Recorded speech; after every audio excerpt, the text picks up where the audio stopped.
A technological space emerges before our eyes. The story of this book is as follows. The towers collapsed under the onslaught of chaos, and one day the world changed dramatically. Huge Xenos attacked the inhabitants. Towers and dungeons that appeared out of nowhere began to generate monsters, and they immediately began to attack people.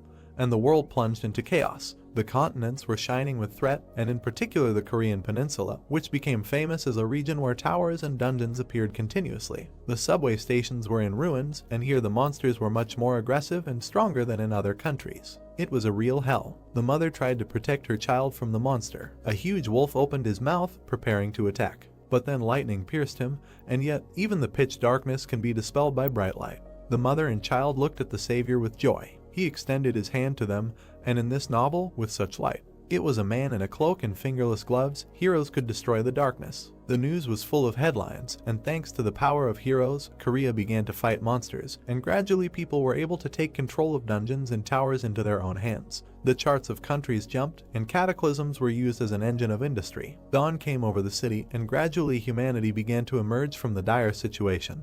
And time passed, and Korea, along with the USA, entered the ranks of strong countries, which attracted famous heroes from all over the world. Cities flourished, and in order to prevent the emergence of new monsters and dungeons, Korea founded the best hero training center in the world, which taught advanced magic and magical technology. A hexagonal symbol appears before us, and this is how the Cube Academy came into being. The most diverse awakened appeared before us. Cadets from all over the world studied there, who were able to break through despite the high competition. The sky was crystal clear. The young man was honing his attacks and using powerful magic. Among them were the heroes who would save this world in the future. The man with the sword was emitting a powerful red aura from himself, and the guy with the spear was standing with a slight smile. These were the ones who were competing with them. This was an overview of the world situation. If you wonder how he knew all this, then this world was not invented by God, but by the person who is telling this story. But there was one problem. The sun was shining brightly above the Colosseum, and a festive atmosphere was playing. Suho approached the pedestal, and he was told that the first place among the first-year cadets was. After a short pause, the hero was handed a sheet of paper and called by name. But then, for some reason, he was overcome with anxiety. The author realized that he had ended up in his own book that he had written. The audience looked at the banner with him and admired him, and he thought about what was right before his eyes. Information about the participants was displayed on the screens. The time traveler read about the hero's name and the cadets, after which he understood exactly what world he was in. The settler was instantly seized by panic and wondered what had happened here. He heard many offensive phrases addressed to him from every corner of the arena. The protagonist focused on the people sitting around and did not move. The guy realized that he could hear everything that was said in the distance. Several human figures were visible in the distance, one of which said that all the first-year students were quite capable this year. The narrator tried to take a closer look. Among them stood a woman with brown hair and, smiling, said that Suho was among them. She put her hands on her hips and said that she could not even believe that he was only 17. The author became alarmed and thought about the name of the young genius. He imagined him and said that he was the main character in this world. Then the guy imagined a sword and said that he was a hero and the one who would lead the world where monsters ruled, namely a kind and fair one who possessed all the qualities of a hero. Immediately after, the blue-haired man appeared in his eyes as a man behind broken glass. The dark-haired man still did not move and thought that it was the one who competed with that one. Suho looked away in surprise, and the narrator continued and said that it was a cadet who took second place. In front of us stood a blonde man with luxurious golden eyes, whose name was Jonghak. This impudent guy was the grandson of an oligarch, the owner of a large company, Jisen. Looking at the golden-eyed man, the narrator immediately said that he had similar skills to the main character, and was an arrogant rich man to the core, who would become a negative character in the future. Imagining how they fight with the main character of the novel, he thought that now they were all cadets, but later the blonde, experiencing his inferiority because of the blue-haired one, will have to become a villain, and their fight will be like a fight between light and shadow. These two guys were standing in front of the column, and the narrator thought and realized that there were two main characters of the story. It seems that he definitely ended up in the world of the book. Realizing that he was watching them from the side, he realized that he did not know who he had become. And a hand reached out to him while he was thinking that if he was a character in his book, then he should at least have a name, but then he was called out. A small chubby guy turned to him and asked if he fell asleep late yesterday, and then the question arose about what was happening. The narrator, confused, asked if he was being addressed now, to which he immediately agreed with a gentle and kind look. And then an alarming thought struck him, and the hero wondered if there was another one like him. He immediately imagined a banner with that name and wondered if there was a character with that name at all. But then the guy had an idea and he thought about how he didn't remember calling anyone that and thought that maybe he would remember when he saw the face. He looked at the screen in the sky and seeing himself with a question mark on his face, he wondered who this person was. And then he had more questions than answers. The dark-haired man grabbed his face and wondered in horror why his face had become a question mark. Watching the festive extravaganza and wondering what it was. At that moment, he realized that he had become a character that he hadn't written about in the book. Watching the others in the audience, he thought that this person had no appearance, no role, and his name was kind of old-fashioned. Hadun clutched his face and thought that even his presence was somehow unclear, and without a face no one would pay attention to him.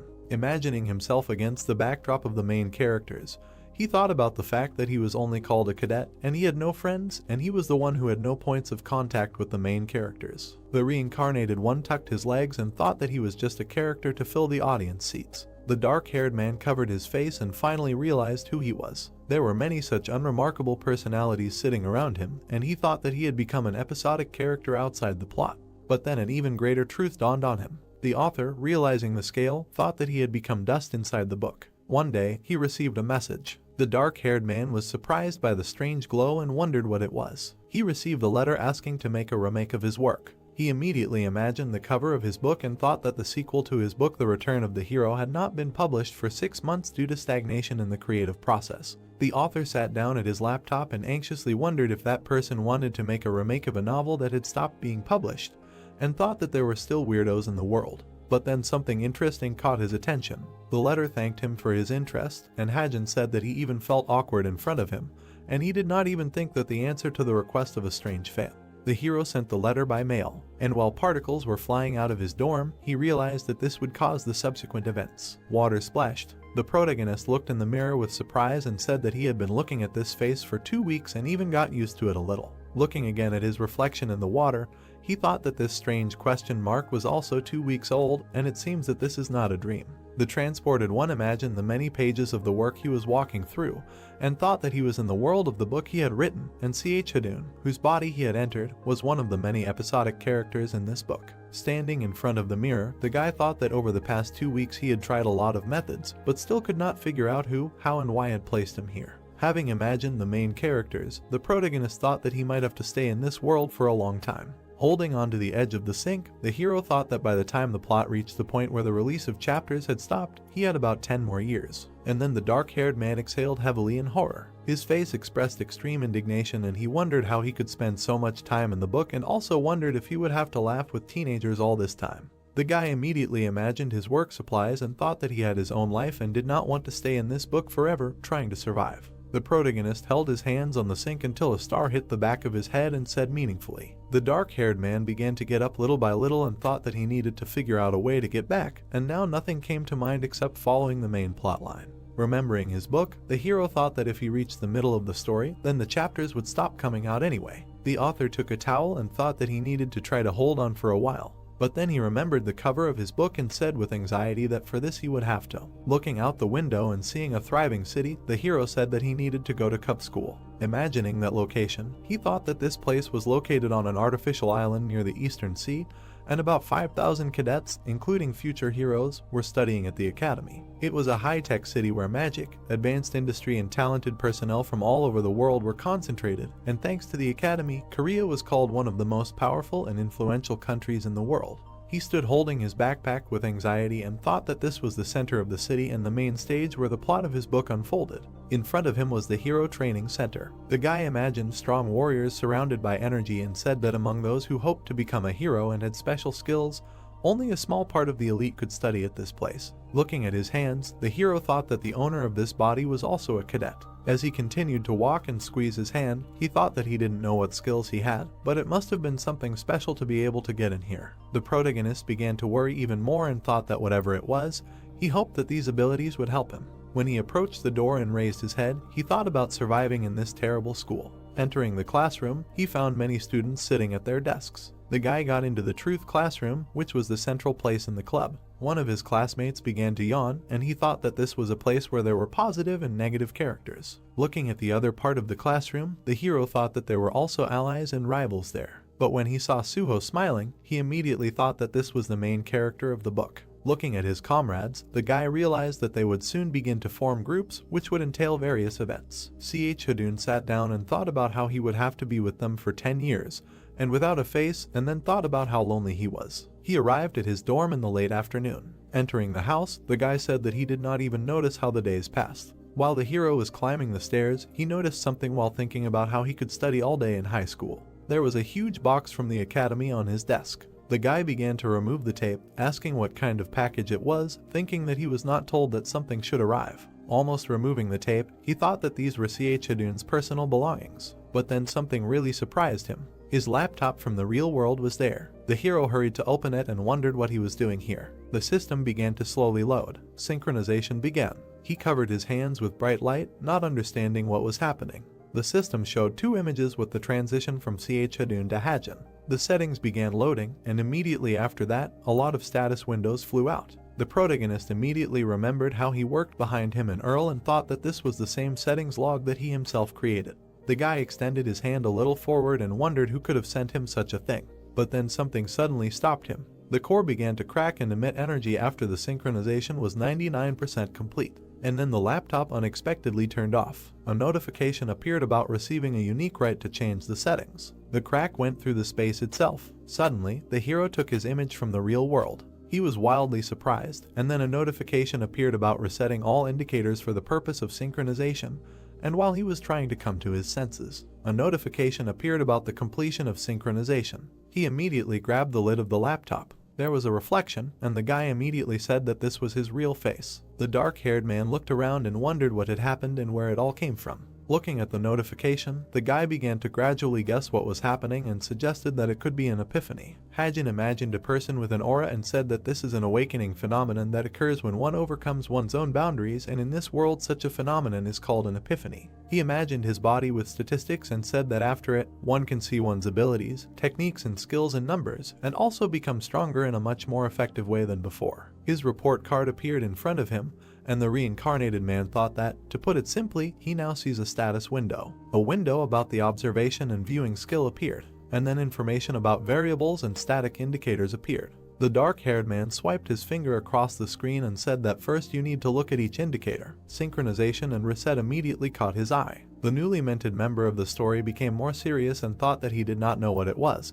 But because of this, his face changed, and he became weaker than the former owner of the body, but the indicators increased. He looked straight ahead and thought that the next thing that bothered him was. Looking at his unique right to change the settings, Hajin wondered what it was. Looking at the bottom item, which said that as Hajin's importance in the world grows, he receives SP, and the hero immediately said that he did not remember having such a skill and wondered about the importance. The gray-eyed man was immediately surprised and wondered if he really needed to increase his importance in this book. Remembering the battles with dungeon monsters, the protagonist immediately thought about whether it was possible that he was given his laptop back and given abilities so that he could join the plot of this story. The hero moved his hand to the side and wondered what kind of nonsense this was, and at that moment a blue window appeared. It said about the undisclosed information of the main story. The dark-haired man frowned and asked if he would have to interfere with this story to return to his home world. He immediately sat down at the table. The guy started looking for something on the laptop and thought that even if he had to wait until the plot stopped, it was not a fact that he would get out of here at all. Remembering his characters, the author thought that if this hidden information did not help him in any way,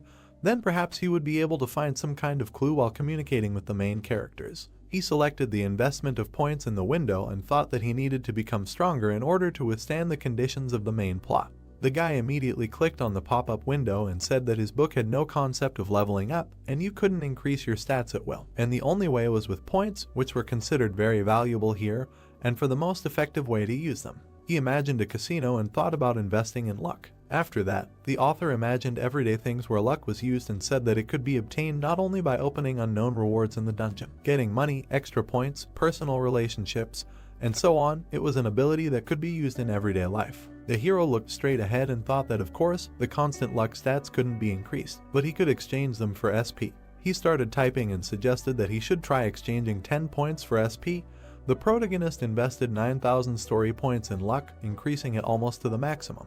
And then the mysterious luck was applied. The dark-haired man was immediately surprised. The monitor said that it was used and that the indicator would increase by 0.1.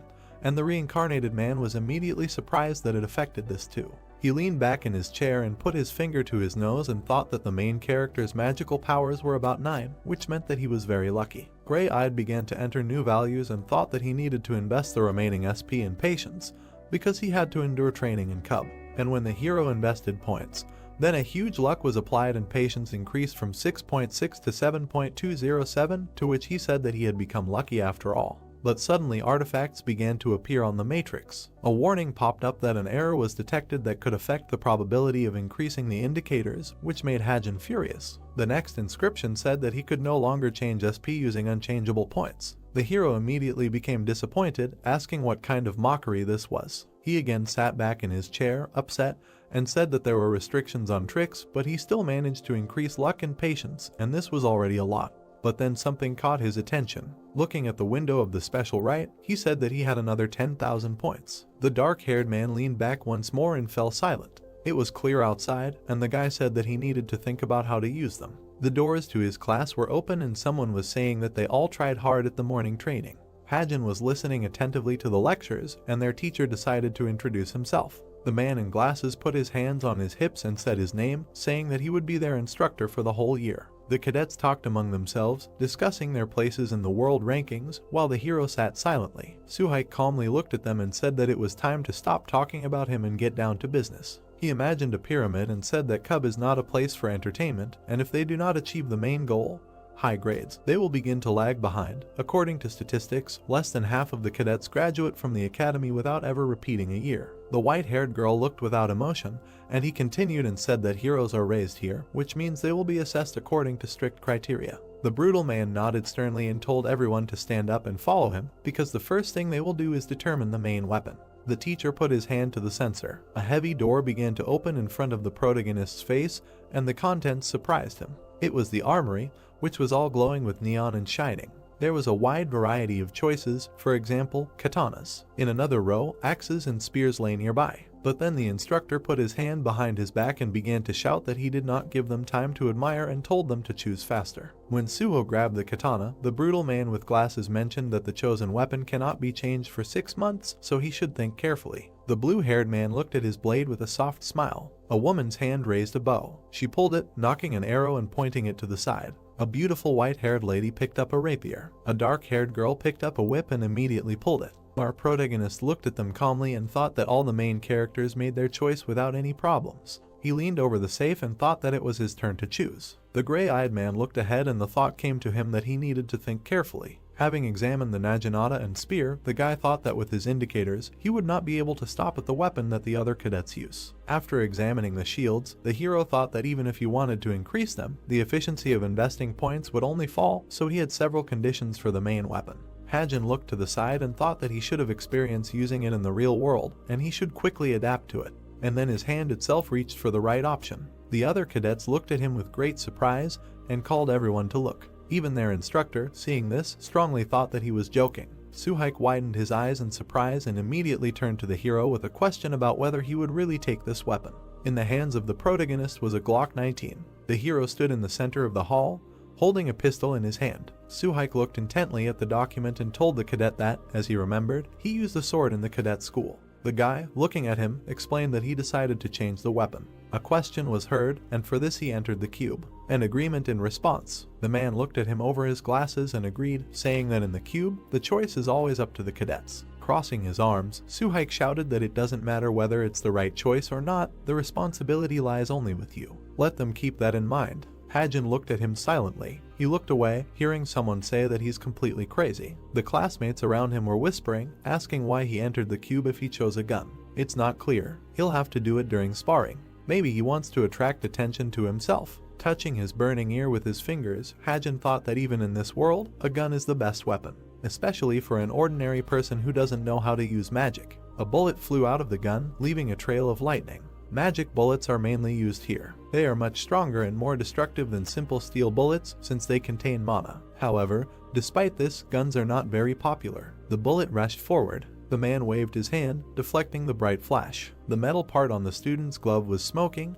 The instructor behind him was calling the next cadet. No matter how strong the owner, the gun already has a certain destructive power. This is the first reason. Ancient symbols were painted on the wall, And the second reason is that the gun does not have any deep and significant history of origin. Imagining a fresco with a man watching a dragon, the hero thought that in this world there are myths and legends, as well as artifacts from these legends. The warrior on horseback raised his sword. The longer and deeper the history of a weapon, the higher its rank. The blade glowed next to the outstretched palm. Therefore, the cadets of the Cuba generally preferred not modern weapons, but those with their own history. They believed in their strength and did not rely only on magic bullets, all for the sake of becoming at least one step higher, even if they reached the limit of their capabilities. Looking ahead, Hajin thought that naturally, it had nothing to do with him. He walked down the hallway, thinking that he was not some kind of comic book protagonist. He had never held a sword in his life, so there was no comparison between him and the other cadets. The guy looked at the metal case in his hand and thought that maybe a gun wasn't such a bad choice. He could handle it right now. Plus, it was a great way to earn points. Looking to the side, the guy thought that since he had chosen a weapon, he now needed to acquire an ability. An ability was a skill that could easily be called a supernatural ability. The blade was surrounded by a blue glow. The katana was attached to a sheath on the person's thigh. Usually, everyone is given one ability, but there are exceptions. The blue-haired guy walked down the hallway with a katana in its sheath, the owner of an undisclosed skill and the revealed skill of the Suho swordsman.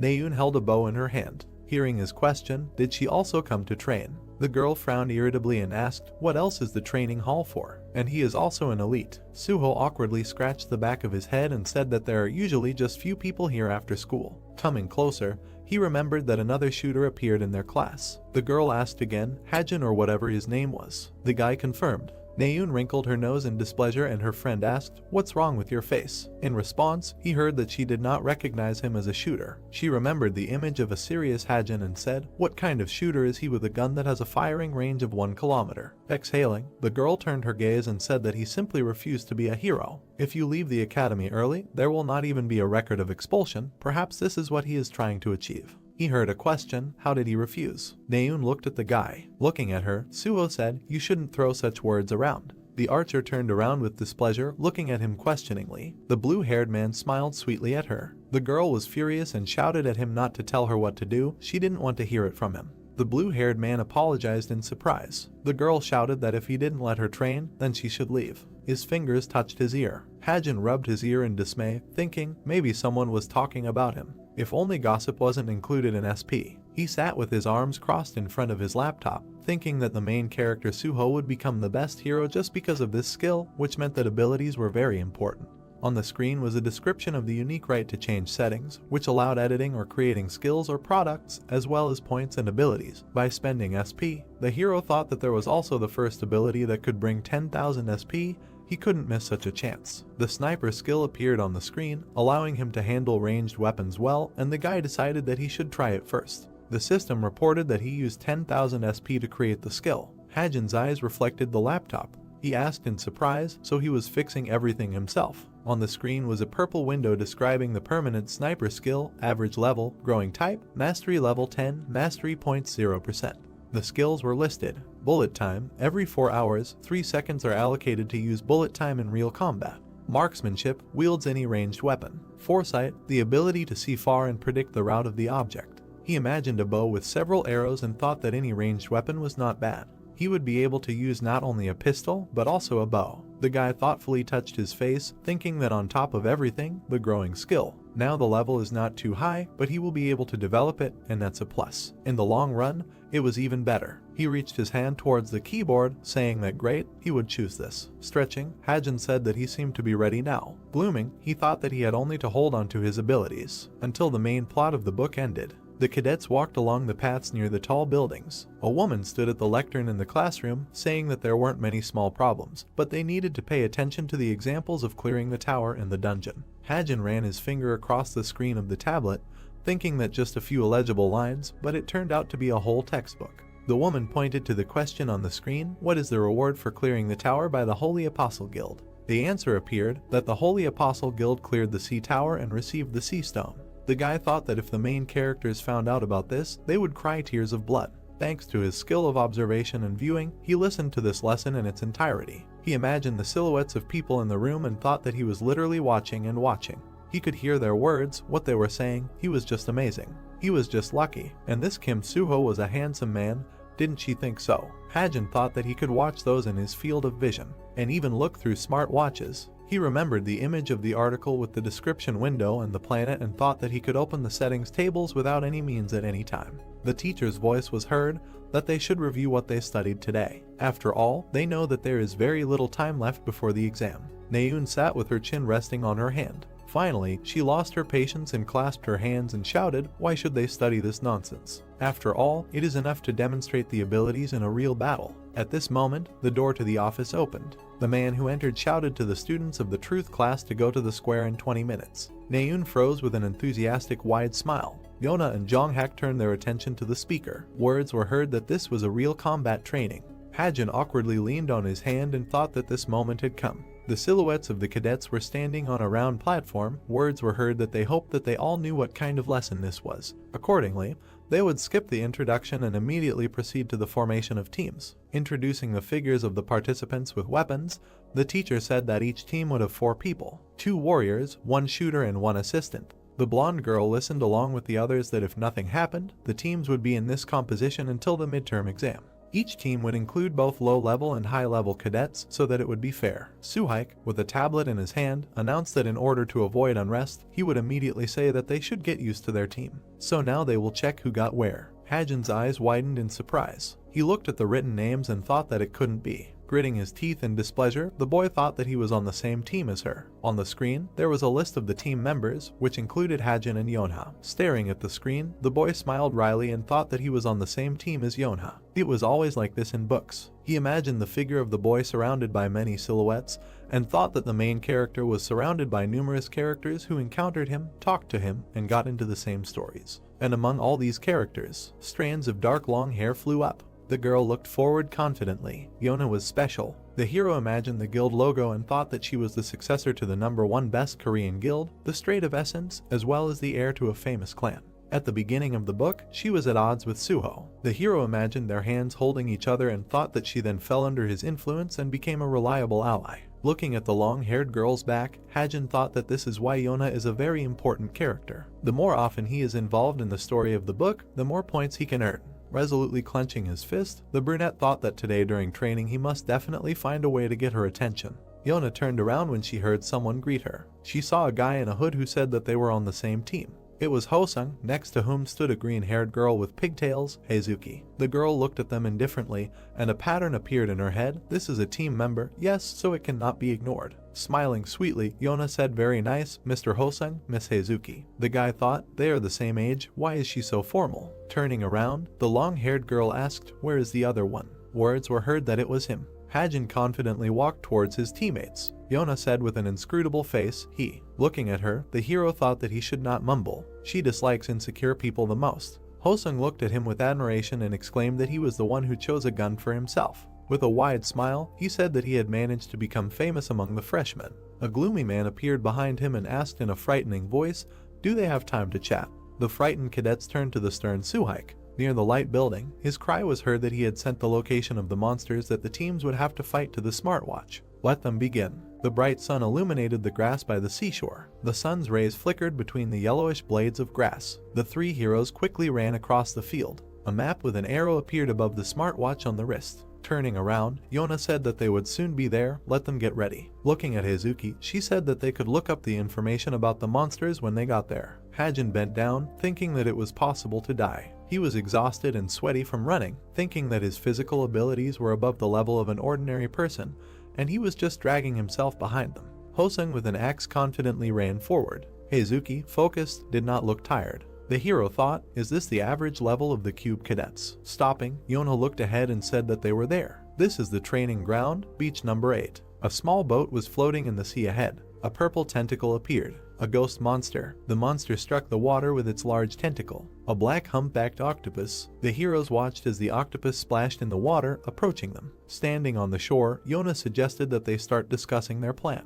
A diagram of an octopus appeared from her watch. She said that it was a low-ranking monster, a black humpbacked octopus. It did not have such a strong attack power. The growths on the monster's body were marked with colors on the diagram. She explained that the problem was in its hump above its head. Black creatures were rapidly spreading from the monster. When it senses danger approaching, babies emerge from this hump and suddenly attack the enemy. Several dozen blood-sucking octopuses fly out at a time, and each of them is capable of turning an ordinary person into a mummy in 1 second. Hosung looked at the projection and said that as soon as the battle begins, first of all, it will be necessary to destroy these babies. Heizuki added that if it is necessary to cope with several dozen, then Hajin, who is a shooter, should try. Yona said that no, she will take on the octopus babies herself. The boy glanced sideways at the shooter, hearing her tell him to step back and conserve his magic power. The black octopus has a very fast recovery speed. He needed to destroy its hump with one blow. Hajin looked at the girl in surprise, thinking that she was trying to exclude him from training. Turning to the hero, Yona asked, "Is everyone ready?" With a serious look, she sternly said that they would proceed with their plan. The hero looked at her darkly, thinking that she was a pest. The tentacle strike smashed the floating ship. The monster grabbed the cracked boat. The axe hit the rock, breaking it. Hosung raised his weapon, attracting the attention of the monster. He rested the axe on the stone, standing in a confident pose. Looking at the monster waving its tentacles, he thought that he should first lure it to the shore. The octopus's horizontal pupil trembled. A huge splash of water rose. The guy tensed up, seeing an approaching shadow under the water. Raising a wave, the monster was approaching. Looking with a burning eye, it climbed to the shore, forcing the guy to run away. Team, the training fight with the monster has begun. Opening his mouth, Hosung ran away from the shore. Heizuki anxiously touched the hilt of the sword. Hajin, blue with horror, held a gun. But Yona moved forward with a determined look. It has begun. The purple hump on the monster's body trembled. A bright flash appeared and many cubs flew out of it. Hosung turned around and said with a grin that he was already bursting. Many small monsters were flying above the guy with the axe. Between the tentacles was a round-fanged mouth. The guy turned around, running away from the octopus babies. Gritting his teeth, he looked at them. A swift movement of the whip. Yona chopped the monsters with sharp movements. Flashes of its babies remained against the background of the octopus. The wind fluttered the confident girl's hair. Sitting, Hosung looked at her and thought, "This is power." Ranker Yonha, who took 7th place when entering the cube. The blue-haired girl calmly looked ahead. Running further from the shore, the guy with the axe thanked her. The growth on the monster's head became larger again. The heroine swung the whip. The octopus became furious when she hit it. It reached out with its tentacles to her. They dug into the ground, forcing the heroine to jump back. A small octopus appeared behind. It spread its tentacles, opening its mouth. Heizuki saw it in fear and screamed, warning Yona of the danger. The long-haired girl froze, noticing it. She turned around to face the approaching toothy monster. Suddenly, it shattered into pieces before reaching her head. The shell fell to the ground. Hajin, kneeling, clutched the gun. His face was determined, and smoke was coming from the barrel. Yona turned around indignantly and called out to him. Hajin looked at her silently. Silhouettes of heads surrounded the hero's head. SP, which can be exchanged for stat points, increased every time Hajin's importance in this world increased. Like a small ball, he was squeezed among the large heads of the characters, taking up all the space. However, from the very beginning, he was outside the plot, so it was difficult for him to expect high value. The hero imagined a light haze, thinking that, accordingly, he had only one option to personally intervene in the events that the main characters of the book go through. Just like now, Yona turned to the guy holding the gun. Heizuki opened her mouth in surprise. Hosung turned around, calling out to Hajin. While the octopus towered gloomily, the girl indignantly exclaimed that she told them not to interfere. The hump on the monster's body burst, scattering many cubs. Baring their round mouths, they flew forward. Cursing, the girl clenched her teeth in displeasure. Hajin sat on the ground while the tentacles approached him and thought that there were several dozen monsters here. Their intelligence was so low that their trajectory of movement was clearly traced. The guy closed his eyes, concentrating, and thought that there would definitely not be a second chance like this. He opened his eyes wide, frowning ahead. The monster's body turned green. The hero used bullet time. Imagining a clock shattered by a shot, the hero thought it was a skill he had created. When used, time slows down for 3 seconds. The monster's cubs seemed to be painted in a negative range. Many small monsters were flying away from the large octopus. This meant that for 3 seconds he would be able to see where these creatures were moving. And then it was a matter of technique. He just had to shoot them. Hajin resolutely squeezed the gun, firing. The seconds began to count down. Bright traces of bullets pierced the bodies of the monsters. One of the bullets flew straight into the round mouth. The seconds passed, the shells fell down. Hajin inserted a new clip and aimed again with a stern look. The seconds melted away, coming to an end. Yona turned around, surrounded by bright flashes of monsters shattered by bullets. 0 seconds. The bullets pierced the octopus's bodies, leaving a bright trail. They flew in the other direction as well. The girl froze against the bright light. Her gaze was surprised. The growth on the monster's head trembled. The swift whip approached it and wrapped several times around the vile hump. Pulling the whip, Yona shouted for the others to attack. Hazuki and Hosung soared into the air, approaching the monster. The guy swung his axe with a smile. The girl took out her katana from its sheath. Flying from above, they prepared to attack. Behind the gloomy Yona, Hajin continued to shoot at the small monsters. A bright blow cut the monster's body. Struck by the bright red rays, it began to dive into the water. The tentacle flew up. As a result, the octopus with a crushed head lay on the shore. Breathing a sigh of relief, Hajin thought,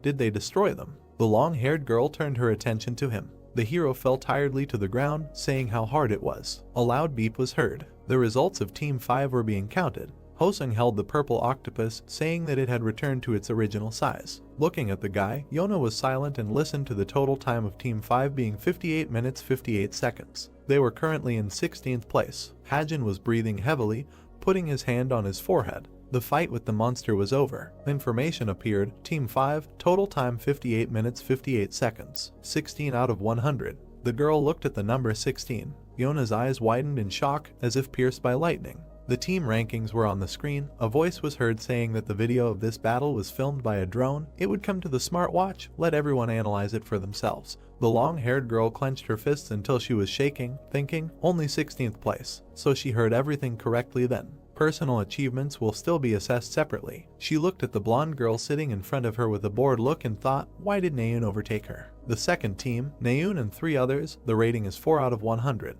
Looking sideways at the white-haired guy, Yona thought that she was trying to close the gap between their teams. Is this all she can do? Jonghek, crossing his arms, looked to the side. The blue-haired girl noticed that he was looking at Naun sitting in the row below and clenched her teeth. Her palm slapped the table. Yona resolutely moved towards her classmate.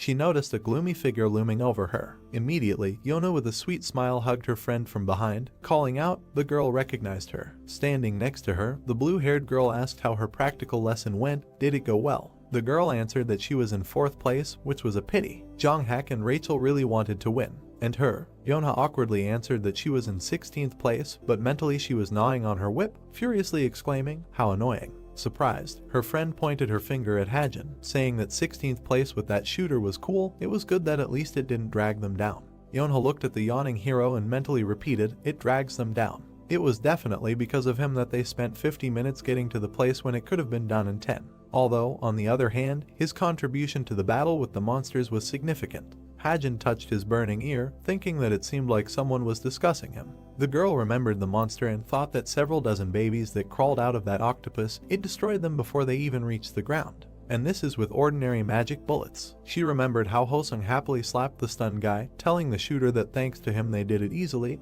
and Hazuki exclaimed that it was amazing. Seriously looking ahead, the long-haired girl wondered who he was. A loud scream was heard. Tired Hajin was lying on the floor of the training room, breathing heavily. Scratching his head, he looked at the laptop and said that due to training, he was unable to check the notification. How much has he grown? The system reported that he used luck. The enemy is a low-level monster, so the accuracy of hitting the target increases dramatically. All hits were accurate. Skill mastery increases by 20%. Sensitivity increases by 0.03. Notifications appeared on the laptop screen that he had used luck. Now it would be a little better to see and hear. SP indicators increased by 27. Hajin remembered how the girl turned to him in surprise and thought that today during training he had used luck as he expected. And he had also increased the indicators. It was not for nothing that he had interfered with Yona's plan. Thanks to exercise, he had also increased other indicators quite well. The system reported that thanks to exercise, muscle strength, endurance, and health increased by 0.02. Mana is miraculously absorbed into muscle fibers. Muscle strength, endurance, and health increased by 0.03. The guy touched his fingers to the keyboard and thought that all this was due to inspiration and luck. Standing up, he took a bottle and thought that since the indicators had increased so much, he had enough of training for today. He looked at the exercise machines, thinking maybe he should go back. The light was on in the house with the traditional roof. On the door was a sign with the name Yona. The girl sat at the table with her arms crossed, using a laptop. On the screen were shots of a guy shooting. The bullet quickly pierced the monster. The finger abruptly pressed the space bar, stopping the recording. Looking at the monitor in surprise, Yona thought that it was 2.76 seconds until this moment. Here he fired 60 times from this gun. The girl waved her hand, as if aiming a gun, and thought, I wonder, is it possible to pull the trigger 20 times in 1 second? Or maybe there is a continuous fire button. Imagining the image of the shooter, she thought that his reaction was not like the others. But his health is low compared to other cadets, and he suddenly changed his weapon. There are too many weird things about him. The smartwatch on the girl's wrist lit up while she was wondering why she hadn't seen him at the military agent academy. Turning her hand, the girl saw that she had received a message from Jonghak. The guy was asking what she was doing. Yona looked at the message with a sweet smile. She replied that she was analyzing the video. The blonde looked at his wrist and said that he was messing around again. The girl's message said that if she wanted to take over the guild later, she had to learn to spot capable personnel in advance. Jonghak leaned on the rubble in the training room, typing a message. Where did the capable personnel in her team come from? Only scum. By the way, how is that guy with the gun? Yona chuckled. With her feet up on a chair, she laughed sweetly, saying that he pretended not to be interested, but he asked. After all, there was something cute about him. Her message said that he could handle one task. His abilities were exactly at the level of 934th place. Jonghak wrote, maybe she was lucky with him. The girl gloomily looked away, saying, lucky. In the city, there was a tall, twisted building of the office of the Creators Grace Guild. On the table was a nameplate with the name Seung-ah, the deputy head of the guild. Words were heard that the visit to the guild was scheduled for Friday in 2 weeks. The girl with the folder heard the deputy chief agree and suggested taking a better look at it.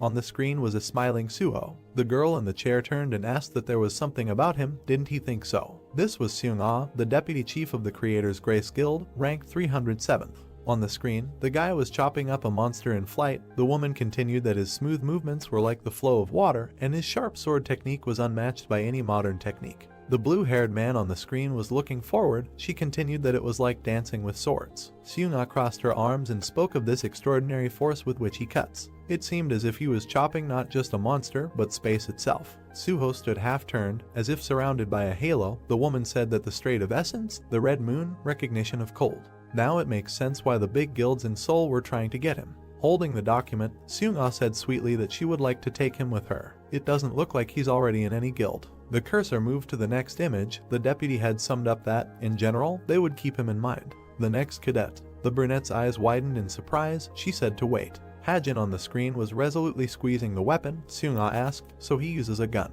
The assistant standing next to him confirmed, saying that the guild community was also talking about him a lot. Thanks to the fact that he ended up on the same team with Yona, many people saw this video. The guy on the screen was focused. Words were heard that this was not even an automatic rifle, but he fired 60 shots in 3 seconds. Of them, 59 hit the target. The bullets pierced the monsters with bright beams. The man continued that even if he had excellent reaction and pulled the trigger, a regular gun simply could not withstand it. On the screen was an image of Hajin standing. The voice said that he was behaving quite eccentrically. At the academy they called him a heretic. The woman thoughtfully heard that as soon as he entered the cube, he changed his main weapon of the sword to a pistol and said what this insight meant. She imagined many different weapons. Insight, awareness of one's own abilities, special skills. Before insight, it is impossible to know about one's abilities, so sometimes there are those who change their main weapon since it does not coincide with their skills. The instructor with a pointer shouted something to the students, in which case career growth begins to lag behind by 3 years. At the academy, cadets were advised to use different weapons. Crossing her arms, Seung-ah said that inside at 17, he develops quite quickly. But if he is limited to one pistol, then there is nothing unusual about him. Sitting in the chair, she said, be that as it may, we should take a closer look at him too. Are there any free scouts now? The assistant answered that of course not. This time there are many outstanding individuals. Everyone is very busy now. The deputy head nodded, saying that then they will leave him for now. If he is a diamond in the dirt, he will start to sparkle on his own. The light of the screen reflected in her eyes. She said that it will soon be clear whether he is a heretic or not.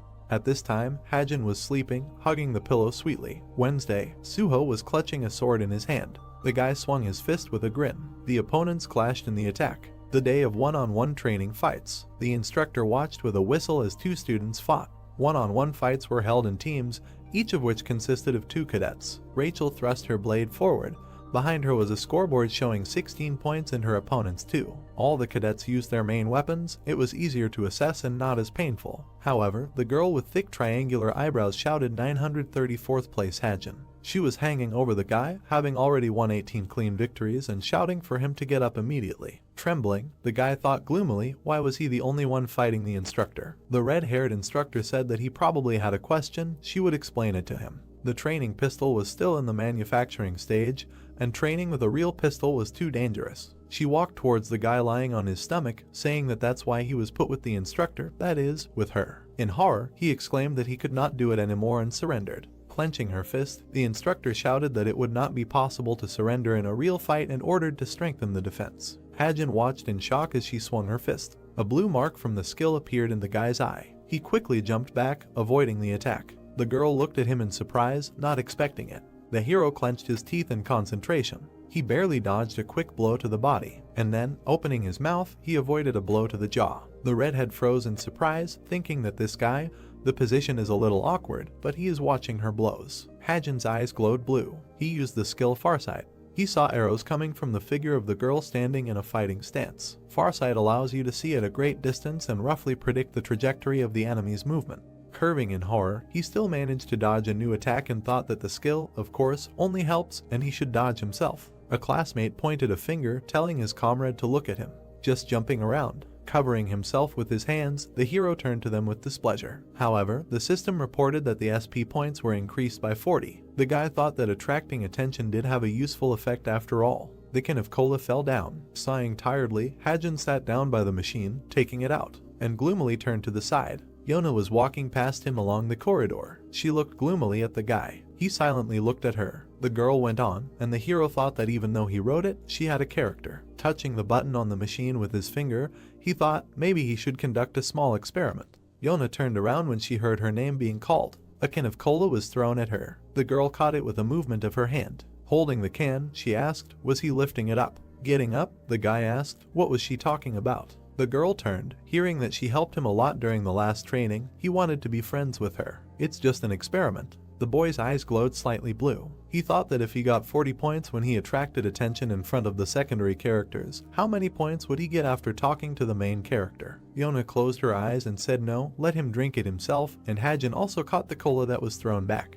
The girl pointed her finger in displeasure and said that he shouldn't address her informally without permission. This was the first warning. She turned around, tossing her hair. Yona was walking down the street. Suddenly, she looked ahead, realizing she was holding a bag in her hand, and the girl realized that its weight had changed. The girl picked up the bag, opening it, and took out a can of cola. Hajin smiled in his mind, showing a thumbs up, and he discreetly put the can down. The girl cursed that he was crazy and angrily swung the can. However, she did not throw it. Putting the can back in her bag, Yona thought that the cola wasn't to blame. Hajin stood at the railing of the stairs and thought that Yona liked simple food, cola, ramen, hamburgers, but because of her reputation, she couldn't buy it. Holding the laptop, the guy turned around and thought that if he tried to touch the unknown settings, then even with the help of short dialogues, he would not earn many points. Still, he would have to interfere with the main plot. His fingers squeezed the laptop case. Further in the story, the same thing should happen. The attack of human monsters on the State Arms Museum. The hero imagined a wide staircase at the entrance to the museum.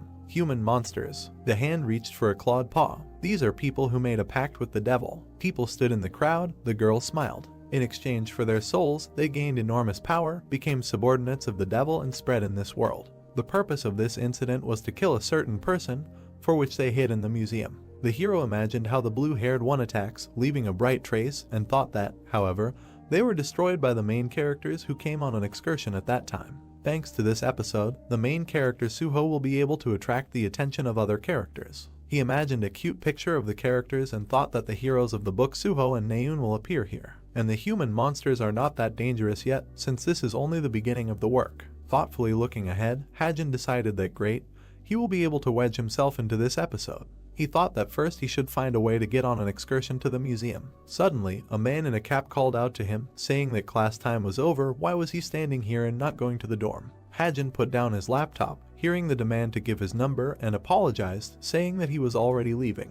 Bright symbols appeared on the black monitor. Among them, the envelope symbol was glowing. The word club appeared on a light background. The guy pressed the join button on the screen. There are communities in the cube, which are called clubs. They are small groups of cadets who unite for a common hobby and are engaged in various activities. Someone was fighting in the ring, science, martial arts. Another person was watering the garden, practical classes, hobbies, and so on. Another one was busy with music. The rest were into art. There were about 100 different societies in the cube. The two shook hands. These clubs were not only aimed at self-improvement, but also for the cadets to communicate with each other. The bright sun illuminated the white walls. Today, I am going to visit this club. Someone greeted me warmly. The red-haired guy smiled widely. Han Hyun, the chairman of the Healing Rain Travel Club. He thanked them for joining their club. The class monitor smiled, looking at Suho. On the other side, a girl yawned. There are many amazing people among the newcomers to the club this year. Hanhyun awkwardly lowered his head after hearing the support and thought about how he didn't know whether it was real or not when he received the application to join. Walking up to the others, he said that he would tell them about their club again. He presented a map with directions, saying that the club's purpose was to relax. 1-2 times a month, they will arrange trips outside the cube through the portal. Hajin stood and listened that today they will conduct an introduction to the club and at the same time take a mini trip not far from here. Hanhyun smiled happily, saying that they will go to Seoul, but Hajin only frowned. Looking at the others, he thought that they will split into pairs and go on a free trip. This coincides with the content of his book. The hero imagined a pedestal with a sign of the National Weapons Museum, thinking that today his goal is the Seoul Weapons Museum, where the first main story will begin. Hanhyun ordered to draw lots to divide into teams. Hajin looked at the box in surprise, not understanding if this is how teams are distributed. But he did not care who he got, everyone will act separately. The name of the main character was called, and the girl turned around, looking at him. Hajin looked confused. The girl folded her arms across her chest, suggesting that they go separately. She turned around when the hero supported her. The guy looked at Yona in surprise, who wanted to add something else. She looked at him intently, reminding him not to address her familiarly. The hero lowered his eyebrows, hearing that this was the second warning. The sun's rays illuminated the street. People were walking along the corridor. There was a National Weapons Museum with the largest weapons exhibition hall in Korea. Hajin was walking among the display cases. Turning around, he noticed Naun. Suho was standing at another display case. The blue-haired man was looking at something. Remembering the cover, the hero recognized the main character in him. Hajin approached him. There were bladed weapons on display behind the glass. He asked the blue-haired man if he was looking at the 7 knives and introduced himself. Suho apologized, putting his hand on his neck, saying that he forgot for a second. Looking at the interlocutor, he asked if he was the shooter who chose the gun and if he joined the club. Hajin thought that Suho was strong, cute, fair, but because of him, the readers had many complaints that he did not look like a normal person. Suho offered to look at the hall with firearms, but the hero refused. Shards fell from the ceiling when Hajin said that there was not enough time. People looked up. The loudspeaker announced that monsters had appeared near the museum. Panic began. Everyone rushed to the exit. Someone pushed the child. Someone's fist hit the glass. Everyone turned towards the sound. Suho was holding the girl in his arms. Naun urged everyone to calm down, saying that the hero would come soon. She took the bow. The system notified about the theft of an exhibit. The girl warned that if they ran outside, they would be eaten by monsters. A new message announced the activation of the barrier. The hall turned red. Naun put the quiver on her back, telling the guy that they would have to protect the people until the hero came. Footsteps were heard. The girl reached for an arrow, noticing someone. The guy was walking calmly, surrounded by a dark aura. Naun shouted that someone had already gotten inside. Hajin realized that it was the human monster Lucius Dog, the villain who contributed to the development of the protagonist. Claws appeared on his hands. Suho pounced on the enemy. The hero watched, remembering the plot of the book. Suho would have easily dealt with it, but the enemy threw him back. The blue-haired man smashed the wall with his body. Hajin looked at the lying Suho, realizing that in the plot, everything was different. At first, Kim Suho was losing, then he gathered his strength and won. Naun called out to Suho. He woke up, trying to get up. The enemy was moving forward. The girl fired arrows, but they broke. She realized that he was only using agility. He smiled ominously. Hajin watched in surprise. When the monster rushed at the girl, she screamed for Hajin to go away. Its claws almost touched Naun's face, but Suho suddenly struck. Opening his mouth wide, he asked if she was okay. Reaching for another arrow, the girl only asked about him. The monster had already pounced on the blue-haired guy. The guy held back the attack with his sword. Dark marks wrapped around the blade. Something bright appeared among them. The demonic beast held the blade in its mouth. Suho thought that its body had changed. The demon pressed harder on the blade. The guy fell to the floor, feeling fangs at his neck. The enemy suddenly flinched in pain as arrows pierced him. Naun, holding the bow, was surprised. The monster looked at her and pointed a dark hand in her direction. The girl looked at her in confusion. Grabbing her, he slammed her against the wall. Hajin realized they were in trouble. Taking off his backpack, he thought that at this rate someone might die and shouted for everyone to back off. The demon held Naun against the wall. Suho tried to hold back the onslaught. The hero wondered why the plot of his book had changed so much. Putting his laptop on the floor, Hajin picked up the clip. There were magic bullets with destructive power lying on the floor. He realized that they couldn't deal a fatal blow. Editing the settings, he increased the destructive power to 6 points. Loading the gun, Hajin ran towards the enemy, thinking about the properties of light and darkness. Firing a light bullet, he asked Suho to back off. The bullet hit the demon, tearing off his arm. Naun fell to the floor. Suho, surrounded by an aura, swung his sword with symbols, cutting the monster. It collapsed. Suho, leaning on his knee, tried to catch his breath. Naun waved off his help. Hajin advised her to leave her, saying that her brother would be coming soon. Suho and Naun looked at him in surprise. The girl trembled, asking what he said again. Later, Seung-ah, having dealt with the monsters, asked about the situation at the museum. Hearing the names of Suho and Hajin, she rushed inside. Seeing Hajin, she greeted him, asking if he was a cadet. He indicated that Suho was inside. Later, Hajin, sitting on a bench, analyzed the changes in the plot, realizing that the world had become a remake of his book. A message appeared on the screen about the increase in the level of villains. Suho asked why Hajin mentioned Naun's brother. He answered, pretending not to know. Hanhyun wanted to say that he really did not know, but Suho only gritted his teeth. The setting sun illuminated the sky, and he said that they would talk about it another time. Later, Naun's profile was opened on the screen. Currently a student at the Hero Academy. Family relations: father Chi Senjek, brother Chi Jin-yoon. Hajin, who was sitting at the laptop, said that everything was as he described in the book. But something caught his attention. It said that his brother was now in serious condition. In the photo, rescuers were carrying him away. Below was information that he was in a coma. Hajin imagined several people going to him operation to suppress human monsters' arson. This was the first opportunity for the ally of the main character Chi Jin-yoon to gain fame. Then Jin-yoon smiled widely. At that time, she was 13 years old. She looked at the guy with delight and she was very proud of her brother who became a hero. He said that this was his version of the book. Now the hero looked at the screen in confusion. Another message appeared there. Opening it, he saw a note that the changes would be sent in a message after the subject Kim Ha-jin personally confirmed them. The new message said that Jin-yoon in the story is Naun's brother and Kim Suho's assistant. Later, Jin-yoon was lying on the ground in blood. Later, it was decided that the main character had too many assistants, so changes were made. Tears streamed down the blonde's face. 4 years ago, when Chi Jin-yoon became a hero during the first mission, he received a devil's mark and became a demon seed. Hajin's eyes widened. He didn't understand what was written there. The board was dark. Glows reported that today at 13 in the middle of Seoul, a whole flock of monsters appeared. As a result of the unexpected appearance of the monsters, 50 people were injured, 7 people died. The hand touched the radio when it managed to report that the deputy head of the Strait of Essence Guild, Yun Seung-ae, took part in suppressing the situation. The girl was sitting on the bed. She laid her head on her knees. The man entered the room, saying her name. Naun turned around, calling him dad, and asked him about work. Coming closer, he only asked again, "Is this a problem? How are you feeling?" And the girl replied that she was fine. Looking at her, the father clarified, "Don't you need to get examined?" But Naun refused and asked, "Why did you come?" She lowered her head, hearing that he was worried, and said that she was really fine. He looked closely at his daughter when she addressed him. Hugging her knees again, the girl asked if she could meet you again before being discharged. Her father only looked at her sympathetically. Taking her hand, he agreed. Meanwhile, Hajin put his head on his hand, imagining a monster and reading about how demons were creatures higher than humans. Monsters?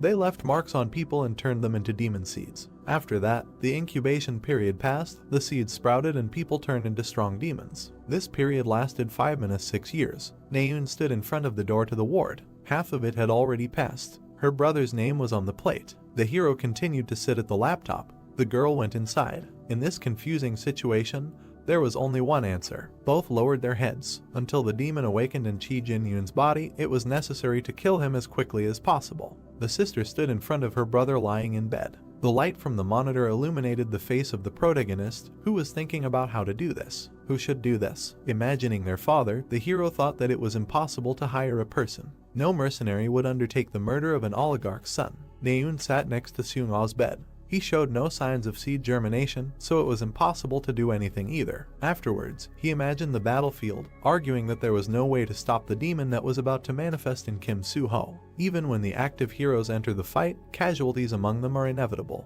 Therefore, now is not the time to do anything, because these heroes play a big role in the second part of the book. The sister looked at her brother in a coma. Our hero began to tremble. Smiling, the girl said that it was her. And Hajin, sitting at the table, said that he should kill her brother. Naun crossed her legs and said that she saw such a human monster for the first time. She almost died. No, but how could an ordinary cadet inflict a fatal blow on him? Then she frowned, talking about the shooter, but she suddenly fell silent. She only said that it was not worth talking about it. Turning around, she heard the word that visiting time was over. Putting her hand on her brother, the girl said that she would look in on him again, and headed for the exit. She lowered her head, and took a step forward. Then she stopped. She again remembered Hajin and his words. She remembered his look and words that her brother would come soon and calm her down. Then Naun pursed her lip. Frowning, she looked forward, repeating his name. Several tall buildings rose to the sky. The Tower of Heroes. At the entrance, it was written that this was an archive and someone addressed the deputy leader. Seung-ah was throwing out documents when a person behind her said that viewing materials from a state organization was illegal.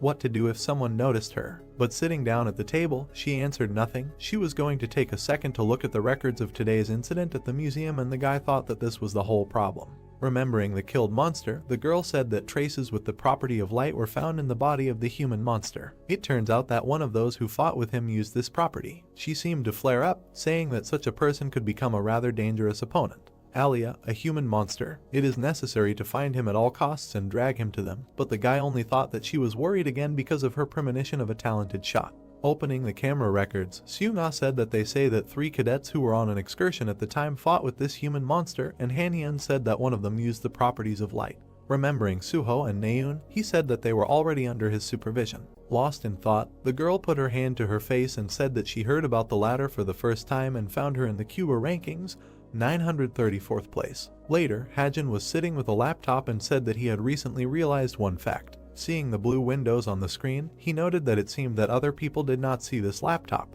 He added that, at least, he could not worry about the main characters and calmly check the contents of the book. He also added a feature to the laptop when he found out that it was invisible to others. Looking at the blonde, he said that Rachel had won. Then a notification about a change in the settings appeared. Watching his comrades, the hero saw that Demayan's self-confidence was lower than usual and noted that this was such a function. He assumed that being among many people and continuing to talk about if settings that differ from the plot of the book appear within a radius of 30 meters from him, he should immediately receive notifications. Someone stamped their foot behind their back when he thought that this was much more effective than messages from the co-author after his confirmation. Mayun clenched her fists and offered to fight again. Turning around, he silently looked and the others noticed them when the hero said that he did not want to, but the girl asked why and added that he was talking about other people's families. But looking at the interlocutor, the hero said that these were real bullets and he had to be careful and added that he did not want to be scolded for wounding a classmate.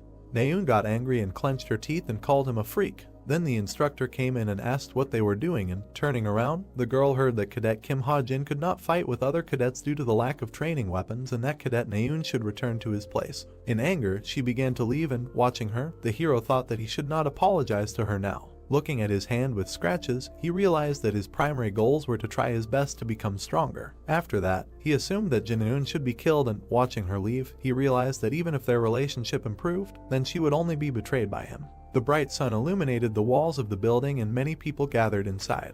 Blue light fell from the ceiling and someone's voice asked if everyone was there. The guy had a microphone in his hand and Hyun, the representative of the Truth Science Club, greeted everyone at the introductory lesson of the Truth class. Standing on the stage, he announced that the purpose of their club is to analyze monsters and research strategies, adding that they meet every week to discuss. The girls looked at him with admiration when he told them to read the brochures that were handed out to them. Looking closely at him, someone noted his attractive appearance and ability to keep the audience's attention on himself. Folding his arms over his chest, Hajin noted that all of these were demonic abilities, adding that a long shadow fell from the speaker. From the very beginning of the story in Cuba, where the main plot unfolds, various incidents began to occur with cadets disappearing, monsters attacking, and so on, and Hyun would become the villain who would be responsible for all of these incidents. Imagining Hyun kneeling in front of the silhouette of a girl, the hero assumed that after making a contract with the demon Lilith, he gained the skill of charm and became a human monster. Continuing to look at the speaker, Hajin noted that this was the one he was hunting now, adding that she was the reason he joined this club.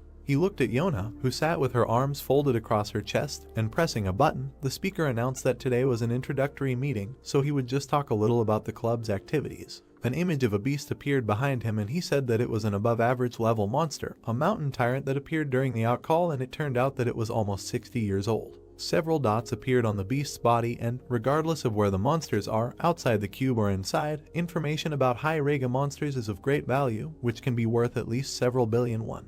The girl looked at Hyun when he asked her what the vital information about this mountain tyrant was, and the guy pressed the button on the remote again when she answered that it was unknown and said that the purpose of their club was to discuss such cases. A bright beam came from the spotlight and the speaker informed everyone that those who wanted to share their thoughts were asked to stay for the meeting after the end of the class. The hero stood up from his seat and asked the girl if she would go, but Yona silently walked past. An angry Hajin asked her respectfully, and looking at her in surprise, she replied that yes, she might be able to get useful information, and he thought that this was a place where information about monsters might be useful. The girl glared at the hero when he asked if he wanted to tell the dungeon clearing team in his guild, and on the bright background were the silhouettes of people from the Essence Straight Guild. After introducing the monster, the hero guessed that it was created 50 years ago during an outcall and added that the key figures in it were the Yona family. After he guessed that now it is one of the big guilds that have a lot of influence in Korea, and Yona frowned when Hajin said that recently the influence of the deputy guild leader has been declining, so she, as the successor, also feels threatened. Raising an eyebrow, she heard a question about this, that he wanted to go to the meeting and get information, and asked again what he was doing this for. And the hero said that he wanted to get information, since this information could be useful, and added that it was created 50 years ago during an outcall. Putting his hands in his pockets, the hero said that he would tell about the weak points of the mountain tyrant. Her question was heard throughout the hall, and the guy answered that if you want to run the guild without problems later, then you should already be making an effort now, right? Imagining the beast's leg, the hero said that there is a small blue pattern on its heel, and if you hit it right there, it will not be able to move. Now calmly looking at the interlocutor, she heard words about the fact that naturally this information is not free and your guild has an arsenal, right? Imagining a gun, the hero said that he would like you to get the Desert Eagle for him there. The girl just looked at him thoughtfully, and still looking at him, she asked what is the basis for such a statement. Do you have evidence? Then Hajin smiled, and a strange feeling appeared between them when he answered that he did not. Yona looked closely at the interlocutor and, turning away, she got angry, saying that she just wasted her time, but the guy said that it would be beneficial for you to believe him. Looking at her, he thought that if she ignored his words, then information worth several billion won would turn into an ordinary piece of paper. The bright sun illuminated the leaves of the trees, but if she believed him, then he would have an army of allies. Someone's voice asked the secretary if she could pass on something to the team that was dealing with the mountain tyrant. Yona opened her mouth wide and said that it was about the next raid. The girl held the bracelet to her mouth, saying that the vital place of the monster is the blue pattern on the heel. Let them check. Hajin understood that this army would later be called the Kings of Seoul. On the piece of paper it was written that it was a bill for a loan, and below was the amount to be paid, 300 million won. Hajin was shocked. Imagining a satisfied Hadun, Hajin thought that the maximum amount that a cadet is given on credit is exactly 300 million. What was this Kim Hundan doing more interestingly? The hero lowered his eyebrows in displeasure and then looked at the screen, seeing only 3 million on the bank book, so I am the fact that I will not be able to return to my world. After the guy imagined how he sells organs or fishes, realizing that he risks dying here, paying off debts for the rest of his life. Scratching his head, Hajin thought that he should earn money, and now there are 2 ways to legally earn a lot of money. Imagining different graphs, he thought about stocks, and then he imagined a high tower, thinking that in this world dungeons and towers appear like mushrooms after the rain. It is necessary to find guilds that are engaged in clearing dungeons and buy shares of developing guilds. Looking ahead, he thought that he knew which of them would succeed, but he had no money to buy shares, so this method was not suitable. Then he had to act himself, go out onto the field. The second method was to hunt on the field, and the hero imagined a map with marks. This was a dangerous zone where monsters appeared. And then he imagined selling things, arguing that the difficulty level here was very different from towers and dungeons, but selling monster corpses could make good money. Looking at his indicators, he thought that his points had only just now exceeded those of the average adult man, and whether he would be able to go out onto the field. He thought about it, putting his hand to his face, and even if he enhanced the effect of the gun with an additional device, it would be a waste of energy. Was there no other way? Suddenly he heard a sound behind him, and someone was knocking on the door, saying that he had a parcel from Yona. He looked questioningly, and, opening the door, the hero saw a suitcase. The guy leaned over, opened it, and his mouth dropped open at what he saw. The bright sun illuminated the city, Gangwon Province, Wonju City, the field area. Smiling broadly, the man thanked the cadet for using the portal services, and, walking to the entrance, the hero noted that it was worth saying that he was a cadet, and she became so polite. There were many people at the entrance, and the hero stepped onto the step. In front of him, a view of the street opened up, and everyone was doing their own thing. The Gangwon area is considered to be quite low in terms of field danger. There are many foreigners all year round who come to hunt, so the city is called an international metropolis. Someone shouted that he was looking for a team, and the guy put his hand to his face, saying that a recruitment of magicians ready to go together to the Chayak Mountains was underway. Looking around, he heard that they were talking in these areas about some crazy person who hunts monsters with his bare hands. Walking further, he noticed a girl who said that everything together would cost 600,000 won, and he noticed how someone was bargaining for trolls and thought that it would be much more profitable for them to sell monsters to an agent.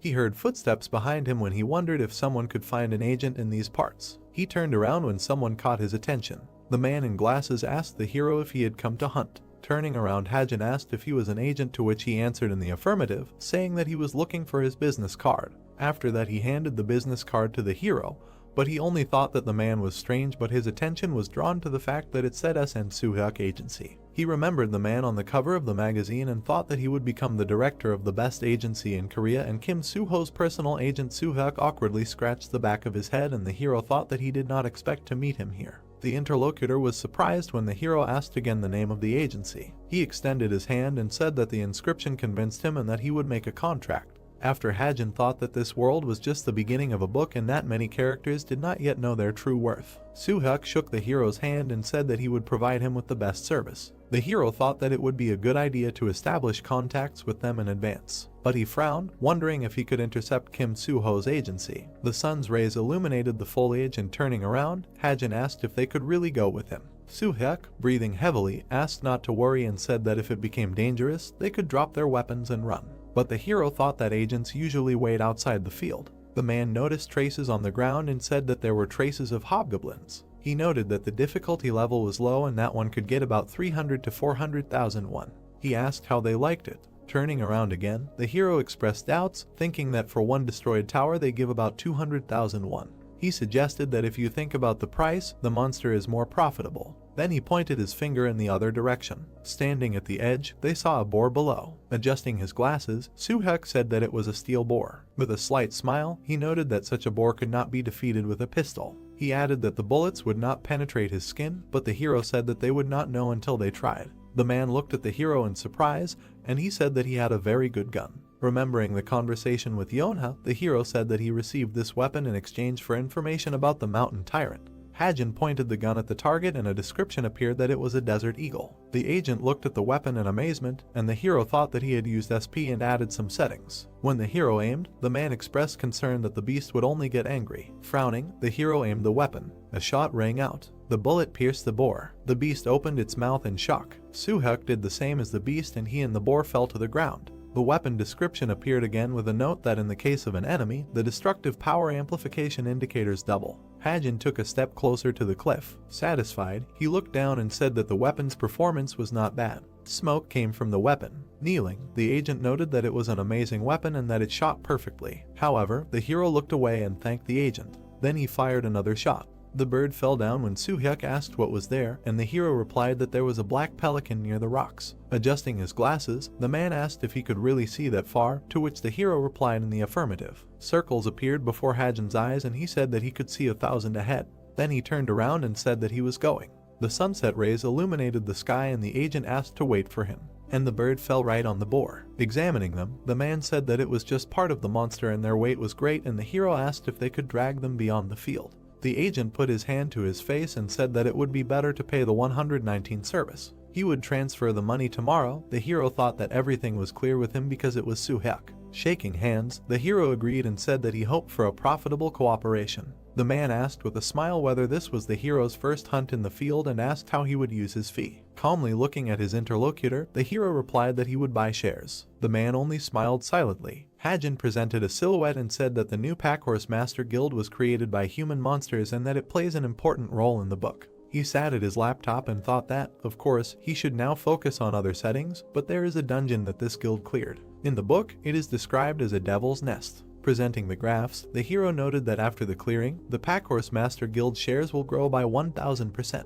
Having pressed the buy button, Hajin reasoned that he only needs to buy and he will certainly be a winner. A message appeared about the completed purchase. He looked at the bracelet screen and wondered if there was any more information on the shares. If there were no official communities, then he would have to go to the shadow site Purple Bagot. Then he looked up in surprise. He started talking about colors and remembered something, and he again imagined different people. The group of chameleons. Until the second half of the book they were the main villains. This is a criminal organization about whose members there was no information, only that they disguised the color. Perhaps their data and information about their activities were known only to him, the author of this book. The guy looked thoughtful and reasoned that although they were criminals, they avoided human monsters. He thought that if only he could get into the guild arena, then maybe he could tell something about the incident with Jinyoon. Sitting down at the laptop again, Hajin remembered that around this time, according to the plot, one place became free in their guild, which meant they should soon begin searching.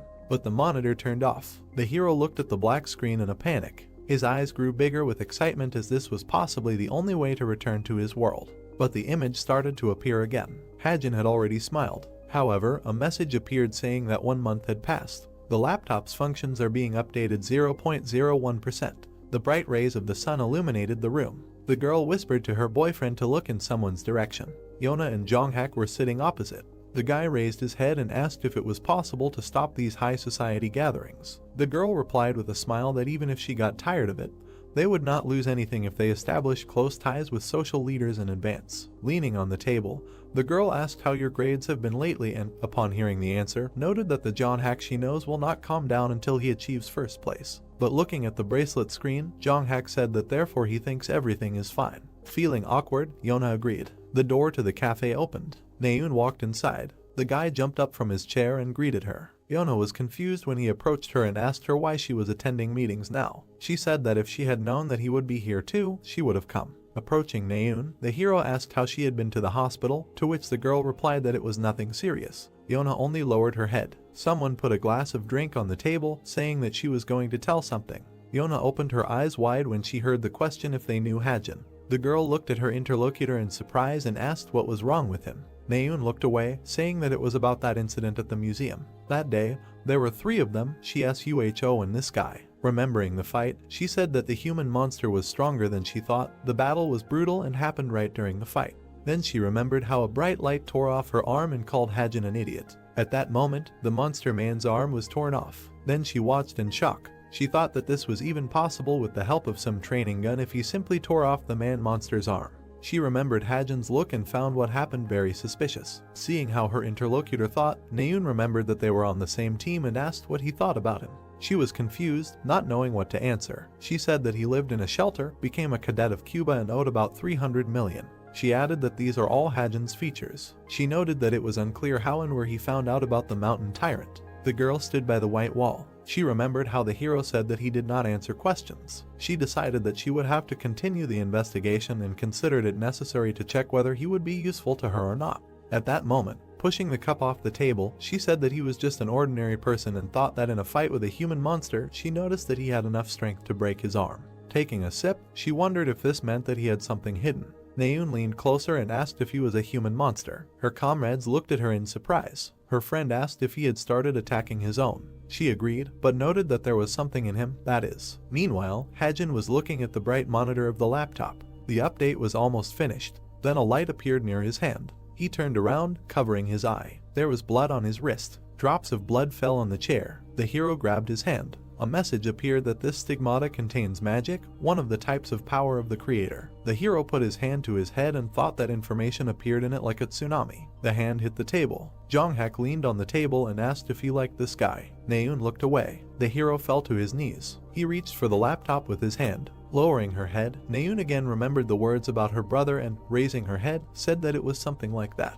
Having fallen to the floor, the hero lost consciousness, but the laptop continued to work. A list of updates appeared on its screen. Seoul, the Association Tower, sometime after the incident at the museum. After the fight with the human monster, the protagonist, Suho and Naun received awards for their contribution to the safety of society. The guy squeezed his hand. He looked tensely at his wrist and thought that yesterday's wound was still aching. The hero raised his hand and decided that he should find out what kind of skill this was. Naun, sitting next to him, crossed her arms and asked him to be quieter with displeasure. The brunette turned to her and replied that he had not said anything.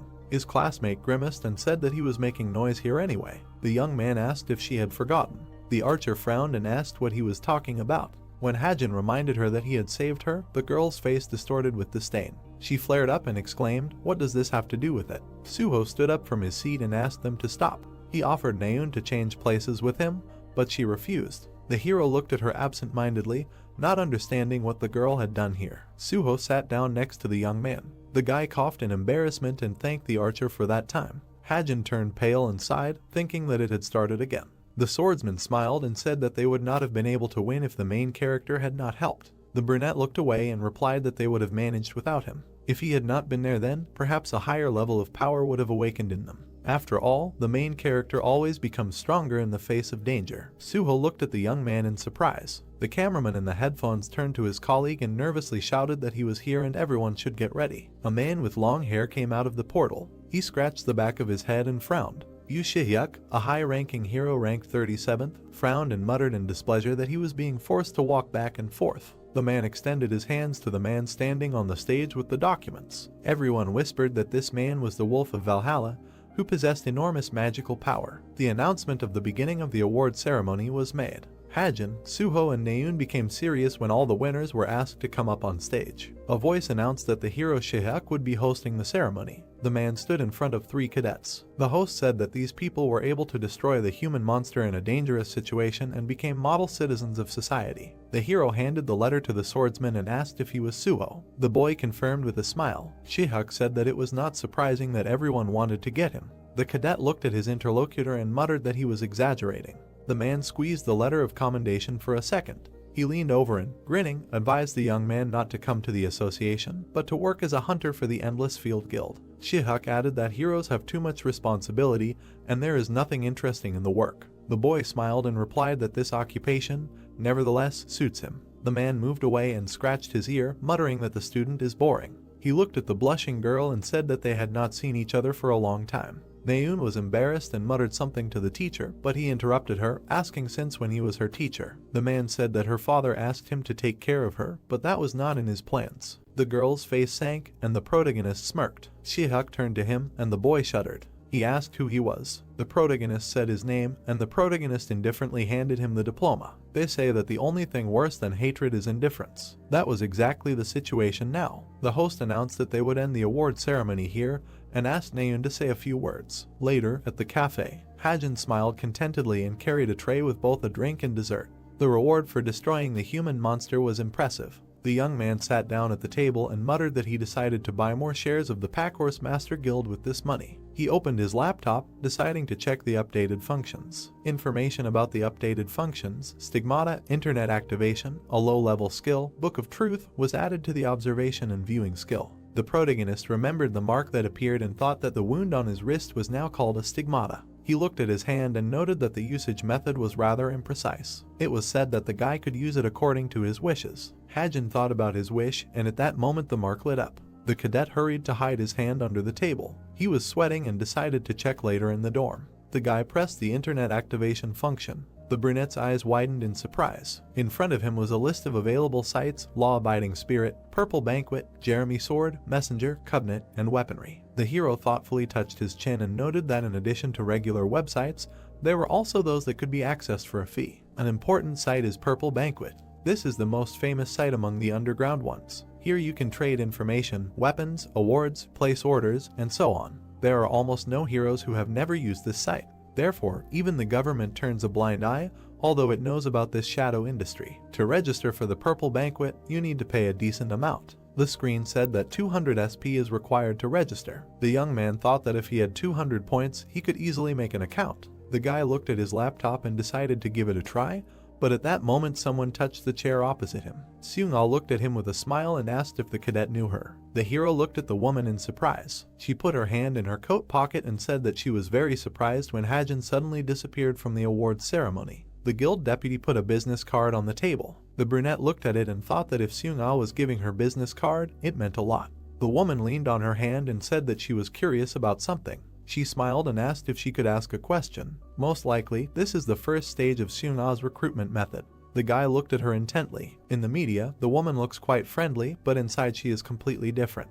If the person she brought does not meet her expectations, the deputy simply gets rid of them. Takes what she wants, throws out who she wants. The principle of natural selection. This is Seung-ah, the deputy leader of the best guild in Korea. Connections with her will be useful for further developments. She smiled and began to say that she was curious, but the hero abruptly refused. The woman looked questioningly at the interlocutor, but he said that he had nothing to tell her. Seung-ah smiled tensely and said that the young man did not seem to understand, because she was now showing great interest in him as the deputy leader of the #1 guild in the country. The brunette put the laptop in his backpack and thanked him for his interest, if it was sincere. The woman looked at him in shock. The hero thought that the deputy most likely saw that the cadet used an attack with the property of light. Now Seung-ah is experiencing ordinary curiosity. The guy stood up and decided that he needed to leave here so that her curiosity could grow into something more. The young man said that it was time for him to go. The interlocutor opened her mouth in surprise and asked again. Description: Stigmata. Stigmata contain magic, one of the types of power of the creator. Every time the amount of SP exceeds a certain value, and the level of attention rises by one level, one stigmata appears. The magic contained in the stigmata can be used according to Hajin's wishes. When using all magical powers, they are restored within 24 hours. The mark on his hand began to shine, and the young man decided to transform the magic of the stigmata into the form of a sword. A blade appeared above his hand. The brunette waved the weapon and muttered that one has only to think about what he wants to use, as it appears by itself. Magic is an ability that is greatly influenced by abilities and training. The hero looked at his hand and said that he did not even imagine that he would be able to use magic when he came to this world. It was good that such a method had appeared. Then he decided to test the Book of Truth skill. Hajin thoughtfully rubbed his chin. The mark on his hand began to glow again. A shining book appeared in the air. The hero looked at the object in shock. This book contains the truth. It can answer any question if magic allows it. The young man's eyes widened in surprise. The cadet looked at the book and asked how tall he was. The artifact answered that he was 174 centimeters. Notification: you spent 1 SP? That's how the guy found out how they were spent. The bracelet on his hand lit up and started beeping. The hero looked at his hand and read that an emergency notification had arrived. General message: we are looking for the last person to see Cadet Jinha Jiang from the world class. Hajin looked tensely at the notification and muttered that it seemed like the second main story had begun. The incident with the disappearance of people in Cuba. As you can tell from the title, 6 cadets will disappear during the month that this episode lasted. The criminals' tracks will not be found, the investigation will reach a dead end. The number of missing people will only increase, as if someone was deliberately mocking them. This episode is of great importance because the criminal's target is Yona. If the protagonist's assistant dies due to the co-author's interference, it will be a big problem. Hajin touched his chin and thought that it would be better to find the culprit himself. He lowered his hand and remembered that history could be distorted if he made a hasty decision. In the end, the young man decided to watch from the side for now. The next day, the sun's rays penetrated the training hall. Suho took a few sips of water. A classmate approached him and pointed to the side, offering to look at him. Someone kicked the disc on the barbell. 2 people approached the protagonist and asked what this loser was doing. They looked at the young man crouched near the barbell. The red-haired guy was bullying, saying that he was crying, that he was having a hard time and wanted to completely disgrace their academy. He said that the guy got in here for a bribe. Suho jerked to intervene, but the guy stopped him by the shoulder. The swordsman turned to the village headman with displeasure, but the latter said that it was immediately obvious that the hero was being deliberately angered, and if he intervened, it would be worse. He smirked and suggested that the young man was repeating himself. The interlocutor frowned and asked again. The village headman clenched his fist and reminded him that Suho himself said that Hajin cut off the hand of the human monster, and now he can't answer these guys. At this time, the protagonist tried to lift the barbell, but without success, so the offenders decided that he was joking. The headman scratched the back of his head and muttered that the brunette was just lucky that he was able to destroy that monster. Suho walked towards them, demanding that they stop. The other cadets turned around, interested in what was happening. The teacher burst into the hall and shouted at them what they were doing during training. He raised his hand with a Wutman paper and ordered everyone to gather to find out the results of the exam. The man said that he would hang up a poster and the students would check it themselves. Suho turned around. The cadets were studying the results with interest, checking whether they passed or not. The protagonist was in first place, and after him Rachel. The brunette looked at the poster indifferently and was not surprised because he copied everything. Behind him, a rapier fell to the floor with a clang. The blonde looked at the results in shock. The hero turned around at her in surprise. Rachel Elizabeth Louise, the English princess, ranked 3rd in the Cube entrance exams. In addition, she has never been inferior to others. Always ranked 1st in written exams, no matter how difficult they were. The girl turned to Hajin. The young man sweated and knitted his brows. The palace, Rachel's memories. The subjects congratulated her on entering the cube. The butler and the female knight looked at the girl with concern. The man asked if she was worried, because outstanding and famous heroes from all over the world would gather there. In addition, all classes were held in Korean. The blonde smiled and replied that she would study hard and live up to the expectations placed on her for the glory of the English royal family. She looked at her portrait with her parents. The present tense. Rachel leaned on her hand and mentally apologized to her citizens. The teacher looked at the students and said that Hajin presented a completely new point of view on analyzing the real world. He added that the other cadets should follow his example. The blonde put her pen to her lips and thought that real-world analysis was a rather difficult subject. She decided that she would not catch up with the hero in grades before the midterms. The girl glanced at the brunette sitting in front of her, absent-mindedly looking ahead. Rachel frowned, wondering how the hero usually studied. Information Department Truth, the answer to any question. Hajin tapped his fingers on the keyboard. He thought that since he had gotten the Book of Truth, he should use it properly. At the same time, he would earn some pocket money. With the help of the Book of Truth, one can find out any information about this world if it does not exceed the number of points available. The brunette rubbed his chin and noted that few people knew about it yet, so one should not expect large incomes, but if there were good reviews and recommendations, there would immediately be more clients. He submitted an application to register as a seller. Virtual screens appeared in front of him, and the young man decided that he should invest the accumulated SP. The beginning of the second main story. This meant that the cube was no longer a safe place where human monsters couldn't get in. Hajin looked at the gun and noted that his skills weren't enough to fight them right now, although he had plenty of points, probably due to the bullying of the Jonghak gang. The brunette smiled and thought that he should invest these points and get something that could be useful in a dangerous situation. For starters, he decided to strengthen his gun, the Desert Eagle. The young man began typing on his laptop. Additional properties of the Desert Eagle, gun, sniper rifle. The hero smiled awkwardly and wondered if this was too much. He pressed the key and spent 250 SP. The weapon began to glow until it turned into a rifle. Desert Eagle, sniper rifle. The guy looked at the updated weapon with satisfaction and said that with this thing he could surprise everyone. Now Hajin decided to try to make up techniques. Unlike abilities that cause supernatural phenomena based on magic, techniques are related to physical data or skills. For a shooter, the most important skill is take a position. The boy started typing something. Description: Parker, proficiency 0%. Flexibility and agility of movements. Can be used to move around the terrain, regardless of its relief. The speed and use of the skill depend on intelligence and muscle strength. Notification: You have spent 350 SP. The hero looked at his hand and muttered that he could not feel it now, but the skill was probably used. The bracelet screen began to glow. General message: Has anyone seen Cadet Sunjeon from the world class, who has not been contacted since yesterday? Second victim. The boy looked at the pop-up message. All the cadets who disappeared before Yona was kidnapped were killed by the criminal. The hero knew who was behind it and who would be next. He wondered if he should continue to watch people disappear without a trace. The boy turned pale and started sweating. The sun was shining brightly in the sky. The open-air Cuba training ground. The coach frowned and announced that there would be a special practical training session today. The cave behind him was an artificial dungeon created using magical engineering technology. Inside were imitations of real monsters. The man announced that today they would have dungeon clearing practice. He frowned and shouted for everyone not to relax, thinking that this was just a lesson.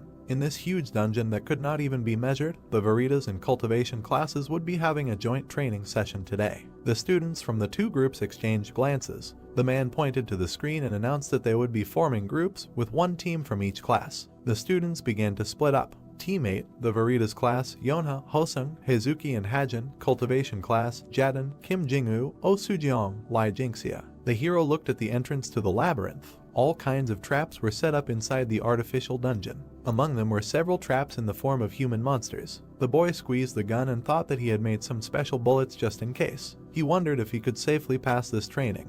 The hero looked up. Notification: Change in settings detected. Hajin frowned and sweated when he saw that there were as many as 3 new changes. The boy began to get nervous, not understanding how exactly they had changed. The students around him gradually gathered into teams. Someone shouted, "Did some idiot not hear that they were told to quickly gather in teams?" The girl with a bandage on her face looked at Suho with displeasure and said that he looked stupid. Team 1, the Veritas class, Suho, cultivation class, Jo Yuna. Notice, Yuna's character personality has become even more mischievous than before. The guy shook her hand and said that it was nice to meet Yona. Jaden from the cultivation class grabbed the brunette's hand and exclaimed that he hoped to work with her after training too. Notice, Jaden's character growth potential has increased by 0.5. Naun pointed to the guy standing next to her and clarified that he was on her team and had also appeared in the Hunters Club earlier. The blonde smiled and replied that his name was Sven. Notice, Sven's psychological weakness has increased. There is a high probability of devil servants infiltrating during the dungeon clearing. The protagonist looked back at these two in shock and thought that this was already a disaster. He narrowed his eyes and noted that there were 2 interested parties. First, Jaden from Teammate. Arrogant, a weakling in front of the strong and a strongman in front of the weak. He is strong enough to be invited to Essence of the Straight. Notice, Jaden's character growth potential has increased by 0.5. The hero was curious about this growth potential. The brown-haired man pointed to the guys next to him and introduced his team, Kim Jingwoo, Oh Sujeong, Lai Jingxia. Yona stood next to her group and introduced them, mangling the protagonist's last name. The young man frowned and thought that this was okay. Next was Sven from Team 3. The blonde stood nearby and talked to Naun. He was a German state-funded student, a hero and a promising player who had completed an elite training course. His special feature was his sympathy for Naun. The guy blushed slightly while talking to her. There were many foreigners studying in Cuba who dreamed of roughly the same thing. Sven was no exception. He entered the academy in the hopes of reaching the very top. However, the reality was not so simple, and due to the skills of the strong cadets, he became one of the ordinary average students. Sven felt his inferiority and defeat for the first time, as well as personal instability due to adolescence. In the end, the blonde sold his soul to the devil to gain power. The guy noted that this content matched what he wrote. The problem was the expression while clearing the dungeon in the notice. The hero rubbed his chin and thought that awakening came prematurely. He hoped that this would not significantly affect the plot. Someone suddenly put a hand on his shoulder and called him. Jaden looked at Hajin with a smile, asking if he was a shooter, and asked him not to hang around like that in the dungeon. The young man shook his hand off and asked him to move away. The interlocutor chuckled and noted that it was not for nothing that all sorts of rumors were circulating about him. The hero clenched his fist and thought that his reputation had been terrible lately. It was all because of the rumors that had spread in the world class. Allegedly, he was using his status as a Cuba cadet to intimidate everyone, and also going to Seoul every weekend and having fun there. It was clear who the source of these rumors was. Thanks to this Jonghak gang, the guy was able to raise his SP quite well. The young man sighed and thought irritably why no one from the team would even stand up for him. The teacher shouted that they would enter one by one, starting with the first team. Jaden approached Yona and said that there were rumors that she was the first among the cadets receiving support. The girl replied that she had heard a lot about him too and suggested that the teams were improperly composed because it was very profitable for them. The guy said that this is usually how it happens. There is always one outstanding player and one who comes in addition. The hero crossed his arms irritably. The coach ordered teammate to enter. The guys went inside. They walked through the cave, and drops of water were dripping down from above. Jaden, who was walking in front, suddenly stopped. The team stood at a crossroads, and there were many passages in front of them. Yona thoughtfully touched her chin and asked where it would be better to go. The brown-haired man said that the shooter in their team is Jingyu. Suddenly, the main character looked at them and suggested going to room 6. Jaden looked at him irritably and asked why. The brunette suddenly agreed and asked to follow. She pointed at Hajin and said that he did not look very good, but he had a good eye. The young man grinned and thought that she would definitely hurt him somehow. However, they would be able to go the way Naun chose. If Sven really made a contract with the human monster here today, the archer would have a hard time handling it alone. If something bad happened to her, the whole story would get confused. They couldn't lose her. The team went through entrance 6. Jaden muttered in displeasure that this idiot wanted to attract attention. The protagonist raised an eyebrow and advised him to keep a closer eye on the monsters ahead. The interlocutor asked irritably where he saw them. It was dark. The youth said that there was a salamander ahead. It seemed to be a dungeon switch. Jingyu asked if he should shoot a light arrow. Yona asked him to do so. The boy pulled his bow and launched a shining arrow, illuminating the tunnel. The girl frowned in shock. A salamander, a class 6 monster above average, turned towards them. The team perked up, and the leaders shouted for everyone to prepare for battle, asking if anyone could attack with water attributes. The hero frowned, taking out his gun, and thought that it was not yet time to use it. Yona swung her whip and said that they would attack the center. The girl swung and launched the weapon forward. The salamander opened its mouth, accumulating energy. Suddenly, a whip tied her muzzle, covering her mouth. Sujeong and Heizuki had already jumped on the monster from above. They took turns striking the enemy. The salamander's body glowed and began to disappear. The brunette frowned and noted that the dungeon was changing. Sparks were coming from her weapon. The hero noticed this and thought that Yona had already managed to reach the level of enlightenment. The girl turned around and suggested that they move on. Hajin nodded and thought that she was really amazing. The young man tripped over a stone and fell, leaning on his commander. At that moment, something flashed next to them. They landed on the ground. The hero was sweating, awaiting his fate. The girl demanded to let go, and he instantly jumped away from her. While the brunette was about to end the guy's existence, the others looked away, asking what it was. Hajin and Yona looked at them questioningly. Jinxia and Heizuki looked at the arrow in the wall, not understanding where it came from. The hero thought that the threat of the human monster was probably much stronger than he thought. The boy's eyes widened in realization, which he noticed when they were falling. Description: poisoned arrow. Lethality 4/10. Effect: silent attack. The tip of the arrow is smeared with poison. Someone was walking along the tunnel and breathing heavily. Sven was lying on someone's back with a pierced shoulder. He was sweating and apologized, asking to leave him. Naun closed her eyes and demanded that her companion shut up, and if he had the strength to talk, then let him get up and run. She did not understand what was happening, because during training sessions there can't be a poisoned arrow that flew out of nowhere. The girl ran forward with the guy behind her. A large monster, leaking lava, followed him. Naun exclaimed. Where did such a monster come from in an artificial dungeon? An artificial dungeon? A training session. Explosions were heard in the corridor. Jinxia put up a shield, reflecting the fire attacks, and the rest of the team fought off the monsters from behind. The small lizards attacked them with powerful force. The sparse-haired girl stuck her shield into the ground, holding it tightly. Jingyu stood next to her and attacked with arrows. He released the bowstring and shot at the monsters. A little further away, Yona and Hajin were fighting.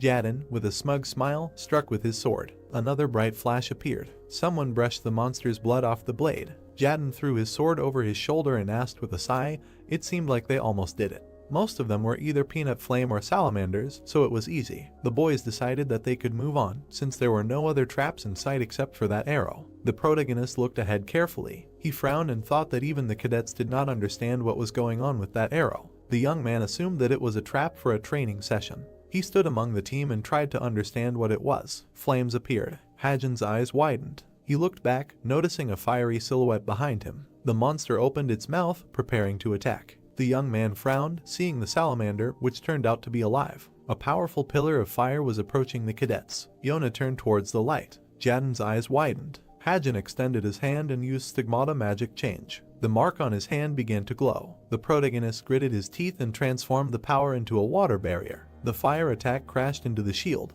The flames were extinguished by the water. A charred trail ran along the floor from the monster to the barrier. The monster let out a sigh and collapsed. Hosung and Heizuki stared at it in shock, surprised by the attack. They were discussing whether it was really a doll, since the heat was real. The hero had his back to them. He looked back when he was called out. Jaden grabbed him in anger and called him names since he had asked about the water attributes earlier. The brunette squeezed his hand and said that it was just the effect of a magic weapon. The swordsman shouted that he did not believe it. Yona extended her hand and said that they did not have time to sort things out. Sujiong frowned and asked what a real monster was doing here instead of a doll. The hero's squad leader looked at her and said that this place was as close to a real dungeon as possible. It was possible that the salamander could have appeared here naturally. She added that they would most likely be able to get extra points for this, so it was better to leave the sorting out for later. She walked in front of him and suggested that they go further. The girl pressed her lips together and thought that Hajin had probably lied about the magic weapon. He couldn't even buy the Desert Eagle himself, so how could he have magic skills? The guy wasn't Suho or Jonghak.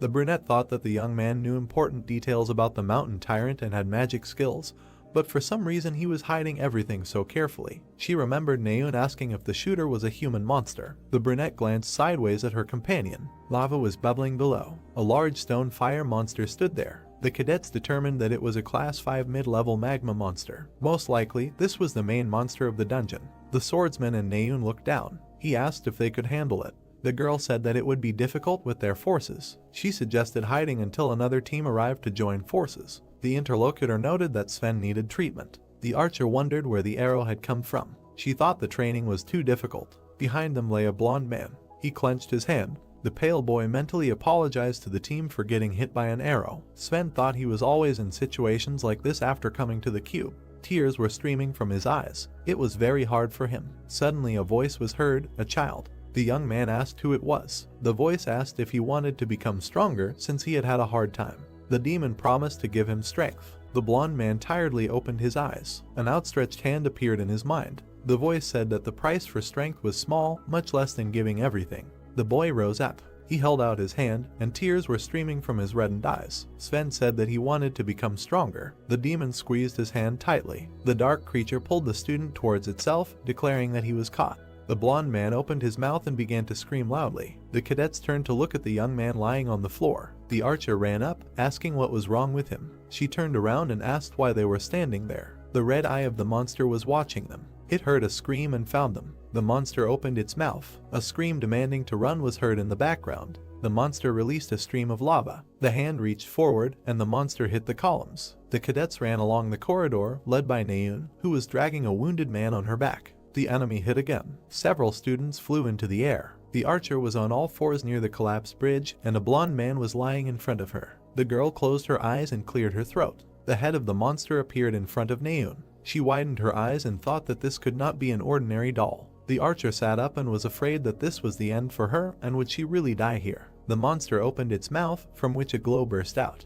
A blue bullet cut through the air and hit the monster. Water flowed off him, and he turned his head. Naun looked inquiringly in that direction. The main character stood opposite. He frowned, clutching a gun in his hand. A few minutes ago, the group stopped in front of a blockage blocking the way. Jaden looked at Hajin with displeasure and said that the main monster's zone was visible here. The young man frowned and replied that this was the right way. He thought that this wall had not been there just now, but that was not important now. The hero turned to the swordsman and said that the main monster's zone was behind this wall, so let him try to break it. The interlocutor took the blade and was indignant. Did the brunette imagine himself a master? He frowned and swung the weapon. Sparks flew from the stone. A shudder ran through his body. Jaden shouted irritably, "Was that enough?" The hero's eyes widened, surprised that even a blow with magic did not work. Heizuki pointed her finger up. The young man noticed that there was a gap at the top of the arch. Hajin came closer and said that then it would be possible to get through it. The swordsman asked what nonsense he was talking about. Because this wall was at least 10 meters high, he couldn't climb it. Hajin raised his hand and said that he would be the first then. A glow began to emanate from him. The young man used a technique. In a few jumps, he reached the top and grabbed the stone. The cadet climbed into the crack and darted to the other side. His teammates assumed that he had cats in his family. Suddenly, the ground shook and they looked ahead in alarm. Small stones fell from the ceiling. Jaden frowned and cursed, asking what was going on. The monster froze in front of the archer, water running down its body. The hero shuddered and asked how the enemy thawed so quickly. The monster was shaking. Hajin shouted for Naun to pull herself together and move. The girl shuddered, coming out of her stupor. A shadow was approaching the young man. He turned pale and muttered that she would save him later. A cry was heard, battle position. They began to shoot at the monster from different sides. Fire beams flew through, breaking stones. The cadets attacked, but saw that the enemy did not even move. The archer looked at them happily and smiled. She pulled the bowstring. Naun stood up and aimed at the monster. The girl frowned and asked to take a little time. The other students continued to attack the enemy. One guy picked up Sven and ran with the main character. Someone pushed off the ground. The monster's eye widened. A quick blow knocked out several stones on its mouth. The blonde said words of apology. He landed on the monster, clutching a katana, and said that he was too late. The young man gracefully jumped, attracting the enemy's attention. At that moment, the archer held him at gunpoint. She remembered the time she had been helpless in front of the human monster. Naun frowned and said that this time it would be different. She released the bowstring and a powerful projectile pierced the monster. The smoke gradually dissipated. The extinguished fragments of the monster lay on the ground, and lava flowed out from under them. The cadets looked at him and muttered that they really destroyed the magma monster. They hoped that they would at least get points for this. Naun and Sven approached them. The girl asked if everything was okay. The protagonist watched as the archer was asked how she did it. Hajin noted that the blonde had not yet completely become a human monster. The plot was slightly different from the original book. He stood and looked at the archer with a smile. The hero frowned and thought that the process was just slower because Sven had already made a contract with the devil. The situation had become more serious because it was unknown when he would break through. Naun looked towards the archer. He was sitting on a rock. The girl frowned but called out to him. The young man looked at her. They exchanged glances, but neither of them said anything. The hero looked at her in shock. The girl said that she had to tell him that. She blushed and looked away, but thanked him. Hajin's eyes widened in surprise. He got goosebumps and asked again. The girl kicked the floor and shouted that she had simply said that. The young man looked at her in confusion, not believing that she had thanked him. Naun's life had been nothing but tragedy. The first tragedy happened on her 6th birthday. She lost her mother to human monsters and then decided to become a hero. At that age, other ordinary children laugh and misbehave, but the archer trained herself to exhaustion. She couldn't make close friends with anyone, because to extend a hand to someone meant to show one's weakness. Therefore, few heard words of gratitude from Naun. The girl turned away in embarrassment, putting her hand on her hip. The real friends who stayed by her side could be counted on the fingers, and even more rarely could one hear gratitude and apologies, as well as from the hero himself, the author of the book. He stared ahead in confusion. The archer raised an eyebrow and asked why he tolerated Jonghak's bullying if he was so strong. She added that the brunette stopped that magma monster and with such abilities he could have simply fought back. The guy looked at her and replied that even if he got into a fight, he would not be able to win, so he tolerated it. The interlocutor objected that she saw a powerful pistol on him. Hajin picked up the weapon and explained that he made it himself. She ran closer and whispered in confusion that he would be kicked out of the academy if caught. The interlocutor replied that this was why he only used it when necessary. He put his hand on his knee and thought that he now understood how to hide weapons in the stigmata, so now no one would catch him and kick him out. The girl frowned and said that he was still too strong. She enthusiastically raised her finger and asked if he by any chance had a weapon enhancement skill. The hero said that she could think as she wanted. The archer turned around and waved her hand, saying that she knew it and would not tell anyone. Naun stopped and asked if he wanted to tell her something. The brunette looked at her back, then turned away and said no. If the guy apologized now for speaking ill of her brother, then she would surely forgive him. However, he could not do that. It would be better for him to remain a simple acquaintance at a distance. Naun returned to her teammates. The protagonist reminded himself that he had to kill her brother, Jin-yoon. The other girl looked at the archer with a smile and asked if she was friends with Hajin. She frowned and said no. Sven looked at her with crazy eyes, but said nothing. There was a sound. The girl raised her head. An announcement was heard addressed to all the cadets. The voice ordered them to stop clearing the dungeon immediately and leave the dungeon. During the training session on clearing the dungeon, some problems were discovered. Several cameras inside the dungeon suddenly stopped working after the session began. Instead of magic dolls, real monsters entered the dungeon. There was a mix-up with the distribution of trainers, so these problems were discovered much later. Despite the seriousness of the incident, due to the lack of casualties, Cuba decided not to involve external forces, but to conduct an internal investigation. The protagonist leaned on his hand, sitting at his desk, and thought that the human monsters who occupied leadership positions in Cuba managed to hush up this matter. The investigation of the incident will take place in the second episode. Hajin drew an angry face in a notebook and questions about why that guy didn't turn into a human monster. Now he needs to focus on the problem of Sven. The consequences of a contract with the devil are increased sensitivity and obsession. If the blonde's emotions reach the limit and explode when he is alone with Naun, something terrible can happen. The hero put his hand on the laptop and thought that it was worth watching how the relationship between these two would develop in order to prevent such a situation. He opened the messenger, which had more than 99 unread messages. The guy closed his eyes and thought that he was a little ashamed, but he would just check and immediately turn it off. Notification: you have entered Naun's messenger. The last 3 dialogues were with Suho, Sven and Jonghak. The blonde wrote that the hunting club was going to Gangwon-do this week and asked her to make a bet. According to the plot, the guy will have a breakdown on that day. The young man looked at his laptop and decided that it would be better to go with them. He needed to be properly prepared, just in case. The brunette looked ahead and thought that he had also grown up a bit, so it was time to go into the dungeon on Mount Gari. His bracelet beeped again. The hero looked at it questioningly, not understanding why he was calling him. He picked up the phone. Suho smiled and greeted Hajin by the call. The swordsman asked if the shooter would have time on Friday. The brunette stared at the bracelet in surprise. The interlocutor said that he had one request. If you look around, this is a famous place in the province of Gangwon-do, where energy and spirit are mixed, so this mountain has long been called a training mountain, where warriors from all over the country came. However, not only warriors came here, there were also seekers of treasures hidden in the depths of the mountain, such as this root. Opposite the main character stood a guy and said that people like him are collectors of mountain ginseng. The boy just looked at him and listened silently. Then he agreed, and after that there was an awkward pause. For some time the guys stood in the forest and discussed why they were staring at some map they could miss the main thing, and the boy replied that he was not looking for ginseng here, but for one place. In response he heard that it was good. All young people who are just starting to do this say so, but if he hopes for quick enrichment, then it is in vain. The young man did not answer him. Then the seeker wished him luck and said goodbye. At that moment he heard just agreement, and while he was leaving he thought that this newbie still has a lot to learn. At that very second, the main character stumbled and asked what kind of roots the tree had, and behind him he saw that very ginseng root. He was very surprised and realized that he had found what he was looking for. The guy immediately picked it up and of course decided to eat it.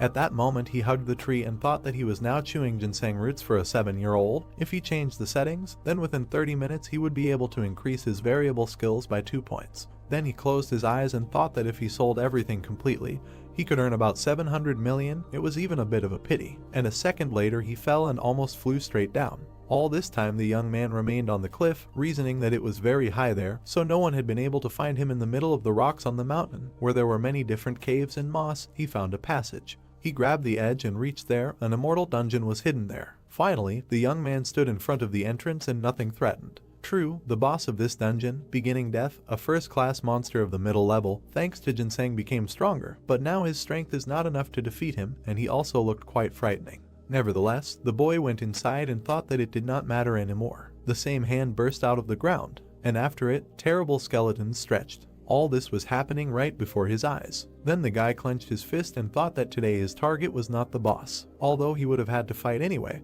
because at that moment he was already surrounded by a herd of opponents. He was interested in the hidden stage in this dungeon. A moment later, he pressed his sleeve, and a second later, he presented the gun directly to the jaw of one of the skulls. A shot immediately rang out. The monster discharged into different pieces, and after him, several more opponents were destroyed. The eyes of the protagonist were burning at that moment, and in his head there were thoughts about 1000 lie, and it was necessary to check the route. It was clear that he had to move over the opponents, who were getting closer and closer to him. And then it was decided to move along the ceiling. The boy found himself at the top and began to shoot the skulls from there. In the cave, only explosions from the shot were heard. Finally, it was all over. The gun was even smoking from the work done. The guy looked around and said that it seemed that everyone was ready. And while he was walking forward, he thought that the number of dead people was gradually increasing. This meant that he was approaching the Evangel base. This girl is a witch, the boss of the hidden stage in the dungeon of the mountain. Later she will build a castle of the most terrible bath of the dead in an abandoned school in Suwon. It will look very scary. Meanwhile, the young man continued to walk further and thought that this is okay. The reason why he is hunting her today lies in 2 items that he can get.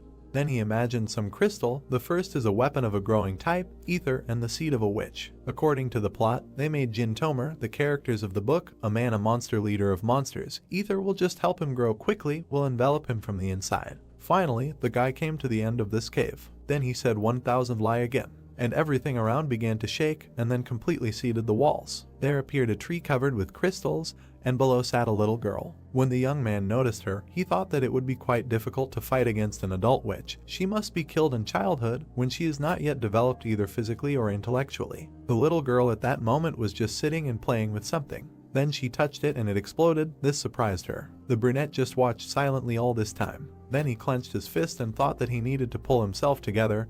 He needed to do this. Even the character in the book did it. Rolling up his sleeves, he thought that in any case, he himself created her. Then he raised his hand and activated his energy. When the first shot occurred, he reasoned that the witch was in a state of mind, so she could not be killed with a gun, then it would be necessary to do it with magic. It turned out that it was not a shot, but the activation of a spear of light magic. The boy took a step forward and said that ginseng turned out to be good after all. Then he swung and compared himself to Yona, after which he threw this spear straight at the little girl. Everything around was covered with a bright light. The guy covered his eyes with his hands and did not understand what happened. And a second later he realized that his target was still alive. Her body was falling apart and her eyes showed incomprehension. And then black magic began to generate around. The baby tried to say something, but a second later she simply dissolved. The brunette froze for a while because of this spectacle and said that he did not understand what it was, life or an object state. However, her seed was lying on the ground, which contains the soul of the witch. If this seed sprouts, the witch of despair will be born, and ether also appeared, a weapon in a liquid state. Has no specific shape, sticks to the weapon and the owner, strengthening the essence, possibly transforming into a weapon formula.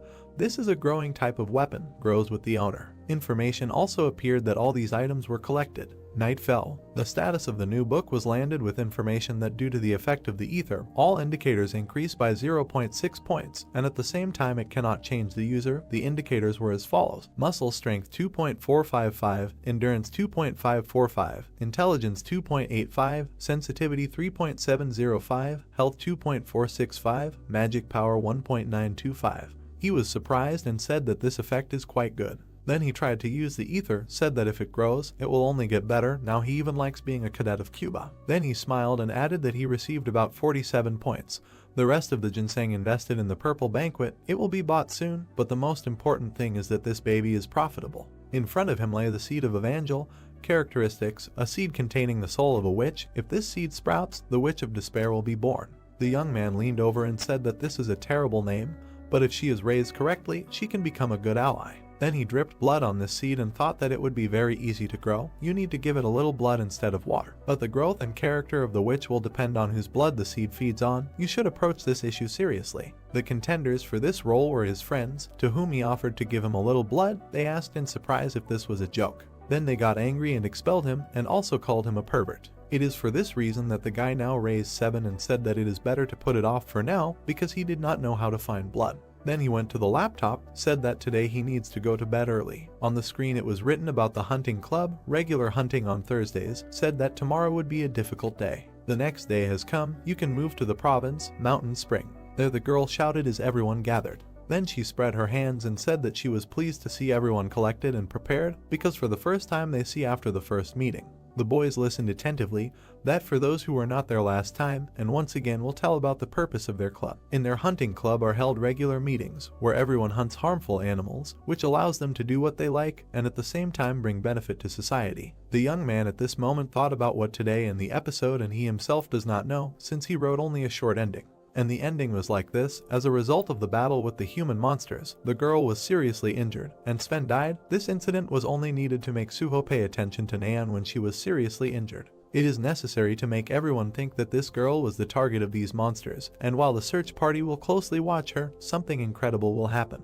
There was blood all over the floor, and the hero's thoughts were that here it is necessary to pay attention to the fact that Sven's history has changed a little. He has not exploded yet, and controls the power of the devil, although very little, fights with opponents, and actively wins. And now in the present tense, the young man turned and thought that if this blonde man disappears from the book now, there will be nothing to worry about, but if he is attacked now, he will be swept away. Suddenly, the girl looked at him and thought, is it really possible that they are looking at her like that now? Then she was completely confused and thought that this guy was pretending that he was not interested, but he was constantly hanging around. Did he really fall in love with her? At that moment, the blonde turned to her and told her to be careful. In response, she received a question: with whom, if not with this guy? And when Sven said that he meant those disappearances, the girl was surprised. She said that that guy was not like that, but in response, her friend simply remained silent. Finally, they announced that they could slowly go, and the guys went ahead together, and the main character walked behind and watched them carefully. In the forest nearby,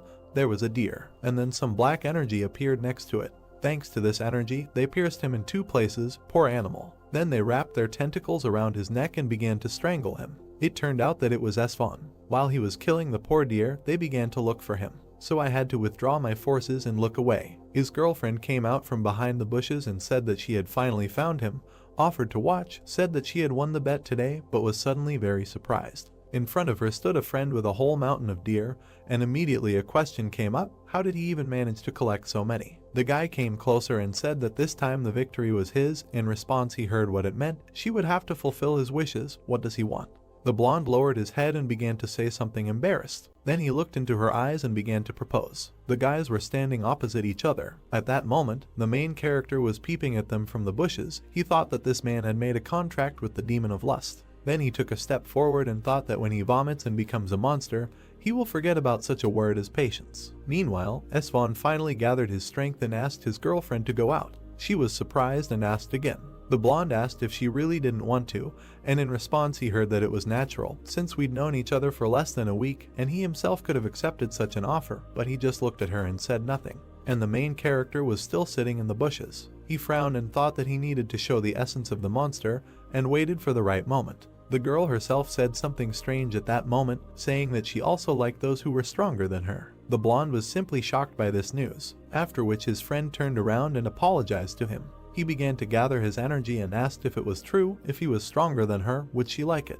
Naun turned around and told him that he needed to know when to stop, and she didn't even notice that his tentacles were flying at her from the other side, after which there was an explosion. The blonde stood in place for some time, but then he noticed something. A bright energy appeared in front of him, and it turned out that the main character was able to protect the girl, transforming the ether into a bill. Then he turned to her and asked if everything was okay, not even noticing another projectile. For a second, he was lifted up and thrown aside. The little girl tried to grab her bow to protect him, but it was broken, and the brunette at that moment was already hanging in the air. He was being strangled by dark forces. There was nothing to do. Nevertheless, his friend decided to use the concentration of magical powers and tried to help him, shouting for that idiot to let him go. Suddenly, they also began to attack her and say that they loved her. In front of her was no longer a person, a familiar blonde.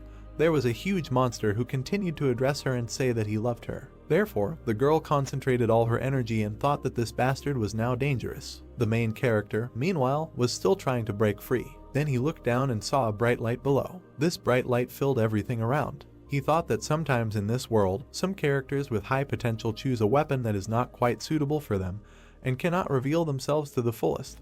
But nevertheless, it seems that she has succeeded now. Although this girl was a shining example before. Suddenly, a huge sword appeared above her head, which even made the young man a little embarrassed. The girl herself frowned and ordered the monster to let him go. Then the light became even brighter and surprised both of those present there. A second later, there was an explosion. Everything in the area began to shake. A trace formed in front of him. There were remnants of this person's energy. The girl then looked at her hand and did not understand what was happening. And the young man approached her and asked what it was. Was it really some kind of laser sword? Here is the answer. He heard that she did not know and asked if everything was okay. The guy turned and just looked away, then answered that everything was fine. The girl smiled and asked if it was true. Then she began to lose consciousness and said that it was good. After which she fell to the ground, and the young man immediately ran to her. Night fell, she finally came to her senses. She immediately jumped up and realized that she was on her comrade's back. There were screams right away after he asked if she had woken up. She still hadn't woken up, so he decided to carry her on his back, asked what was going on and ordered him to let her go to the ground right away. While her comrade was carrying her in his arms, he asked if she really wanted to go down, and in response he heard that he had to let her go quickly. He put her on the ground and agreed, and the girl herself fell down a second later. She was overcome with horror and confusion about what was happening. While she was sitting on the ground, she asked why her legs wouldn't obey, what was wrong with them. The brunette turned around and asked if she had magical exhaustion for the first time. Then the girl raised her head and looked at him without understanding what was happening. The young man immediately explained that magical exhaustion is a condition when the internal supply of magical powers is depleted, and the speed of magic recovery decreases, but this was the only information she knew. For some time, the guys discussed that she wouldn't be able to move normally for a couple of days, so they had to climb on his back if they didn't want to sit here for the rest of their lives. So they walked through the forest. Suddenly the young man asked a question whether he would use a bow. The girl asked what kind of stupid question it was, and then she was surprised when she heard that she herself had felt it today. She did not understand it, but she had discovered her abilities. This is an incredible power that can infinitely enhance skills. If only there is a conductor of magical powers, a sword capable of destroying a huge number of monsters and even human monsters with one blow. In a large-scale battle, there will be no one who can stop her. She will be able to become a queen in a battlefield. This is a truly shocking skill. And for the sake of such a future, she should leave the bow now. Because of this, the girl got very angry. Then she began to wave her hands and asked what this man even understands. He walked forward and thought that it seemed like it was still far away. After some time, he sat her down on a bench and said that from here the checkpoint was already visible. Then she had to move on her own, and her friend had a question where the young man was going alone. He turned around and said that the dorm had already reached curfew and that he had to go, despite the fact that he was asked to stop and take her with him. Morning came, everyone was discussing whether they had heard the news. The students were standing in the hallway and talking about how another student was attacked by a monster man. It turned out to be Sven, and it was unclear when he managed to become a monster. They had exchanged a few words once, but why was the management silent? Meanwhile, the main characters approached office 303. He went inside and saw something. His comrades were standing there, calling him to come closer. All the guys he knew were there, and everyone was looking at him at that moment. All these people had gathered here and were the most significant figures who were waiting for him. But let's fast forward to the day before the incident. In the hunting club, he raised his hand and received a message asking if there was time on Friday.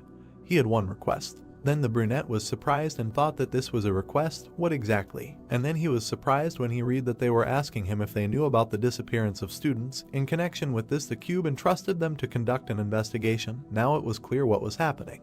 In order not to involve outside forces, the Cuba leadership chose several students from each year and entrusted them with the mission of catching the criminal while marking them with certain bracelets. At that very moment, his girlfriend called out to him and asked if she was coming with them. He asked to wait a minute and thought that the representatives of this team were first-year students. After which he received another message that this was natural. The Cuba would also take measures. There was a high probability that the criminal could be cadets. These people believed that an internal investigation would be easier to conduct. And the young man was already sitting at the table, said that he understood what they meant, but why they called him. In response, he heard that he had good eyesight, heard that he could see 1,000 lie ahead. And then they said that he was recommended. The brunette was surprised by this news. The dialogue continued for some time. He was asked if he would help. And today, when he had already arrived there, Suho met him and thanked him for coming. He was only better, at least he would earn points. The comrade then extended his hand and said that since everyone was here, they could begin. Before they started speaking about the incident, he would like to share his hypothesis. They believe that the criminal is a human monster who attacked their friend. However, suddenly, someone hit the floor so hard that it began to crumble. It was a blonde guy who was sitting in one of the stands. Then this guy raised his head and asked about the girl. The blue-haired boy simply repeated her name, only this time in full. Then he introduced her and said that in general, it is quite possible that the next target will be the human monster. He follows the orders of the demon. If the demon who made a contract with Sven was hunting specifically for her, then other human monsters will also attempt on her life, and asked if they had anyone under suspicion. He also added that perhaps one of their acquaintances was acting strangely. Now the main character thought about it. After which he introduced the blonde and thought that he knew who the real criminal was, but he thought that it would be too dangerous to rush to reveal his name, so he just waited for everything to resolve itself. After which he thought that unlike the book, where 6 victims appeared in 2 months, here 3 people had already disappeared in 2 weeks. At this rate there could be many more victims, and it would turn into a bloody mess. He sat there squeezing his hand all this time. At that very second, the girl raised her head and thanked everyone around her. The guy thought that he did not want to stay on the sidelines and expose them to danger any longer. His eyes began to sparkle. His thoughts were about the fact that he could not wait for events to develop. Therefore, he raised his hand and said that he had one person in mind. He looked at the others and said that the leader of the Hyun nightclub, who was acting quite suspiciously. Everyone looked at him and remained silent. Then someone said that he had an alibi. He was in a close relationship with the first victim, so they checked him, even talked to him personally. After which, to the question of what if the victim came to him herself, the blonde turned and asked if he really thought that some kind of suggestion magic could have worked on the cadet. The main character raised his head and said that it could not if we are talking about ordinary suggestion magic, however, but he was interrupted. The girl intervened in the conversation, who said that something was wrong here, that everyone was picking on a person who had an alibi. Then she looked at them and added that it seemed to her more likely that not the leader of the club, but this guy was the human monster. This news shocked him and immediately followed the question of whether this was said seriously. Before this, the main character sat in front of the computer and reasoned that there should be at least one character who would help. He continued to write and thought that a rich character was needed who would help Suho. Her character is a little tough, but not completely disgusting. Maybe insert the detail that she loved ordinary people. Then he smiled and said that her name was Yona. Let's go back to real time. The girl sat and watched that it was more likely that this man, not the leader of the club, was a monster. The young man asked again in surprise. Then Suho looked at her and said that he had an alibi. He used the portal when the crime was committed. And the girl lowered her eyes and said that she also just decided to check because it is possible to fabricate a record of using the portal. The young man immediately jumped up and asked what kind of nonsense was this. Then he heard scary words, a question about what might be worth starting from the back. A huge guy approached him, who said that from the blow he himself would begin to change. Right. The blonde watched all this and smiled. Another person also just watched silently, but their leader, Suho, was shocked. The brown-haired man lowered his head and said nothing, and the one who approached him asked if he really chickened out, now how he would hit him. Only then the main character raised his head and said that this guy could try to do it, but in return he would get a hole between the eyes. Their friend intervened in the conversation and told them to stop. They shouldn't mess with each other, they both need to calm down. After which the brown-haired guy looked at them and said that if they doubted him, then they could ask the girl. They were together at the club that day. And then some sword flew at his head. It turns out it was the blonde guy who threw it right at the stance. He looked up and turned to him, asking how he even dared to talk about her. The guy replied that when she was attacked, they killed that monster man together, or hadn't heard about it yet, while he was having fun with his gang. He jumped up and started insulting him, but suddenly his friend stopped him and asked him to recover. At that moment, Hajin turned around and said that he thought he knew the culprit. He was immediately stopped and asked where he was going. But the guy confidently continued to move towards the doors. Then he tripped, and thanks to the fact that he bent down, he did not get hit in the back. While the young man was falling, the one who was running after him broke the door with his fist. Everyone saw this and was very scared. But the big guy looked at his target and asked if he had dodged. The guy immediately pulled out a gun and said that he would have to teach him a lesson. Then he pulled it out and was ready to shoot. Only some energy suddenly stopped him. It was Suho, who pulled out his sword and blocked the attack. He looked at the guys, turned to the attacker and said that he should know when to stop. Then he looked at the blonde and said that he should also control himself. If there were any doubts, he could ask the girl. Then the brunette intervened, asking them to wait. Silence reigned in the corridor, and through the office, the main character came out. The brunette at that moment was talking to her friend, who asked if this Hajin could not be a monster, then asked if Yona heard. He simply remained silent. If you move along the school corridor, you can notice that someone did leave. It was the main character, who at that moment had already gone outside. There was complete darkness around. After some time, the guy sat down in the forest and began to reason. He could not understand what the hell was happening now. He also thought that not only did he end up in his own book, but now he was arguing with the characters he himself had created with great love, and moments from writing the script flashed in his memories. And now he was sitting on the grass and saying how fed up he was with everything. He thought that he really missed his parents and friends, wanted to go back to his apartment. According to the contract, he had 1 more year left, and so many pleasant memories immediately flooded in. He also thought that it was interesting what was happening now in his world, if time goes by without changes. Then he was declared missing, and the apartment was probably just empty. Then the young man grabbed his head and thought about his parents. What if they were looking for him everywhere, and what if they were crying because of him? While he was sitting, he thought that he did not understand at all whether he would ever be able to return home. Suddenly a status window appeared in front of his face. It said that his perseverance indicators had increased. After reading this information, he simply laughed. Then he smiled and said that he didn't seem to quite understand what was going on. He looked at this information again and thought that it was good that the indicators had increased. He would have given up on the idea of returning home earlier. Then he wiped his tears. He stood up, shook himself off. After which he looked ahead and decided to continue on his way. Meanwhile, the guys in the room were still assembled. One of them raised his head and asked what was wrong with Hajin. In response, he heard from his comrade that it was better not to touch him now. The other 2 were then sitting downstairs and were silent. The girl decided to ask her comrade if he recognized his skill. Then she turned around and asked if some shooter had dodged a fighter's attack and which of them was more suspicious. She immediately received a notification on her watch. It was a message from Hyun with an offer to meet tomorrow in the training room before the meeting. She read it and said nothing. At the same time, the blonde himself was somewhere nearby. He received a notification with her consent, and his whole face and body were covered in blood. It seems that this was our villain who looked at this and laughed. After some time, everyone gathered in the classroom. Now it was clear why they advise to do things when there is a bad mood. Usually when they train or go hunting, they are too tired, so there is no time to think about something else. Now the main character was sitting in a bad mood and understood that now everything was clear to him. After which he looked at his comrades and thought why everyone was behaving like this. Stop thinking about him. Everything is fine. He even felt awkward. Then he frowned and thought that he himself created these characters. What is he doing? Stop doing stupid things. We need to think about how to get home. At the same moment, a girl entered the office. The blonde approached her and asked if she can already go to school. In response, he heard that there is nothing to do at home anyway. Then Suho approached her and extended his hand. She immediately asked what was wrong with him and said that she can get there herself. The blonde ordered him not to touch her. He began to get angry and told him to try. At that moment, the brunette was sitting at her desk and just watching them. Suddenly, someone shouted that the lesson had already started, to go to class, and everyone headed there. There was a teacher on the stage who said that everyone already knew that there was less than a week left until the midterm exams. Then he added that immediately after the written exam, practical testing would begin. It was divided into 2 parts, according to which they would be assessed. He imagined a battle between students and said that the first was a duel between cadets.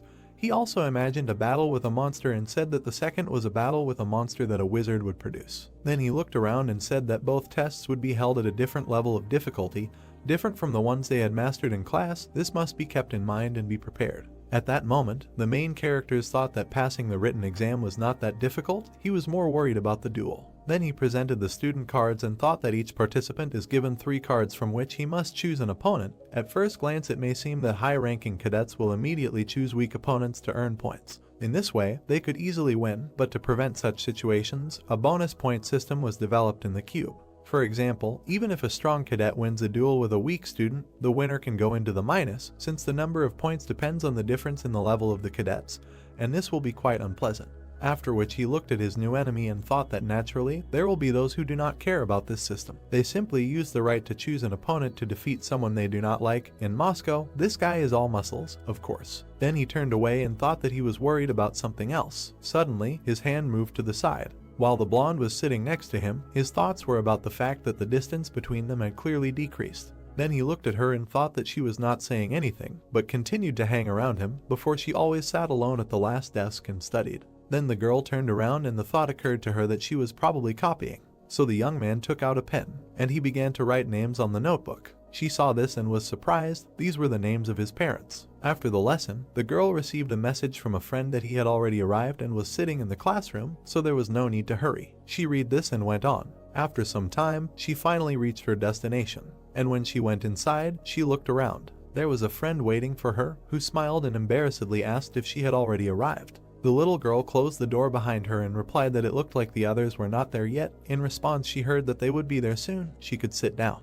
It seemed to embarrass her. and when she approached the table, she saw a lit candle. The young man said that they say this aroma helps to concentrate because now they will study. Then he turned to her and added that he heard that she had joined the team to search for human monsters and was also a member and represented the second year, which surprised her. After which the guy said sheepishly that they had no results so far, asked what their group was doing and if there were any suspects, and in response he heard that there weren't any yet, but there was one person who was talking nonsense. The guy came closer to her and asked again about the nonsense. Then he started snapping his fingers strangely and asked which ones exactly. The brunette didn't understand what was going on and said that she was saying that her friend was also a human monster, but at that moment her soul became calmer, after which she extended her hand to the side and added that he had said that her comrade was using magic that affected the mind, which was simply unheard of. The friend replied that he had no evidence. The brunette nodded her head and confirmed this. Then she opened her eyes and was very surprised. She looked at her comrade and asked again about the evidence. He got scared and said that he expressed himself incorrectly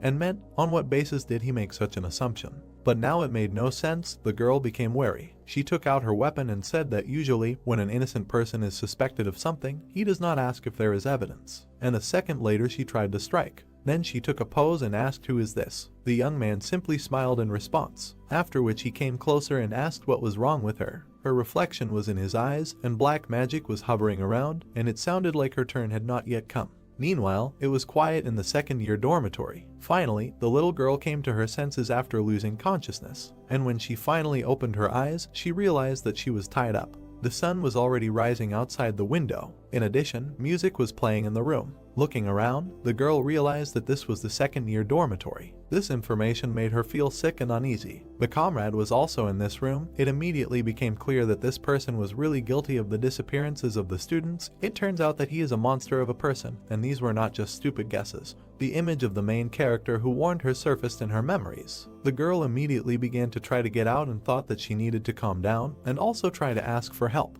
Her hands were tightly tied. It was difficult to move her name, and panic covered her more and more. While the girl twitched, she thought that she would like to get help from someone. But suddenly a blonde man came up to her and said that she would not succeed. Then he smiled and asked what was going on. At that moment, a new message came to the Hajin bracelet. He raised his hand and asked who it could be at such a time. The message was from her. The guy immediately looked up and asked again, did not understand what it meant. The message contained only one number, 9. At that moment, the kidnapper snatched the watch from her hand. Then he raised it up and asked what they would think if he wrote like that in the middle of the night. He smiled and said that Hajin quickly guessed that this man was a monster and he would have to finish him off later. The girl immediately screamed that she really thought he would get away with it. The search party was probably already on the trail and had begun to act. And the guy simply crushed her watch and replied that it did not matter because he would soon leave the cube.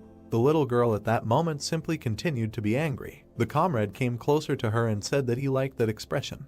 Then he smiled and added that the lady told him that she would like to see horror on him as well. The protagonist in his room was still trying to understand what kind of message with the number 9 was. He looked at his watch, wondering if she had sent it by accident. The number 9 was spinning in his head, and suddenly it dawned on him that it was 911. He jumped up and shouted about the Book of Truth, asked where this girl was now. A book immediately appeared in his hands, and the information from there scared him a lot. It was not clear what it was. The brunette was almost infuriating, sitting in captivity. Something was asking her because she was lonely. This creature said that it knew what this feeling was, but the girl did not pay attention. The comrade influenced her with his power and was happy about it. But then he noticed something. In her eyes, only aggression was still visible. Then he came closer and said that she had a pretty strong will. He put in so much effort, but she still did not give in. She just needed to open her mind to him once. And then he reached out to her neck and added that she should not be afraid. Lilith herself allowed it. The guy touched her head and added that Lilith wanted to meet her. And the girl then pushed away and immediately heard that even if he untied himself, it would not save her. The guy's face changed dramatically and he said with a laugh that you can't hide from magic and you can't run away. But a moment later someone pierced his head. Glass and his blood flew around. The brunette watched this and did not understand what was happening. Her ex-friend fell to the floor and screamed in pain right before her eyes. Then she heard someone come and say that he doesn't trust people, he constantly doubts. What has he come to? The monster man turned around and asked what kind of bastard did this. And when he got up, he heard that there was no hope of recovery. This projectile was treated with a special solution. It can only be removed through surgery. After which he stretched out his hand and called his attacker a son of a bitch, asked where he was now, ordered him to come out. and then he waved his hand, activating his black magic. This magic destroyed even the remaining glass, and also flew towards the girl, and because of this, she fell to the ground and hit her head. But the kidnapper himself still had not found the attacker. He only heard that he should not strain himself so much and continued asking where he was. The main character, meanwhile, raised his gun again and said that he was now very far away, and a second later he shot him straight in the chest again. The blonde lost a lot of blood and began to scream in pain. The blow was so strong that he fell to the floor again. If you look closely, there was someone somewhere far away, behind the bushes. Right in the trees there was hiding the man who shot him, the brown-haired man who got a new rifle. He took aim, said that's why he likes shooting at long range. Then he smiled and added that it looked like he would use up all the bullets his girlfriend had given him earlier today. The brunette, fortunately, remained unharmed or was lying on the floor when the young man said that he hoped that they had prepared something good for him. The monster man was still trying to get up and find him, calling him a psycho, and the main character continued shooting. All those bullets were flying at him and causing incredible pain. Finally, the blonde man turned around and was able to look straight into the distance. Meanwhile, the young man was watching him through the sight. Then he got up and exhaled. He also turned to his girlfriend and said that she had to watch this, asked if she was wounded. In response, he heard that everything was fine and told her to get some sleep. A search party would arrive soon. The girl began to close her eyes and agreed, while somehow managing to thank him. Some more time passed, and finally they moved to another room. The girl came to and did not understand where she was. Suddenly, someone came up to her and asked if she was awake. Suho was sitting next to her, and they immediately asked him what he was doing here. The guy moved over and asked if she was in pain, said that the doctor had said before that there were no abnormalities, and in response he heard that this was true. But she asked why he was here. And after he answered that all her friends were watching her in turn, she asked why. The guy put his foot on his toe and said that he was also partly to blame for what happened.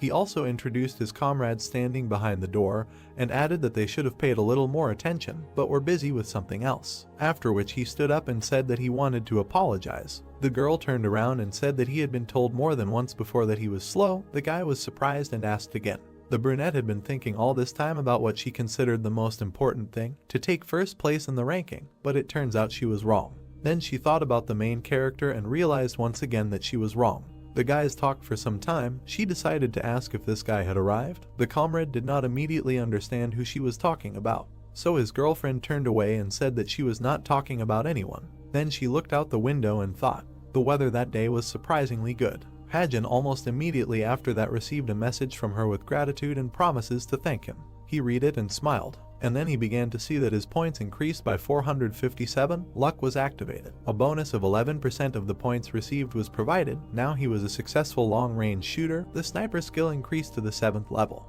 He sat at the table and thought that he was able to earn so much for one action, which means that they give a good reward for solving one of the main episodes. Then he began to read carefully and thought that investing everything in the sniper skill is not particularly profitable, but he thinks it's not bad because he saved his girlfriend.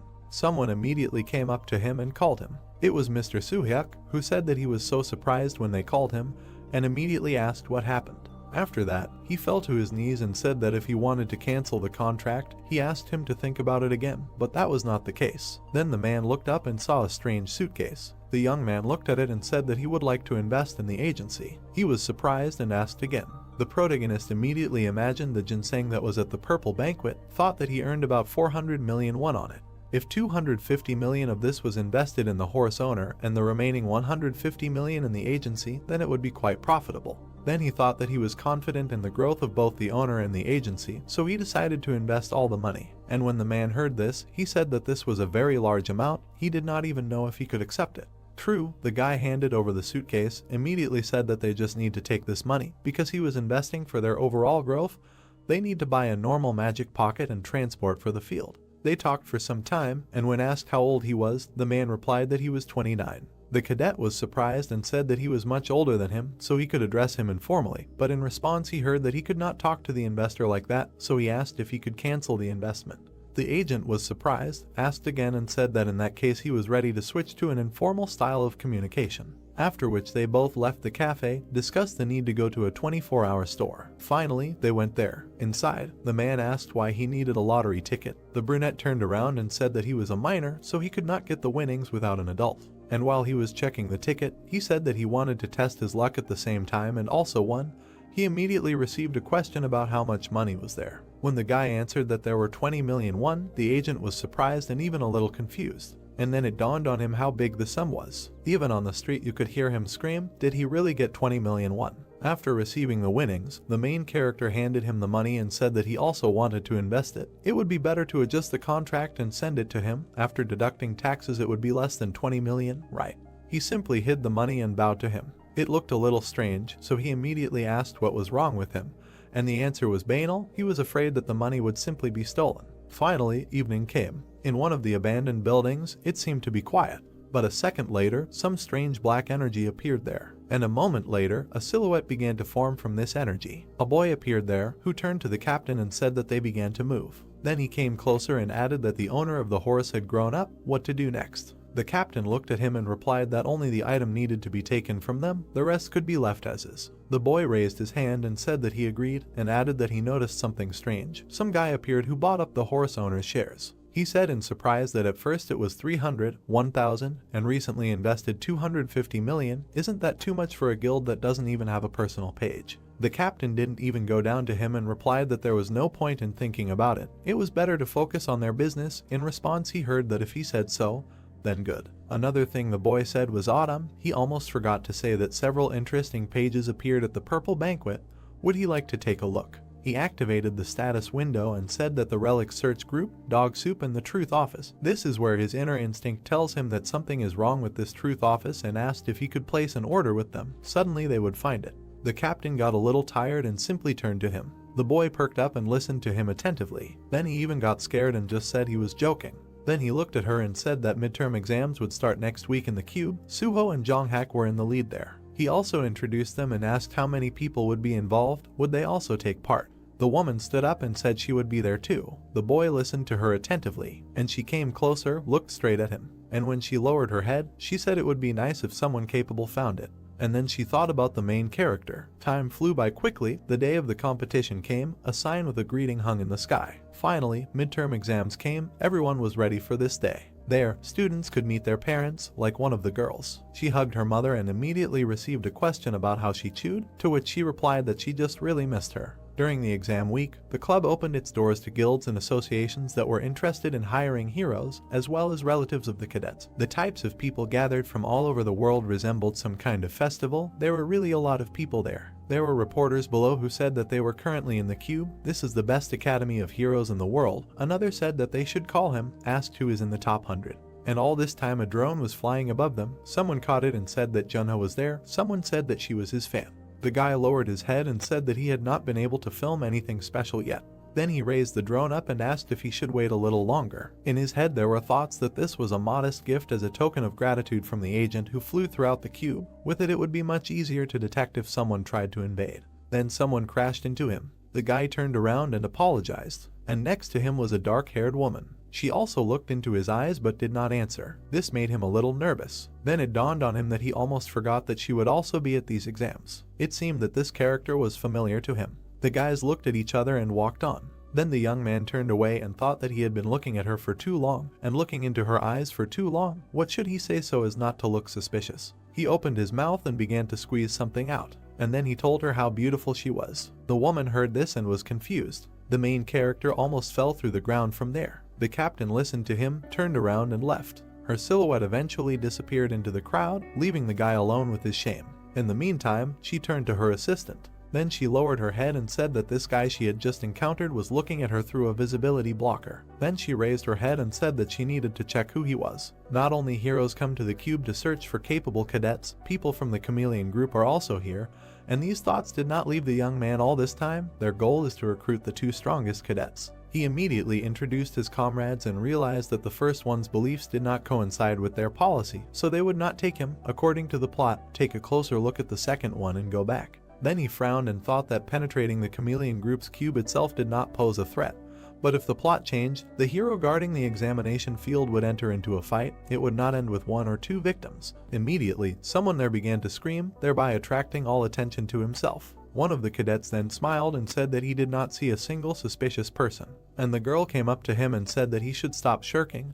It would be better to watch properly. What will become of the hero's reputation if during the exams about the security in the cube? They were Oh Junhyuk, 1737th place in the ranking, a hero of the 6th rank, who said that it would be necessary to simply deal with the violators before it entailed problems, and Seo Yongji 2000th place in the ranking, a hero of the 7th rank. The guys were walking around the square and discussing how the young man made everything sound so easy and simple, but he suddenly interrupted her and suggested that they just go eat pizza. Someone was watching them at that moment, smiled and said that the main character saw the captain despite the siren necklace. Then he went ahead and said that his appetite was starting to wake up.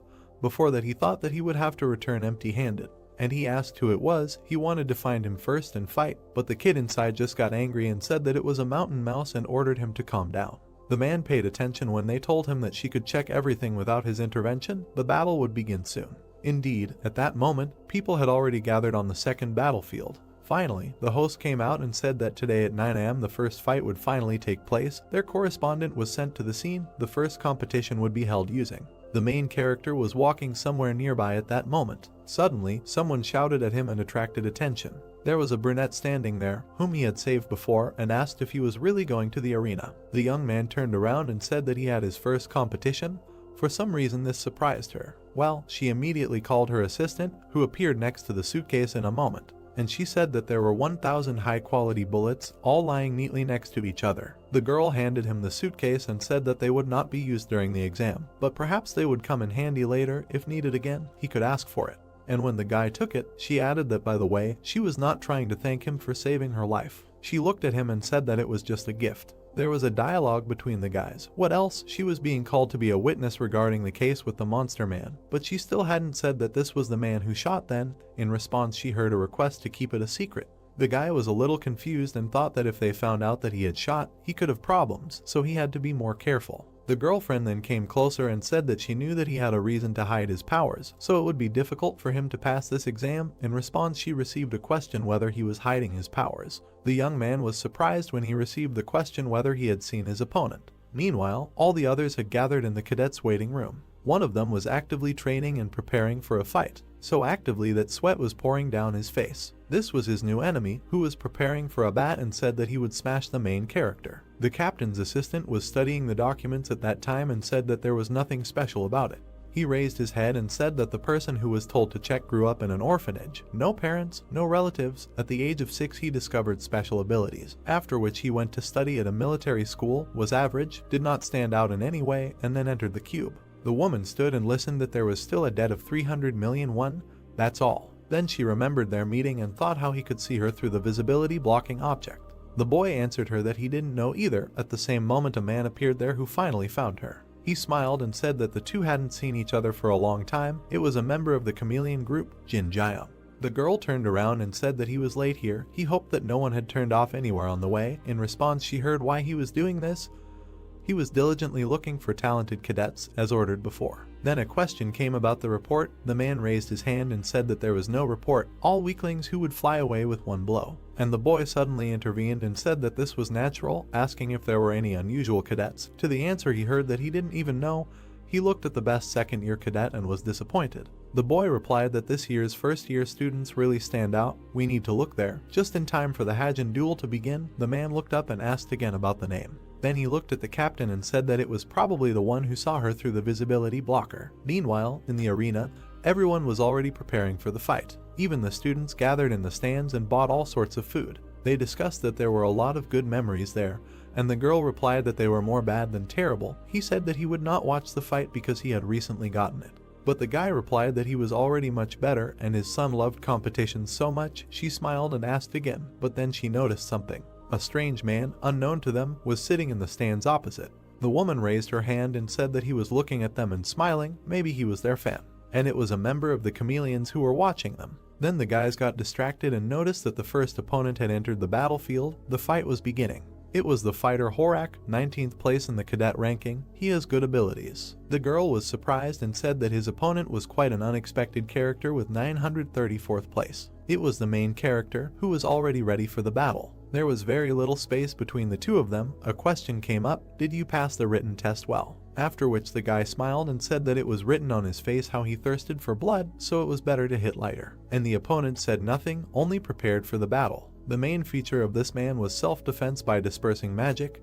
He would be lucky if he did not break him in half, and he is not talking about some bullets, because this man looked terrifying even without a weapon. There is no way he can be allowed to approach him. At the same time, the commentator said that now it was time for the exam tests for freshmen. The guys got ready and said that the first duel begins right now. Horak immediately accelerated and ran towards the enemy. Then he swung and was ready to deliver the first blow, and the young man looked at him and sent a laser there. It was time for the bullet. He fired and thought that the duration of this skill had increased greatly. Then he grouped himself and thought that he would be able to follow his movements for 1 minute. A second later, Horak smashed the floor right next to him with his fist. The guy flew up and thought that the enemy was rushing like a tank, and he was really very expansive. He literally destroyed everything in his path. The brunette did nothing but run away from him. Then he took out his gun and began to aim. When he fired, the enemy's fist was right in front of him and stopped the bullets. Horak smiled and thought that the boy was an idiot. Does he think he can penetrate his self-defense? Then he stretched his hand towards the bullet and thought that some bullet would just bounce off him.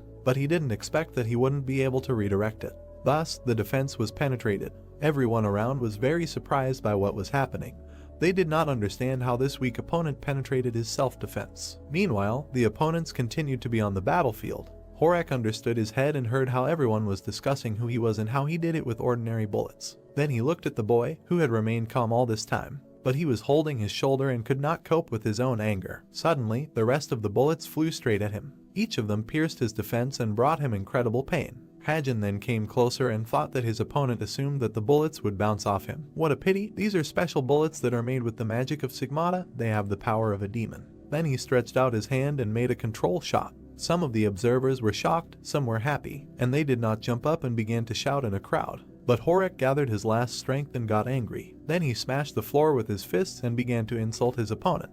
The blast wave was so strong that the floor began to collapse throughout the stadium, and thus the wave reached the main character, who managed to jump in time and avoid the blow. He then fired and shouted that he should be careful because a sword was flying at him. However, the opponent realized this at the last second when he saw him in front of his eyes. Nevertheless, he was able to dodge and thought that maybe the sword had some kind of device. Meanwhile, the young man approached him with a gun and said that the sword was not real. Immediately after, he fired and once again inflicted damage on his opponent. While he was lying on the ground, Hajin came closer and looked at him. Complete silence reigned around. Finally, the cadet pulled out his gun again and prepared to shoot. Even in the stands, people were shocked and froze from what was happening. The guy pulled the trigger and nothing happened. Horak raised his head and looked ahead. The spectators were generally in shock. Also the onlookers, who shouted whether the student really ran out of bullets, but his opponent was no longer at all. The main character was still standing in place when his opponent got up. He looked at him and became very angry, but the guy stood motionless and did nothing.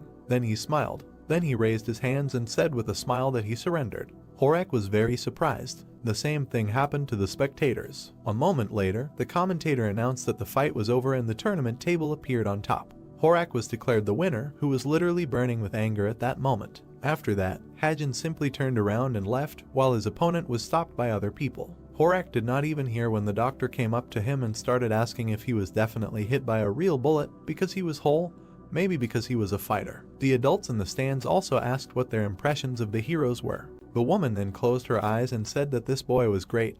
His opponent was too clumsy. He used self-defense, which requires more energy. Although he could have gotten by with a slow attack on his own, he tried to show himself in all his glory in a short time, and as a result he disgraced himself. Then she frowned and added that she was more worried about the boy. Memories of this battle immediately appeared in her head and she said that fast shooting is beyond common sense.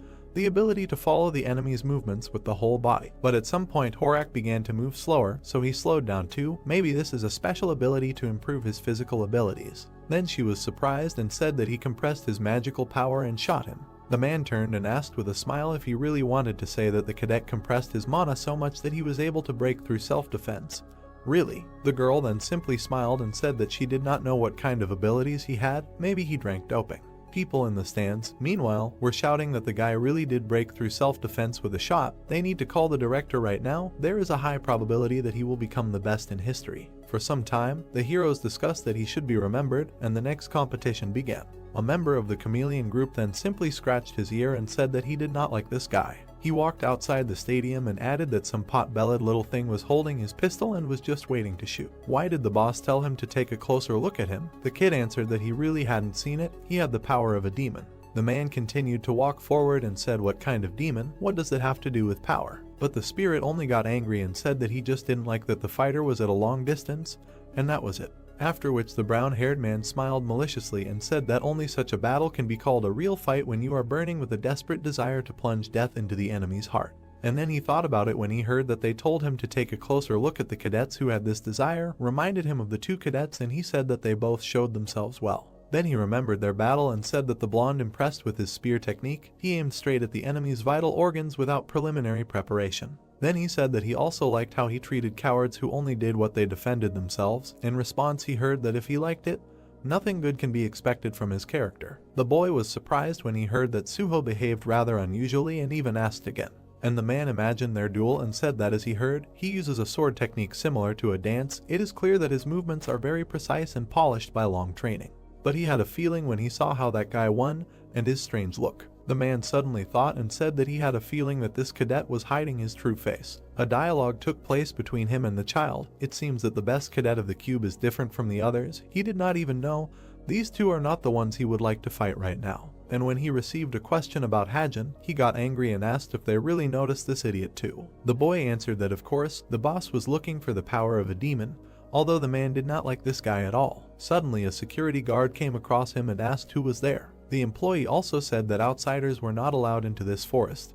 They had to leave immediately. The group member turned around and said that there were too many annoying flies here. And when he shouted that they had to leave, he said that everything that was happening really annoyed him. Then he swept the cap off his head, and a second later he gave him such a flick that the poor security guard flew away. And the blow was so strong that even the birds flew in different directions. And it seems that his head was torn apart from this. The boy immediately understood what happened and asked if the man really smashed his head. He smiled and answered that it was so. Then he said that he didn't give a damn, the captain would just tear him apart, and in response he heard that if he didn't tell, he wouldn't tear him apart. Evening came. Meanwhile, the captain was standing somewhere on the roof of the building and watching the sunset. In her head, she was thinking about that very day when it was raining. There was a grave in front of her and the words were said that she would definitely find this traitor. The girl was desperate then, promised the dead man that she would find him. Then she raised her head and with tears in her eyes said that she would avenge him. Now from these memories her hands were shaking. The woman lowered her head and turned to her assistant. Then she looked down and said that it was necessary to check these three cadets. To the question of who would be first, she answered that the power of the demon can break the magical power, so Hajin will be first. The assistant said that he agreed. But will everything be okay? There is very little information about him, however, it was not important to her. The woman introduced the guy and said that tomorrow she would meet him in person. The second day of midterm exams came, people gathered at Stadium Number 1. There were different characters, even recruiters from the Sword Guild were noticeable, the creator's fortress claim also came. The spectators were happy, and they discussed that compared to the first day, a big difference was visible to you fans, of course, because today will be a hot battle. There appeared a table with the cube rank, Suho in first place against Yohei in 8th place. Also Rachel in 3rd place against Naun in 4th place. The guys were actively discussing that they were waiting for this battle, the first competition between girls, right. The main character was also watching all this and then mentally thanked the fans for the explanation. He looked at the girl and thought that today she was destined to lose to the blonde completely, because it was simply impossible to defeat her with a bow that did not suit her. When both were in the ring, the commentator said that now the competition between the freshmen began. This was already the 8th battle. Finally, the fight began. Naun smiled and offered to change places in the ranking today, turning to the blonde and pulling the bowstring. Then she shot straight at her. Immediately, her energy spread everywhere and flew to her opponent. At that moment, the blonde raised her head and saw a bright light above. Then she began to skillfully dodge all these projectiles and run to her opponent. A second later, another arrow appeared above her head. And surprisingly, the girl was able to break it right in the air. Naun saw this and was very surprised. And then she realized that her opponent was approaching her right. At that moment, one of the fans was coming down the stands. It was a brunette with long hair. Hajin noticed her and was surprised. The same captain sat down next to him and looked straight into his eyes. It was the woman who was wanted by the Hero Academy, the leader of groups with a bad reputation, a strong warrior who hides behind many names, and now she was sitting right in front of him. When the guy looked at her, he thought that in this world only he knew her real name. A second later, a glass of Coca-Cola flew at her head, not letting her say a word. There was a fan who simply stumbled and asked how this happened, also asked if everything was okay, Bopros. The horror that the main character experienced at that moment, words cannot even describe. After some time, information appeared on the screen that Rachel was the winner of the fight. The woman at that moment sat and lost her face. Then she was a little confused and thanked the young man for the scarf. In response, she heard nothing. She turned away and said that she saw his battle with the cadet yesterday. Then she handed him an envelope and said that she preferred to watch from the shadows. The skill that he showed at the competition was that his ability. In the envelope there was a business card with her phone number and name. The young man took it and thought that it was probably one of her fictitious names, asked if he understood correctly that this was a member of the guild, but he was not allowed to contact them until the end. When the woman tried to take the business card, she immediately heard that it was not said that he would not take it. At that time, the next duel was going on. The brunette said that she could not go into details yet, but in any case, the cadet would not lose anything. Then she got up and said that she had to go. She hoped that she would receive a call from him. After which she turned around and left, and the young man thought what was the point of the leader contacting him now. While he was thinking about why she came, he saw a sword flying right in the sky. At that very second, they announced that the winner was Cadet Suho, who was very happy about his victory. At the exit, everyone was only discussing this fight and saying that the guy was amazing. But the girl lost to the blonde. For the first time they saw Korean rising stars lose to foreigners. Hajin, meanwhile, lowered his drone. He looked at it and thought if he managed to film anything, he should go back to the dorm and check. Then he heard strange sounds that attracted his attention. It turns out that it was his friend, who was sitting in the bushes and crying. He was surprised and thought that he remembered this incident. The girl was very sad because of the loss, and Suho, who was passing by, tried to console her. This picture immediately appeared in his head, and the thought that after this she would become interested in him. That's why he was looking at her now and thinking that he had to try and she would succeed. He had to try to cope together. To be honest, such consolations wouldn't help her now. There are times in life when you just have to give up. Then he imagined his main character in the book and thought that, however, he didn't have such a word in his dictionary. He didn't advise anyone to give up and he didn't do it himself. The girl was still crying while he was thinking that maybe it was because of him that Naun didn't give up the bow. And then it dawned on him. She had a bracelet on her hands that was shining brightly. At that moment, a message came from Hajin with the message that he saw the competition. The girl asked who this idiot was. Then she looked up and was even more surprised. The messages said that he was right. A sword suited her better than a bow. Maybe it was not too late. And in the next message, he advised her to change direction. Naun read it and was very surprised. At that very second, she was found by a comrade who shouted that it had finally happened, and why was he hiding at all? He came closer and said with a smile that he had been looking for her for so long. Why was she sitting alone? The little girl turned and looked at him with incredibly angry eyes, and then she pounced on him and started calling him a bastard, screaming that they would finish him off now. That's how the end of the combat competitions of the midterm session of the first semester went. That day, the protagonist decided to watch the recordings from the drone and saw a man who was found by a guard in the forest. Then this man destroyed the guard with one click, smashing his head. He watched it closer and in a new way. Then he removed his hand from the keyboard and for some time tried to comprehend what was happening. He was overcome by fear. The only thought was that this was a cruel sight. Then the young man looked again at this man and assumed that he was also from the chameleon group. He imagined him and realized that without any hesitation he kills people, as if he does it for pleasure simply because he thirsts for blood. There are people in this world who are capable of such things. If you imagine a city, life has become much more comfortable thanks to scientific magic, behind which half humans were hiding, not bound by morality and laws. Although they were people, but they accepted heroes, they could not be called ordinary criminals, because they had unusual powers. Like heroes, they were villains. The guy continued to look at this and thought that initially, according to the plot, villains and negative characters were not worth much attention. But in the new version with the author, the plot changed. Now he did not know which characters would play negative roles. The day of the practical exam of the midterm session came. Everyone moved to the examination field to fight the monster. There they were met by a woman who said that she was very glad to see them, introduced herself and said that she was a magician who would conduct the exam. To begin with, she decided to briefly tell about it. In front of them is the examination field. It looked like a large field of virtual reality. On it you can fight a hologram monster that the magicians will call. She took a step forward and added that this exam was quite dangerous, unlike the training lessons that had been held so far. The summoned hologram monster had exactly the same attack power as the real one, and even if the wizard stopped summoning, it would not disappear immediately. The guys were scared when they heard that excessive pride could put their lives at risk, so if they had any difficulties during the exam, they should immediately report their surrender. She also looked at them and said that the exam would be assessed based on how quickly and how coolly they made decisions, and wished them all to show their best side and pass the exam. Then the spotlights turned on and the woman added that everyone would enter in fours, starting with the first team. The guys entered the ring and the commentator said that the guys in the first team should get ready. After which the girl snapped her fingers and said that she asked the others to listen carefully. Then she pointed her hand forward and added that those who had not yet reached their turn should analyze the battle of the other cadets. The guys immediately activated their status windows and listened to what they needed to watch carefully how others fought monsters and what mistakes they made. If they had a better way, they could write it down. Then she folded her hands and said that now, something confused her and made her think. After which the teacher said to turn off their smart watches. The students did so. The wizard also added that their reviews would affect the grade, so they should take the recording seriously.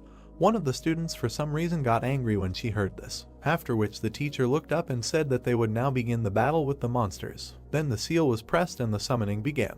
Everything around began to shine and sparkle. A moment later, a monster, an advanced ghoul, appeared in front of the first student from the first team. He immediately flew towards the girl and tried to strike. Fortunately, the blonde managed to parry the blow and hit him with her sword. Everyone outside the ring saw only rising dust. The guys watched very carefully and analyzed everything that was happening. The second team began. A huge snake appeared in front of them. The young man swung and shouted that he had decided to use magic release. And then, with the help of an electric charge, he struck his opponent. The exam was over. Finally, it was the third one's turn. Her powers were also quite bright. The opponent was a huge unicorn monster, at which her magic arrows flew. It was quite easy and the exam was quickly over. It was the brunette's turn. She struck the monster with her rods. Another cadet dealt with it thanks to water and a sword. Screams, cries, and the sounds of blows were heard around. It was the turn of the 10th team, which had to prepare for the exam. This team included Hajin, who got a chrome wolf. The guy started shooting at him, and then he hid behind a rock, but it seemed that the shooting was unsuccessful. Then he turned around and thought that if this continues, he will finish without problems, because he still wounded him. But suddenly the space around began to change. The other cadets watched and did not understand what was happening.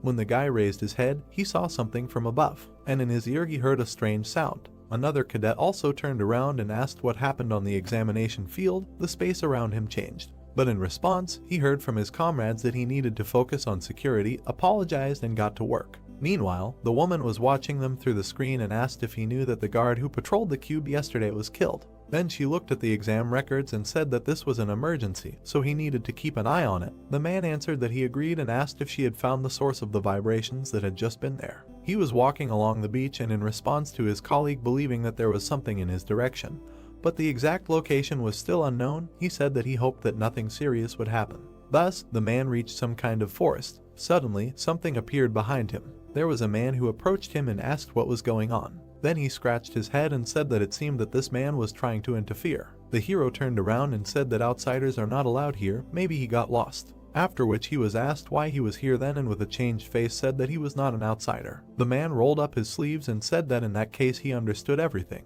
Then he smiled sarcastically and added that they should stop blocking his way, they should leave if they did not want to get it.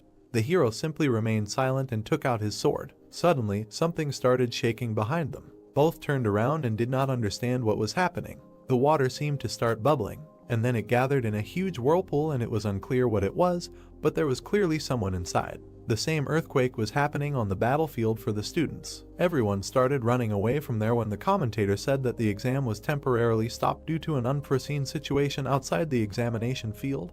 They asked all the cadets to leave the examination field. A teacher stood above, who announced to the 10th team to stop and run outside. The main character looked up and thought that things were bad, but did not understand what was happening. Meanwhile, another woman appeared there. The guys were still hiding behind the rocks because the monster was still there. The young man raised his gun and thought why the call had not been cancelled. Then he looked up and tried to shout to them, but there was no one there. So he lowered his hands and thought that this could not be just a random mistake, maybe there was a monster person among the magicians. He immediately began to scroll through the teacher's speech in his head and thought that it was definitely not her, because he did not receive a notification about the change in settings. No, there were no characters in this examination field whose settings had been changed. But suddenly something occurred to him. The guy turned around and thought that he now understood something.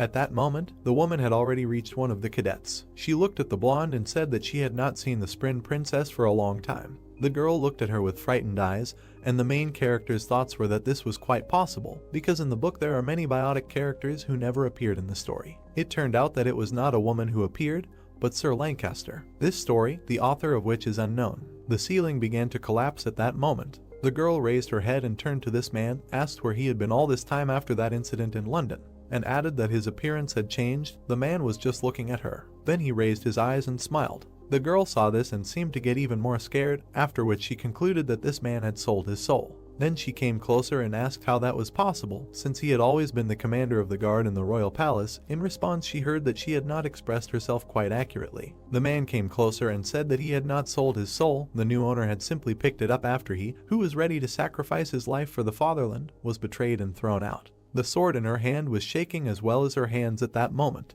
But nevertheless, the girl picked it up and said that it seemed useless to talk to him. It was necessary to arrest him. Then she took off and flew forward. The girl swung her weapon in mid-air and tried to strike. But surprisingly, the man simply took a step to the side and was able to dodge. And then she noticed something very strange. The blade passed through his body, but did not cause any damage. The blonde man himself came closer and said that he was very sorry, but the body was not here, but in another place, and what he saw in front of him was just entertainment. Then he imagined the people running away and said that there was chaos outside now, so no one cared what was happening here. Various monsters had penetrated the examination field, so there was complete chaos now. No one would come to her aid. He also lowered his head and added that everything here was very different from Britain, where members of the royal family were protected first and foremost, and no one cared how many people would die for this, right? The little girl just listened to him and said nothing. Memories of a terrible bloody battle immediately began to emerge in her head. When a little girl was lying in a man's arms, covered in blood. Tears were pouring down. It was too late to do anything. This damn place did not let go of their memories. And now they were standing opposite each other and were about to fight. Sir raised his head and said that he would like to talk more, but he had little time. Then he turned around and said goodbye to the princess. The girl immediately tried to stop him. And at the last second she saw how his body literally dissolved into thin air. Someone else immediately appeared in his place. It was a man without a face, fully armed. He also tore off and flew forward. The girl did not even have time to notice or think about anything. But, fortunately, she took out her blade in time and was able to protect herself from the blow. It was very difficult. She thought that this was a ruthless fencing technique. The blows were so strong that she was thrown back. A wound also appeared on one hand, and then on the other hand. The blonde felt unwell and understood that it was difficult for her to fight, so she would not defeat him. She had to take a risk and wait for the moment when he was distracted. But it was as if this moment did not exist and all the movements were very abrupt. Then a sword flew at her hand, the weapon flew to the side, and when the little girl found herself on the floor, she did not even have a means of defense. Now the situation was such that victory was clearly not hers. But at that very second, some thread wrapped around her hand. It was a thread between her hand and her blade. When the enemy tried to attack again, her weapon flew straight towards him. A bright light appeared in that room, and then there was an explosion as if the ceiling began to collapse. The blonde got up and did not understand what was happening. There, in the distance, someone's silhouette appeared in the wall. The monster also turned around and silently looked back. Then he grabbed his blade and took off. He ran with all his might, planning to attack this person. But then a shotgun appeared in his hands, and the transformation of the desert eagle occurred. It was the main character, who turned on the shotgun mode and was going to save his girlfriend. He immediately shot his opponent and thus broke half the walls there. Finally, silence hung in the room. The young man took a step forward and looked around. After that, he looked at his weapon and thought, could he really win with one shot? It cost him 250 points in vain. All this time, a blonde was standing behind him, who did not understand what was happening. She raised her head and thought that this person saved her. It turns out that this is her classmate. The brown-haired man was already moving towards her at that moment. Then he extended his hand and asked if everything was okay. The baby did not look like she was okay and looked at him with frightened eyes. Then the guy said that he had a bandage. Some time passed, but the bandages were not changed and the wounds were not treated. The main character tried very hard to help her and said that if he had been even a little late, she would never have been able to pick up a sword again. Then he looked at the bandage and did not understand what was happening. Then he realized that it was the precious blood of the cube ranker. The blonde then stood up and thanked him. In response, he received a question about what to thank for. At that very second, the light came on again, and employees appeared from above who turned to them and asked if anyone was hurt. Then the woman said that she would now send a rescue team to them. The guys stood up and began to wait. At that moment, another employee approached the person in charge and said that 2 cadets were seriously injured in the next room. She turned around and asked who had arranged all this. The hero who was guarding this place was on the beach at that moment. A friend ran to him and I turned to him. After which she leaned over and asked what happened.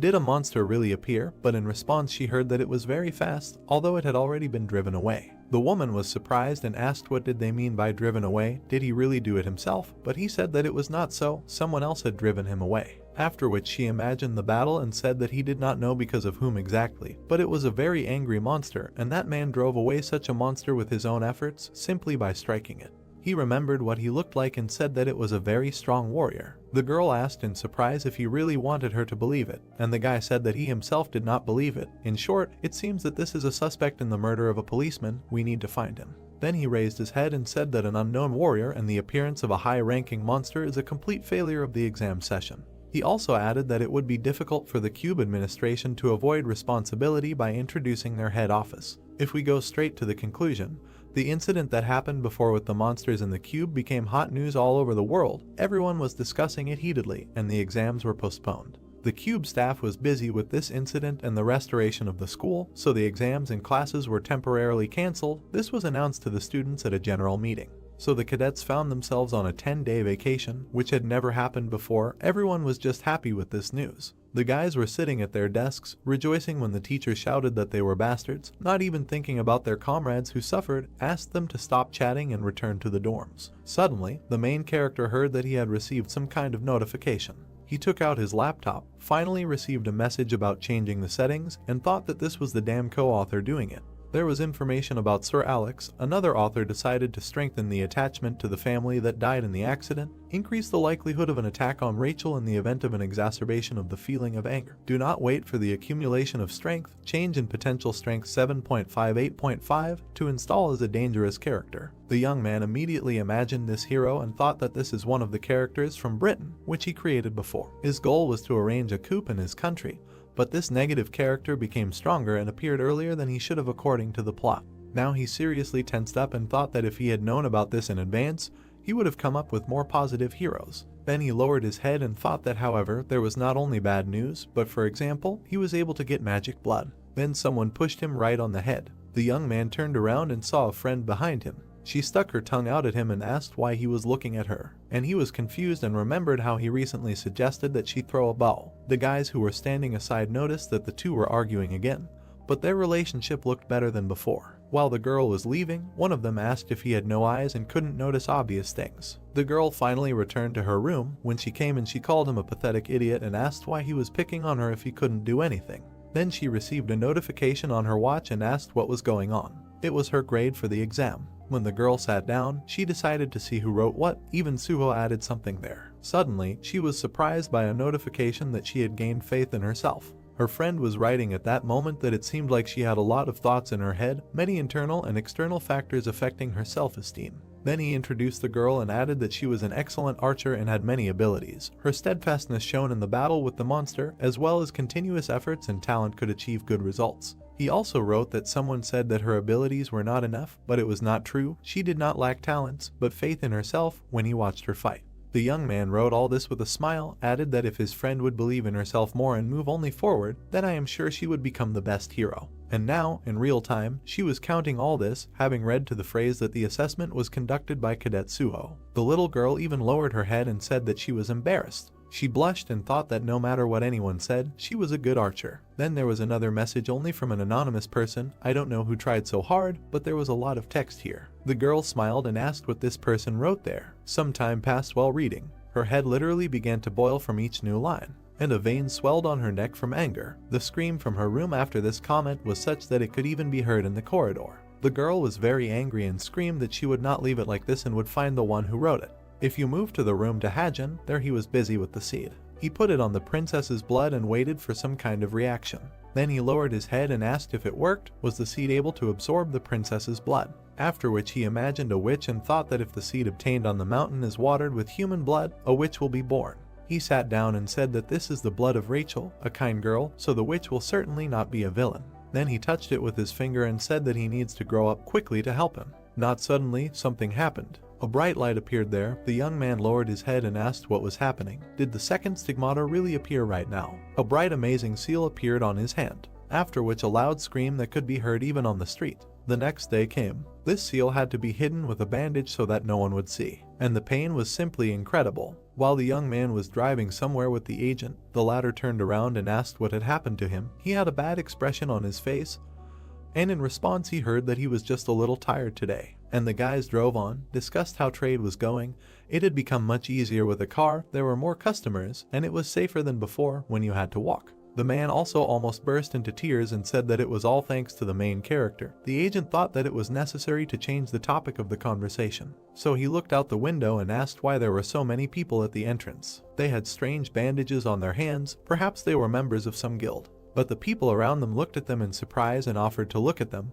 All these people were members of the guild against the entity. They looked really cool. And at the head was a brunette we knew. The young man looked out the window and thought, did they really come here to inspect the field? Then the guys turned around and noticed him in the distance. The girl came closer and knocked on the window. Then she leaned over and asked what the matter was. The guy looked out and said he wanted to pick up the money. The question immediately came up whether he had really come alone, so he pointed to his escort and said that it was his agent and introduced him. The girl looked in and said that she understood everything. If you think about it, these two would make a rather strange combination, like a mouse and a snake. Initially, this man was supposed to become Suho's agent, and the brunette found out that he had signed a contract with him and decided to invest a large sum of money in their company, even visiting the office. As a result, they had great success and a favorable future. The shares began to rise in price, but this is in accordance with the plot of the book. Only now the question is whether the company without Suho is valuable for this lady to invest money in or not. Even the agent was a little confused then,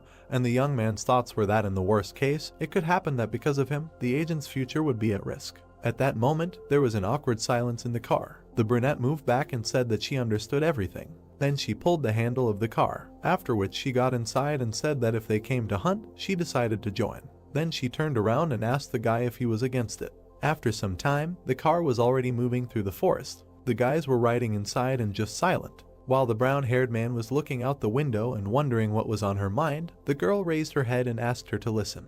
Then she turned around and asked if they had already decided what they would do in the future, and the young man was surprised and asked what kind of unexpected questions these were. So they walked their way through the forest, discussing what he was asking what he would do after graduation. The main character answered that it was graduation and still far away, and why worry about it in advance? She was surprised by this, how in advance the midterm session was over, and because of the practice in the third year there would be little time to spend in the queue. Then the guy had the thought that in the third year he would have little time because of the practice. And then the girl asked an unexpected question, if there were no special plans, would she like to join the Essence Straight? If you imagine these two guilds, of course they still concede the mercy of the creator to the guild, but if he becomes the leader, he will make the Essence Straight the best guild in the country. She also said something that surprised even the agent, that she could promise to provide high-class weapons, as well as a good agent who would provide any assistance. Then she smiled and added that she thought it was a pretty good offer, right? The guy turned around and said that contact with agents before graduating from school was illegal, a fine of 500 million for that, but in response he heard that she was ready to pay that kind of money without any problems. And then she said that he should think about it, and then the car ran into some kind of stone and the girl hit her forehead right on the front seat. Then it moved away and she asked the man what was going on, why brake so abruptly. But it turned out to be very simple, they just arrived at the respawn point. This is the place where monsters are reborn. The question immediately came up, what was it about, and how could an ordinary agent know where monsters are reborn? He turned around and embarrassedly said that it was the end of April now, and this is the time when monsters start being active inside the field. He also introduced these monsters and said that this is why there will be a lot of them in this area. There are several more similar points, but there are too many people there, plus he chose this field based on Hajin's shooting skills. When the guy got out of the car, the man added that this information can be trusted. He personally checked everything here, and he said that he has an excellent agent. Then he closed the door behind him and said that he would be back soon. In response he heard that he needed to be careful. Then the agent turned around and asked where the girl was going. She replied that the guild members would soon arrive here. Immediately after, she slammed the door and embarrassed the man a little. A second later, she knocked on his window and attracted his attention. The girl leaned over and asked for his business card.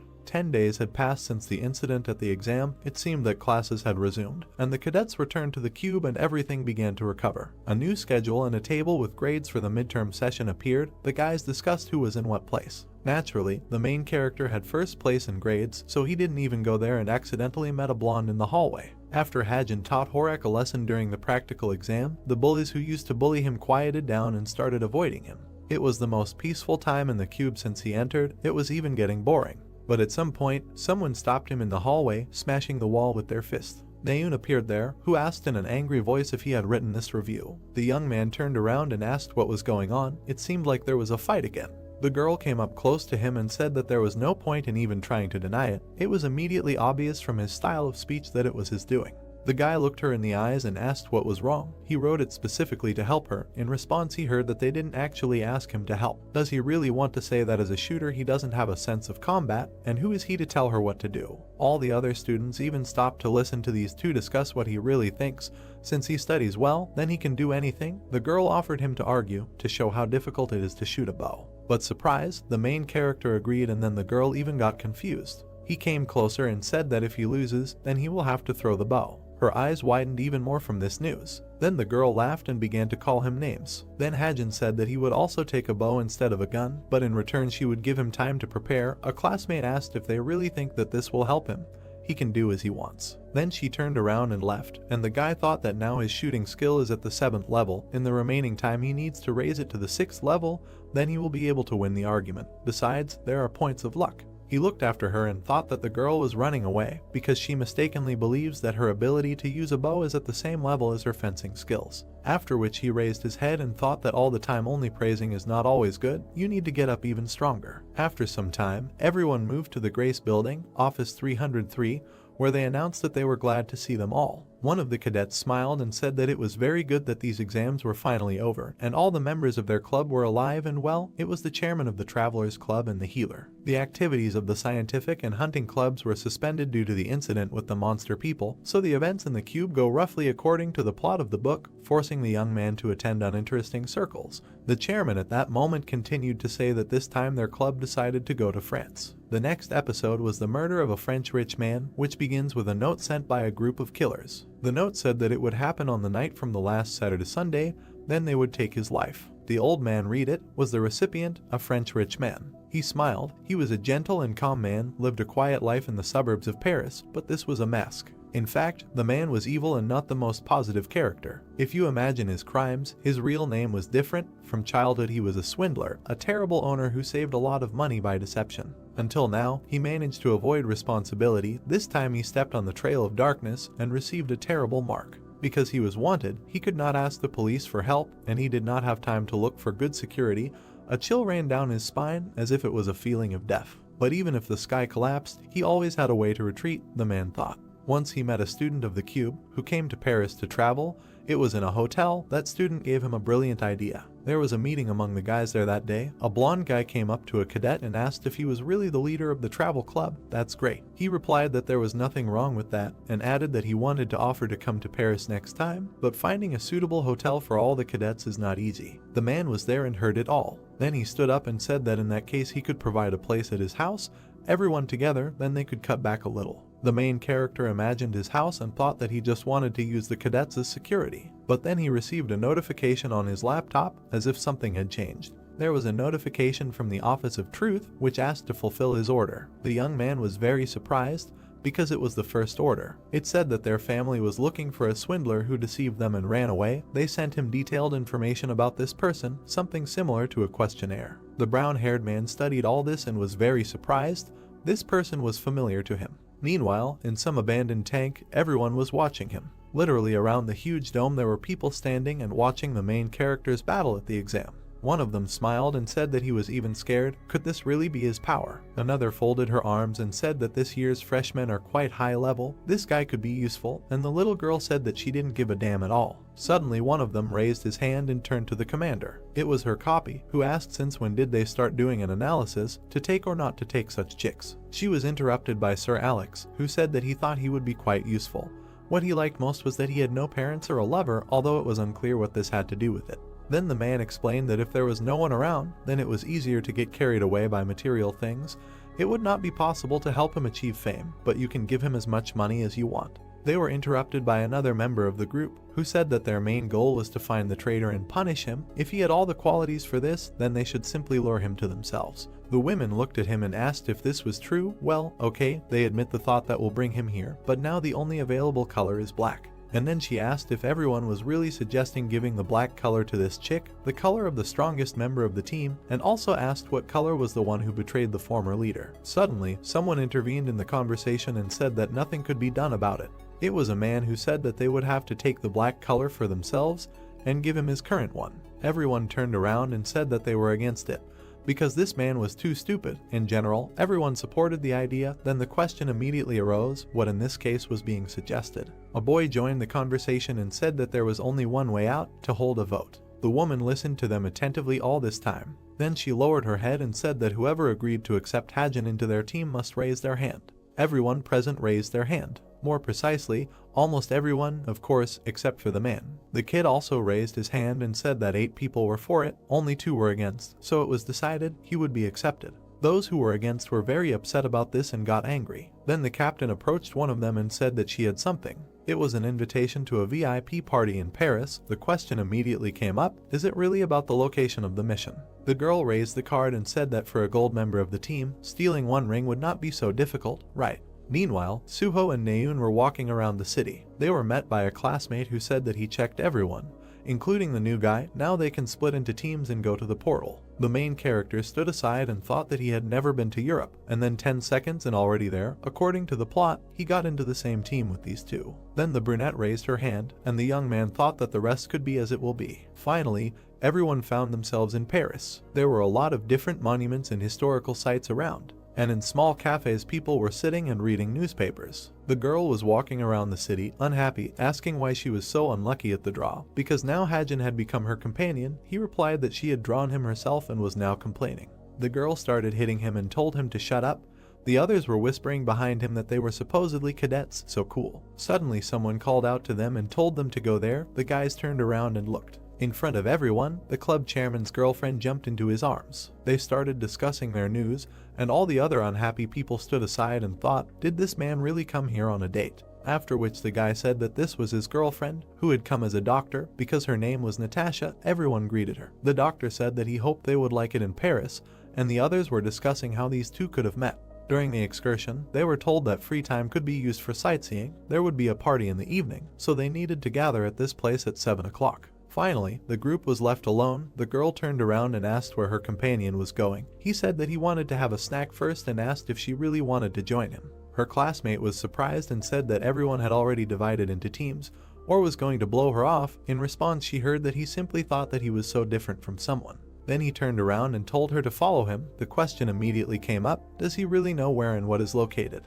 Then the guy turned around and answered why he needed a watch, added that he naturally found out everything in advance and ordered her to follow him. Needless to say, the girl was shocked. Then she went ahead and said that she does not eat everything in a row, and he replied that he already knew, although it was unclear where from. Finally, they came to some restaurant. They looked around, there was even a table already reserved. When the guys sat down, they began to discuss how they managed to reserve a table in such a place, but he had his own tricks, or rather, he used the Book of Truth. After which the young man looked at her and said that she can order whatever she wants. The girl smiled and agreed. While she was ordering, the main character was looking out the window and thought that she was from a rich family. She could probably handle the order herself. And then he saw someone outside the window. A bright light appeared before his eyes. He even had to get up and ask what it was. The guy immediately broke loose and ran there, shouted to his friend to stay there, and did not even answer where he was running. When he ran out into the street, he thought that maybe the story had changed, or was some unknown character in the forest again.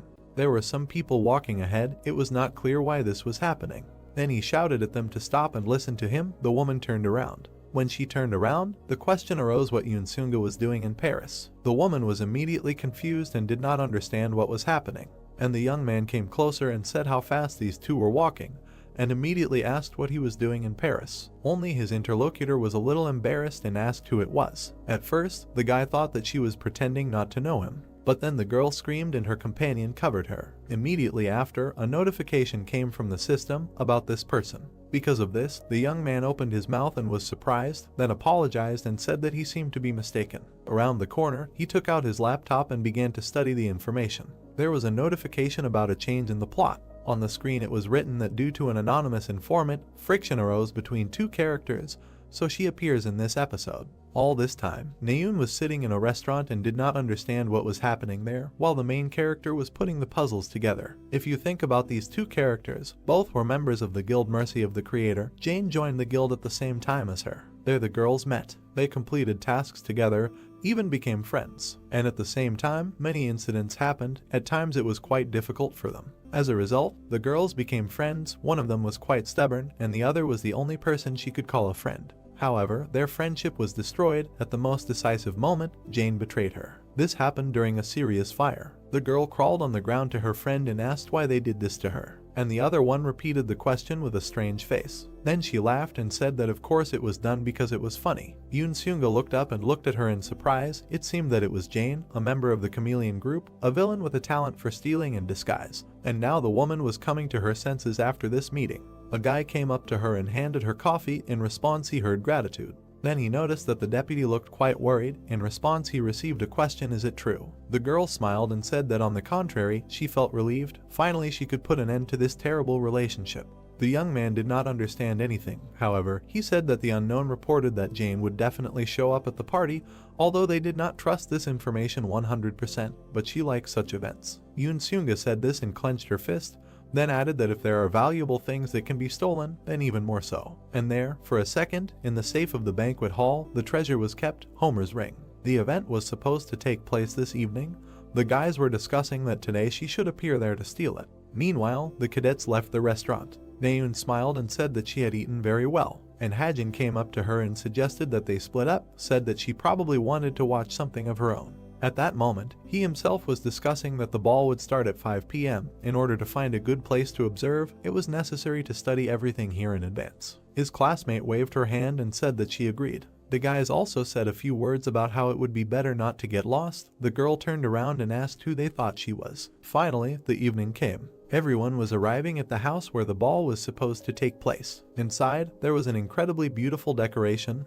Everything was shining. People looked around and could not believe how beautiful everything was. Then the cadets also appeared there. The people around were discussing them and asking if they were some kind of stars. They looked so cool in masks. And the students themselves turned around and said that it was not for nothing that they dressed up today, although Suho was thinking how uncomfortable he was in a shirt. They stood inside and discussed whether they really came here not to dance.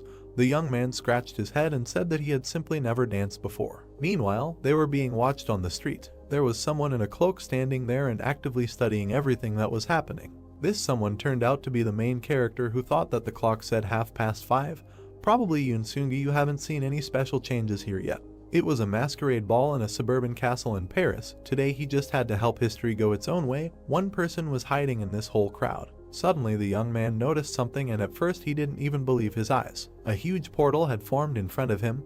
It was just unclear where it came from. The guy stepped back and thought that now he understood why everything was so simple. Only a monster man could create an artificial portal. It must be some very strong monster man who enjoys the favor of the devil, and it seemed to be one of the guests. Then the young man looked and thought that one of them was already itching to go there and was capable of such a thing. The same screen of his computer lit up. There was a notification that a critical moment had occurred, and immediately information appeared that the Homer ring, an artifact of mythical rank, is an item that has not yet been revealed. Therefore, despite the mythical rank, many people want to get it, and this is a mistake. And then information appeared that to change the plot, a group of monster men villains want to get this artifact. For this they came to Paris. The guy paid attention to the name of the group. If you imagine them, the villain is a society of monster men led by a terrible person. Their group is engaged in the robbery of artifacts, terrorism, incitement of wars. There are too many terrible events in the world that are associated with this society, and many bloody moments. The young man got angry and said that he brought very dangerous people here. It's bad.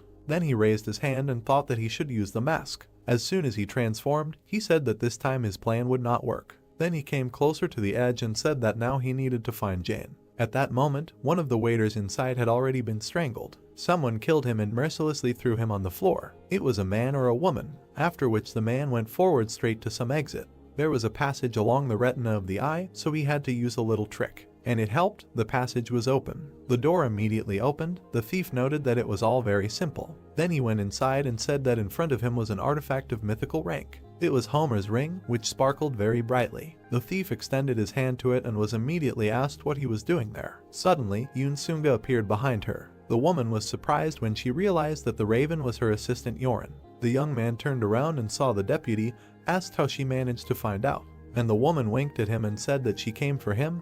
How could her secretary just leave her workplace? Then she took a step forward and immediately hugged him from behind. The guy did not understand what was happening at all and was confused. He turned around and asked what the deputy was doing now. The girl grabbed him from the front and started talking, said that she would not fall for this bait a second time.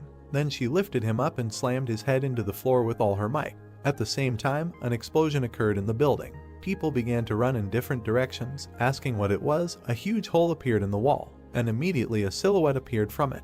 It was a man with some kind of blurry face. The thief transformed from the image of the secretary into her real image and asked how Yoonsunga guessed. After all, it was an impeccable disguise. But only a sword flew in response. When the woman approached her, she shouted that she had changed places with her assistant when they arrived in Paris. Did she think she would not be able to distinguish the gait and manner of speech of the person she works with? The blonde smiled and said that it seemed that Yoonsunga was not so meticulous before. It seems that he is still offended by her for betrayal. The girl looked at her and simply remained silent. Immediately a whip flew in her direction. This whip wrapped around her hand and blocked her movement. Suddenly a man appeared from behind who drew their attention. These were students who did not know who these people were, but love showdowns can go and arrange at home. The girl looked at Suho and Yona and asked who they were. The girl with dark hair said that they were hero cadets from the cube. If they lower their weapons now, then there can be bloodshed. Seung-ah frowned. The whip grabbed her hand. The dark-haired girl looked at her in shock. She raised her eyebrows and thought it was her whip. The redhead looked away. The blonde attacked her. Seung-ah grabbed her sword. The fight began. The woman parried the blow. There was an explosion. The blade of the sword cracked. The blonde's eyes widened in shock. Seung-ah swung at her and screamed that she was finished. Someone stopped her sword. The woman looked up at Suho. The blonde frowned and asked who he was. They both needed to leave before she cut them into pieces. Hajin frowned and said that he didn't know the exact reasons for the conflict, but they couldn't let other people get involved in this fight. They needed to stop. Seung-ah gritted her teeth. She pushed him away and said that she told him to leave. The woman turned around and said that they were being very annoying. She turned around and screamed, "Where did that girl go?" Seung-ah ran after her and told her to stand still. She replied that she had listened to her. Suddenly, a black energy appeared behind her. The redhead was thrown back. The blonde frowned and asked what it was. Seung-ah opened her eyes. The monster had a ring in its hand. It said that it had finally found it. The woman held it up and said that it was Homer's ring.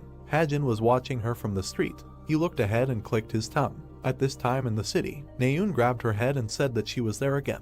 She screamed that she had followed the map. Why did she come here again? What kind of stupid watch is this? The girl pressed the watch and said who invented it. We need to write a complaint to them right now. She cleared her throat and said that it was her father's company. Naun frowned. Seung-ah didn't answer her. The girl said that she doesn't answer calls and doesn't even check messages. What is she doing there that she can't even look? The monster held the ring in her hand. The woman frowned and thought that it was a human monster. She lowered her head. The redhead pointed her sword at her and told her to give the ring to her right now. The monster narrowed her eyes and said that this thing is not suitable for people like her. She smiled and said that the ring will remain with the villains. Hajin watched her. He thought that if it fell into their hands, then it was lost and no combination of forces in the subsequent search would help. A gold matter appeared next to him. He thought that there was nothing to be done. He would have to use Plan B. The gold wrapped itself around his hand. He swung and thought that this should be enough. Hajin threw the gold matter. The monster smiled and said that if they interfered with her. Suddenly, the gold matter tore the ring from her. The woman turned around and asked what was going on. Who was that freak? She looked back. Seung-ah was running towards her with a sword. Hajin was holding the ring and thought that everything was going well. Now she wouldn't chase him. He looked at the ring and said that if he took it for himself. Suddenly he frowned. There was an explosion. The guy jumped back. Someone joined in and said that it was a bad idea. The blonde smiled and asked where he was going in such a hurry. Hajin looked at him and thought, who was he? Another human monster. The guy walked forward and said that it was nice to meet him. His name was Sidious. He smiled and said that he thought it would be clearer if he introduced himself as a member of the villain group. Sidious smiled and said that he stole the ring very skillfully. Even Escalation was knocked down. Hajin replied no thanks. The guy's expression darkened and he said that since he was so smart, he already knew what he was going to say next. He had to give him the ring.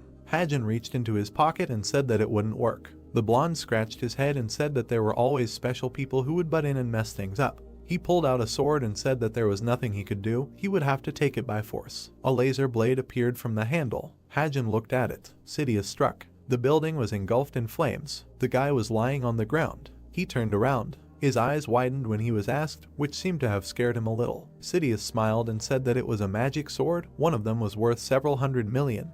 And if you add the user's magic power to it, it would surpass even a low-rank artifact in power. It would be better to give him the ring if he didn't want to see it in action. The hero thought that among other perks that human monsters get when signing a contract, increased magical powers, this human monster must be an excellent user of a magic sword. If only he could do something with the sword. He looked ahead. The blonde began to attack. The masked man jumped forward. He was thrown back. Hajin looked at Sidious and asked him verbally he could just give it to him. He asked why he needed it when he could just kill and take it. The guy said that he just offered to negotiate.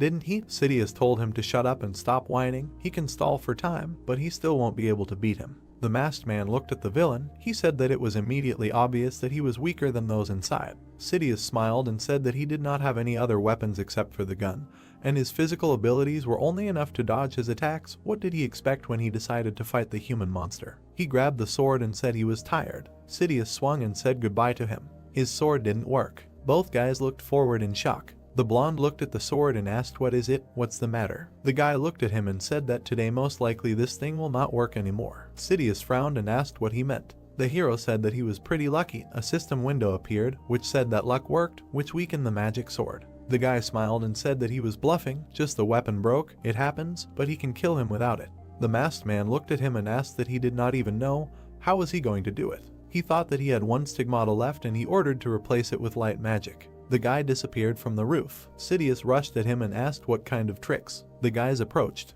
There was an explosion, and then everything was quiet. Naun was killing zombies in the game. She wandered for a long time and eventually gave up, never finding the place of the ball. The girl looked ahead and said that the police cars were making some noise. Where are they going? She looked at her watch and said that no one even called her. Naun thought about it. She tensed up and thought why she was so upset. The girl frowned and thought that she had strange thoughts in her head. The guy sat down next to her. She looked at him and asked where he was from, what he was doing here. The hero lowered his head and said that he simply had no strength. The girl asked him again what he said. Suddenly, the guy fell down. Naun panicked and asked what was happening to him, or did it hurt? The guy did not answer when she called him. The guy opened his eyes. Everything was blurry. He asked what this place was. He looked ahead. A poster with the inscription "Exam Center" was waving in the air. Hajin looked ahead and thought that he had just gone outside after taking the exam. Suddenly, someone called out to him from behind. He turned around. Mom and Dad were looking at him. The guy looked at them and asked why they came. It was so cold today. Suddenly, the parents' faces changed when Hajin started saying that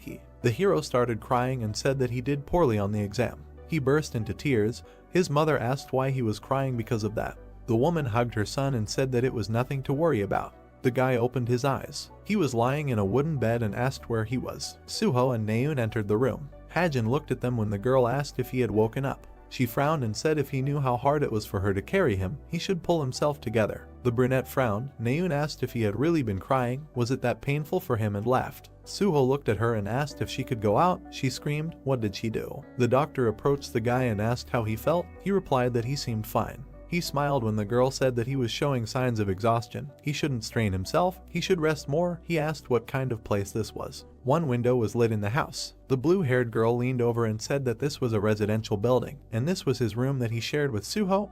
Hajin thought that this was the mansion. The doctor said that it was already after 10 in the evening.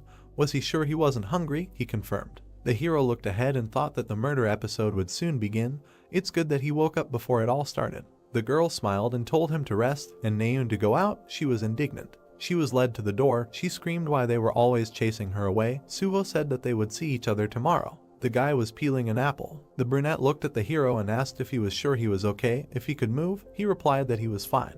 Hajin opened the system window. A system window appeared, saying that human monsters had appeared in the suburbs of Paris. Thanks to the help of the cube course, they were able to advance in the investigation. The hero thought that it was good that no one was hurt or killed. Judging by the fact that no other details were heard, Jane managed to escape unharmed. Suho looked away. Hajin asked him about the incident. He handed him an apple and said that he could not tell the details, but nothing terrible happened. The man and the monster escaped before the heroes arrived. He replied that this was a great relief. The hero ate the apple. Suho began to peel the next one. The brunette raised his head when the guy told him to be careful. He looked at him in shock when he said that he was the main character.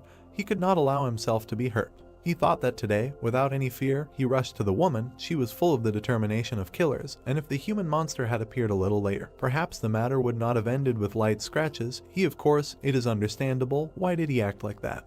Hajin thought that he was the protagonist who was walking the path of virtue. He thought that, however, will the protagonist who is trying to do only good be able to overcome these difficulties set up by unknown beings? The guy frowned and thought that there was something else. He remembered his family and wondered if he could bring them back to his world. The hero looked at Suho when he asked who the protagonist was. What is he talking about? The guy smiled and said that if he is the protagonist, then so is he. The brunette looked at him in shock when he said that the whole world is the protagonist's. Hajin stood up and asked if it was true. He stabbed an apple with a fork. Suho said that she saw the report he was writing for Naun. The guy looked at him carefully. The blue-haired guy looked at him and said that he was quite harsh. He replied that he was not harsh, she is not a natural archer. Suho asked if that was why he decided to have an archery competition with her. He replied that it was true, if he won, she would give up the bow. The guy looked at him when he said that she chose this path herself. He believed that others should not encourage her to give up on it.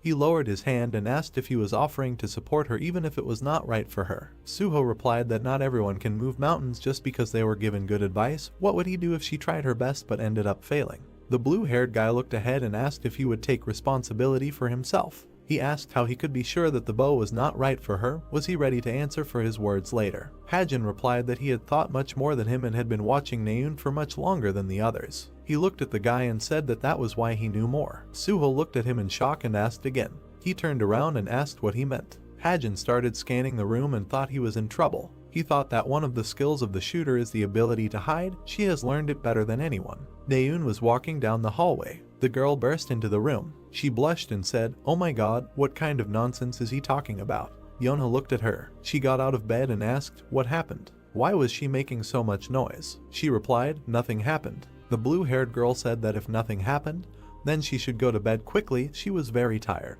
Naun lay down on the bed. She frowned and thought that she should calm down. She was eavesdropping on this conversation. She should ignore it as always. Suddenly she remembered Hajin saying that he had been watching her much longer than the others. The girl pursed her lips. She lay on the bed and thought about what was on his mind when suddenly a scream was heard. Naun jumped up and asked, "What happened?" Yona clenched her fist and screamed that she asked herself to be quiet. She replied that it was not her. The girl pointed to the side when the blue-haired girl asked what kind of sounds were those. They looked at the door and said, were those really human screams? The maid was kneeling and screaming. The man was covered in blood. The door swung open. The guys came out of their rooms and asked if they heard it. It seemed like someone was screaming. It seemed like the sound was coming from the lower floor. Someone was running quickly. Suho jumped over the balcony. Someone looked at him and screamed his name. Hajin looked at him in shock and asked that he was not a human. Actually, this is the third floor. The guy ran quickly. He swung the door open. Suho opened his eyes wide. The maid looked at him. She was crying and screaming that help was needed. The master was killed.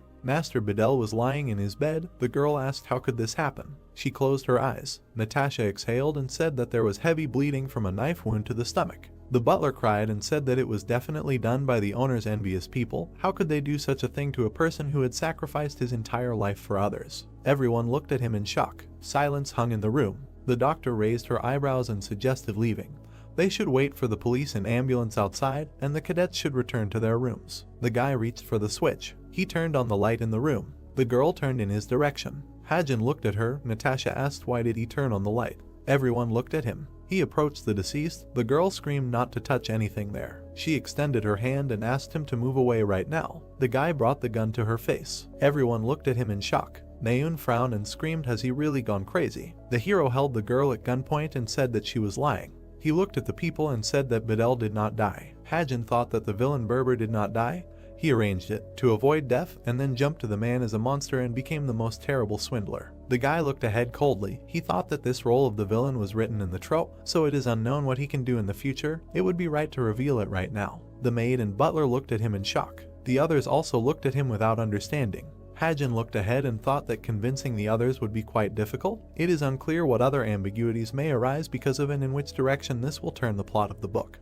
The guy remembered how Suho said that if he is the main character, then he is too. He smiled and thought that it is not necessary to think much to understand that some stupid kid will interfere with this uncertainty. The hero held the girl at gunpoint and said that Mr. Bedell is not dead. He is pretending to be dead, being in a state of deep fainting. Natasha frowned and screamed what he is talking about. She is a doctor and can determine that the gentleman is dead.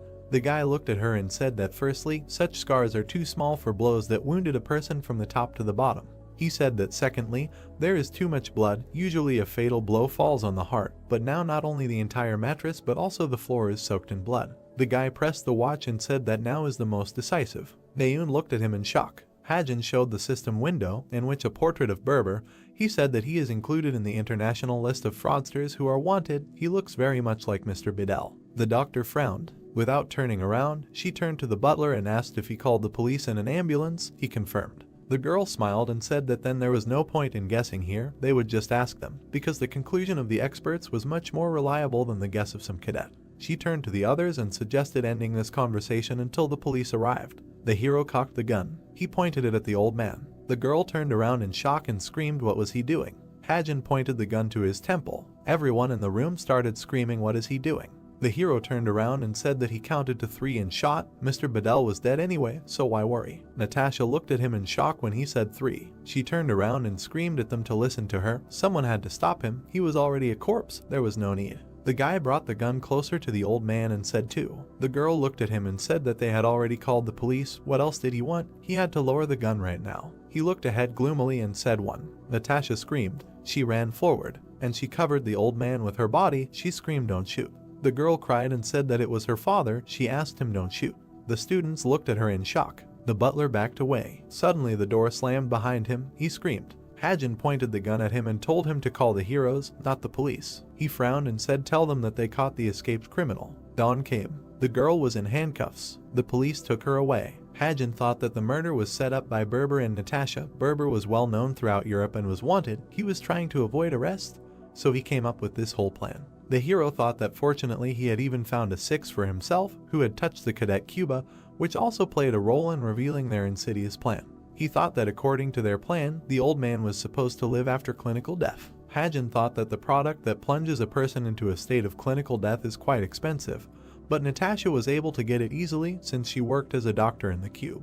The hero thought that everything was simple after that, with the help of the herbalist mage. Berber fell into a state of clinical death. Natasha applied a bag of blood to his chest, not on a real wound, spilled a bag of blood on his hair. He thought that the rescuers who would have arrived at the scene would most likely not have been able to distinguish death from clinical death, and Berber managed to bribe the police in the vicinity of Paris, so during the transportation they planned to replace the old man with a pre-prepared friend of another person similar to him. Hajin thought that after this, the cadet at the cube simply stood to give testimony as witnesses. It is not worth saying that the very fact of studying in the cube already inspired confidence in their student. Thus a person named Berber would be listed as dead according to the documents, but in fact he would simply continue to live under a new name. The guy thought that this would not work now. His laptop said that a man named Berber was currently under arrest by the heroes of the French Association.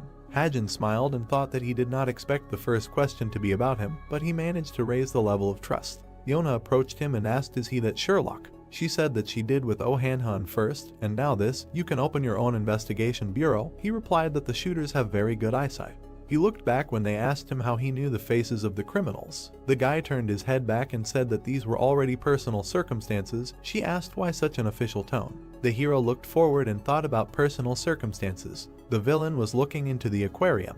The woman bowed and said that someone in a putter mask interfered with her. He has unusual thief abilities. Hakpio's expression darkened when she said that Sidious was because of him. The man asked if he looked like a human monster. She replied that he didn't, just like a hero. He said that she should check all the mercenaries and hunters. If she finds him, then under no circumstances should she go alone. The woman bowed and said okay. Hakpio tensed up. He asked why she was telling everyone that she was a human monster. The woman asked again. She raised her head when he said that she had a disgusting face. An ominous aura emanated from the man. He screamed why was she showing off with all her appearance that she was a human monster. He took a step forward when she asked for forgiveness. The girl looked down when he said to find him as quickly as possible. She frowned when Hakpio asked if she took the magic sword, the weapon that Sidious carried with him. The girl replied that there was a problem with it. Hajin raised the sword. He looked at it and asked how to use it. The guy was sitting at the laptop and thought that if this weapon is controlled by ordinary magic, they are stigmata, then it makes no sense to him. In principle, it can be sold for a good price, but for some reason he does not really want to. He will leave it just in case. A system window appeared, which said that this is the ring that Homer wore in the past, in the Ring of Hidden Ability. The hero thought that a certain amount of magic is needed to activate it, but he does not have to bother himself. He said that if you use it and remove a few letters, the ring began to glow. A system window appeared, which said that the relic was activated. Hajin put on the ring and thought that this is a relic that can increase magical powers and intelligence. Moreover, this item can be transferred to other people. He thought that Suho or Naun, who have more magical powers than him, will be able to use it properly. The girl's magic is even more powerful than the guy's, so she will use it more effectively. The brunette looked at the ring and said that in this case, how much did his points rise? He thought that everything had increased except intelligence and sensitivity, although it was good that the ability had become a little more. The hero thought that he felt like he was hitting a wall. He hoped that he could break through these boundaries if he continued to try. Hajin opened the laptop and thought that with such indicators he could defeat Naun. His eyes widened. He think about what he wanted to know about the CH Hadun family. The hero thought that the co-author could not leave CH Hadun's past completely blank. Hajin thought that CH Hadun entered the Cube Academy. In his book he was an episodic character, but in the real world he would probably come from a rich family. In other words, his parents were clearly not from the common people. The guy looked at the laptop. He said that no one copes with finding information as well as this person. On the screen were the contacts of the manager Jin Hyuk. Hajin thought that he was one of those people who can find absolutely any information about a person, but the fee for the services will not be small. The guy smiled and said that for someone like him, nothing is impossible, so he is willing to make a deal with him. Suddenly, he froze. The hero grabbed his head and thought that he spent a lot of money. He looked to the side and thought that he did not foresee this. The grain moved. The guy asked, is it really time to feed it? After a while, Yona made a call. The interface said Uncle Jin Hyuk. The girl looked at the screen. Norway. Hajin looked ahead and wondered why Norway would take too long to explain. A snowball flew into his face. He thought that in principle it would be possible to tell briefly. The blonde laughed and said that she got into Hajin. Naun said that he gave in on purpose. The guy thought that the club had resumed its activities again after a break due to the incident with Sven. The Hunters Club rented a house in the mountains of Norway to celebrate the opening. The girl smiled and said stop fooling around. Now she would tell them about the rules of the event. She said that the senior cadets placed flags with numbers all over the forest. Depending on the number there was a prize. The students smiled when she said that there was a virtual reality device, coupons and many other good prizes, so they should try to find them all. The girl told them to go out one by one to draw lots. Naun squeezed the sheet of paper. She looked away and asked did he really set it all up. The girl walked forward irritably and told him not to get in the way of her feet. He told her to be careful. There are boar traps down there. A scream was heard. The heroes walked forward. Naun asked if he was cold in such a thin coat. It would not take long to die from hypothermia. Hajin looked at her and said that this coat had a heating function. The guy thought that this was literally a coat, which had a lot of functions. A system window appeared, which said that this was a royal black coat jacket with a top-level temperature regulator. The hero thought that this was a gift from Rachel. He could never buy such a thing himself. She said that this was her gratitude for his help during the midterms. Hajin cried and thought that she was very kind. It was necessary to create hundreds of such characters. Naun pointed to the mountain and said that there seemed to be a flag there. The guy said that it was true. This is first place. He frowned and asked why he was in a place where there would be such idiots who would climb there. Naun was already climbing the rock and asked what he said. Let him come here faster. The hero reached into his pocket. He took out a dagger. The girl looked at him and asked what is he doing? Does he really think that it will be enough to tie a knife to a rope and throw it there? The guy swung and said that naturally a simple rope would not do. He thought that this was a rope in which he put magic from the stigmata. Hajin threw the dagger and hit the mountain itself. The dagger flew not far from the flag. He thought that it did not matter where it was flying. You just need to adjust the magic power a little. The hero filled the dagger with magic. He knocked out the flag with it. Naun looked at it and asked did it really work. The flag fell right in front of the guy. He reached for it. The girl ran to him and asked what the prize was. He replied that there was some note. The note said that they won first place. The prize was Yun Seung-ah's phone number. Do they know who she is? If they need anything, they can call this number at any time. Naun was delighted, but the hero was not so much. He handed her the note and told her to take it for herself. She screamed, is he really giving it to her? This is the phone number of the deputy head of the number 1 guild. The guy looked at her and said that he did not need it. He thought that he already knew her phone number. Naun blushed. She handed over the note and said that she did not need it. After all, it was he who took out the flag. Why give the prize to her? The hero replied that if it is not necessary, then it is not necessary. Hajin said that since they found the prize for first place, they need to go back. She agreed. After a while, the girl tapped her finger on the pen. She remembered how she asked how he knew the faces of the criminals, and Hajin replied that these were already personal circumstances. Yona frowned. She thought that Berber mainly operated in Europe. There was nothing to connect him with. She would rather believe that he was specifically looking for information about international criminals who were wanted. The girl frowned and thought why he might need this. She looked at the paper and thought that there was something mystical here. Yona thought that perhaps he had experienced an unpleasant situation in the past and he did not know the identity of the criminal, so he studies the lists of wanted criminals and remembers their faces. She thought, what if we add here the fact that he is an orphan? This version is quite plausible. Maybe his parents did not just die but someone killed them. The girl looked down and thought that he remembers the appearance of criminals and hides his power in order to someday quietly kill the culprit of the tragedy. She drew on the paper and thought that these were just guesses. They were exact facts about his past. Yona thought that if he really had something in the past and she could find out, this was her chance. She imagined how they would shake hands and thought that this would be a chance to later invite him to join her guild in a favorable position. The girl thought about it. Suddenly, she gloomed and said that she really did not want to call. After a while, the phone rang. The man did and asked, is it possible that no one is going to pick up the phone? He reached for the phone and said, what is the point of a secretary who receives a salary but does not work, and then cleared his throat. Jin Hayek smiled and said that they called his office, objects, people, information, they will find anything. He looked away when the receiver said hello, uncle. The man smiled and asked who it was, is it really his niece, what is the reason for her calling? Jin Hayek looked at the phone in surprise when Yona said that she came to him on business, she needed to find one person. The girl looked at her watch and said that his name was Hajin, he is 17 years old, a contestant in Cuba, she wants to know everything about his past, with his abilities he will surely be able to get this information. Hajin was holding flags in his hands, they asked him did he really take first place, yes, he is lucky, he should have looked faster. The guy smiled and thought that the prize for fourth place was more useful than first, the prize for fourth place is a virtual reality device. They told him that he is a good boy, and now they will go eat. The food was being cooked. The hero looked at the guy and said that he will fry the rest, and he can rest. He left and whispered what's going on, rumors say otherwise. Hajin thought that his aunt ran a meat eatery, so now he knows how to fry meat perfectly. The girl looked at the cadets and said that the final exams are coming soon. The guy looked at her in surprise when she told them to be careful, you can't trust anyone. He asked, is it really that hard there? She replied that she had seen many times how relationships between people deteriorated. It's just that the grade depends on this exam, so everyone is very tense. The hero looked at her when she asked if they knew that there was a class of repeaters. They are really dangerous, it is better to be wary of them.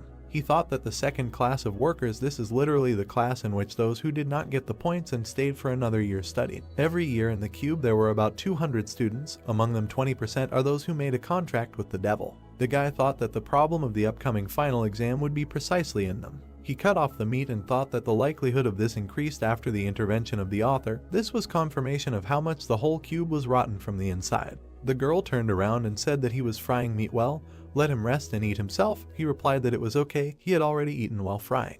The students ate with appetite and said that it was very tasty. Hajin thought that they liked the fire meat so much that they became very friendly. He really does it well. The girl said that they all had a delicious dinner today, there will be no evening hunt, they just need to rest. Naun pointed to herself and said that she was a civilian. Everyone pointed at her. The girl clenched her fist. After a while, Hajin smiled and said that he had not laughed like that for a long time. Suddenly, a notification came to his laptop. A system window appeared, which said that there was a certain swindler named Jerome Muller. He was a financial manager until he ran away with the money. Could he find out where he was, he would send photos and information as a file. The hero thought that judging by his German name, a previous client recommended him. He looked and said the Book of Truth. The book told him that Jerome Muller had been walking around the outskirts of the city since yesterday. He had disguised himself and disappeared from the hotel, after which he changed his appearance again and appeared in the very center of the city. Now he is. Hajin said that his head was spinning, money is good, of course, but after using the skills, he doesn't feel very well. The laptop screen showed that Jerome Muller was currently in a cafe in the suburbs of Berlin. The client paid him 5 million points. Hajin closed the laptop. He looked ahead and said how beautiful it was here. The guy raised 2 fingers. He raised his eyebrows and said for sure he doesn't smoke. Hajin thought that it seemed like he had been smoking half a pack a day for 5 years, but when he got into this world, all thoughts of secrets immediately disappeared somewhere. Naun came up to him from behind. She frowned and asked did he really smoke. The hero asked when she appeared here, she scared him a lot. She answered that just recently. He frowned when she said that he looked like a real bandit, and now it turns out he also smokes, maybe he has tattoos. The guy was irritated and said that he did not have any tattoos, what kind of bandit? The girl studied him carefully. Hajin looked at her in shock when she asked if he was sure that he could defeat her. The redhead looked at him tensely when he asked if she was sure that she could give up the bow if she lost. She thought about it. Naun scratched the back of her head and said that in itself it seemed impossible to her, so she had not yet thought about what would happen next. The guy asked if she would cry if she lost. She almost burst into tears today. He remembered how she cried when everyone said that she was mafia. Naun said that she was not going to cry, it was just that they conspired and constantly pointed at her. The hero looked at the system window with confusion when the girl said that they wrote about him in the newspaper. Did he know? She said that Yona showed her this. They call him the Korean Sherlock there, they write everything. The girl raised an eyebrow and asked what kind of Sherlock is he? He always teases her, and also indulges in smoking. The guy told her to go to bed. She ran away and said that she was going without him anyway. The hero wondered what kind of kindergarten this was. Naun stopped. She turned around and asked what do cigarettes taste like. She suddenly became curious. After a while, snow fell on the guy's hat. Jin Hyuk looked ahead and asked how much longer to wait. He was already at the limit. The man looked and said that a little more and the magic will fade. The woman was carrying a child. She left him on the threshold of the temple. The detective raised an eyebrow and said it was a baby. Suddenly, reality began to distort. He thought that the density of the past was too high. Jin Hyuk opened his eyes. He found himself in his office and asked who she was. Letters were pouring out of the door. Dust was settling on the floor. Someone was walking down the hallway. A bored guy glanced at him. The detective took off his hat. He asked him, is he really the director? The brunette looked at him and asked how he liked the object. He replied that he was quite unusual. Jin Hyuk ran happily and said that he first needed to go to the restroom. After a while, the man said that the object was 17 years old. He grew up in an orphanage. He returned the day he was abandoned at the shelter and was under surveillance all night, but he did not see his parents. Some girl brought him. His assistant asked again. He confirmed that it was a little girl. Jin Hyuk looked away and said that nothing specific was known and the past was unclear. In order to find out the details, it was necessary to maintain a full state.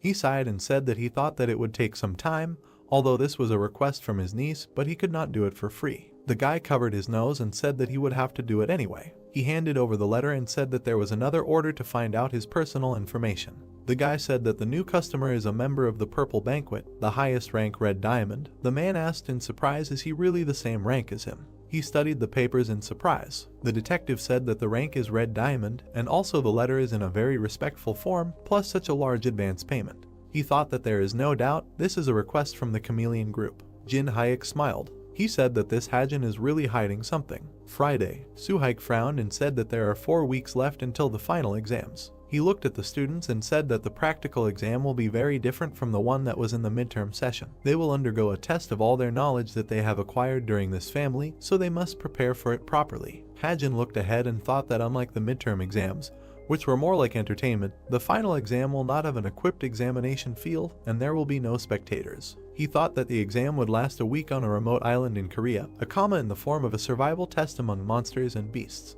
The guy frowned and thought that if the co-author interfered, then there might be changes here too. His head was already hurting. He thought that besides everything else, many variables were already expected in this exam. He would need to be prepared. Suhaik frowned and said that he could not give details, but for the sake of safety, mid and high-ranking heroes, as well as mentors, were invited to this exam. They should focus only on the exam itself. The teacher said that they can now return to their rooms and wish them a good weekend. The hero was packing his bag. A girl approached him from behind. She smiled and asked if he had forgotten about their bet. Hajin looked at her and asked if she herself had forgotten that if she lost, she would have to give up the bow. She replied that he should try not to cry from shame when he lost to her. He agreed and she asked him to follow her. National Archery Center. The students put their quivers on their belts. Naun looked at her opponent and asked if he was ready. He confirmed and asked one thing. He became gloomy and asked what they were doing here. Yonghyun hugged his opponents and asked if they were really going to deprive them of this spectacle. Such events are much more interesting when there are spectators. He smiled and said that there was no subtext. They just came to have fun. Hajin thought that he was not even ashamed of what happened last time. Suddenly, someone grabbed his hair. Jonghak smiled peacefully and asked if he remembered correctly that he said that if Naun loses, she will throw the bow, and what will happen if he loses? Will he really leave the cube? The girl kicked the guys and told everyone to fuck off. They begin. She said that their goal is to hit the target. The redhead asked if he could see that device. Targets would jump out of it. She looked at the guy and said that they would start from 100 meters. With each hit they would increase the distance by 50 meters. The girl smiled and said that that was all the explanation. Well, is it really that difficult that he got scared? Hajin looked ahead and said that he thought it would be more difficult. She replied that they would see how long he could hold out. The opponents got ready to start. Naun looked ahead and said to take a shot. Targets jumped out of the device. They flew into the air. The girl took a shot. The target split. She grinned. Naun turned around and said that 100 meters is easy. What is it worth? The guy smiled and apologized. He said that he couldn't shoot from surprise. Let it not count this time. The girl looked at him in shock. The spectators looked at him in shock. Yonghyun laughed. The guys laughed and told them to drag him here. Naun looked at them irritably. She turned her gaze to Hajin and said that his posture was strange. Let him just shoot as he wants, even 100 times. The guy hit his friend on the shoulder and said stop laughing. Hajin took aim. He looked forward seriously and thought that Naun had a standard posture, but it didn't matter to him. The hero thought that the best is not the one who has perfectly mastered the standard technique.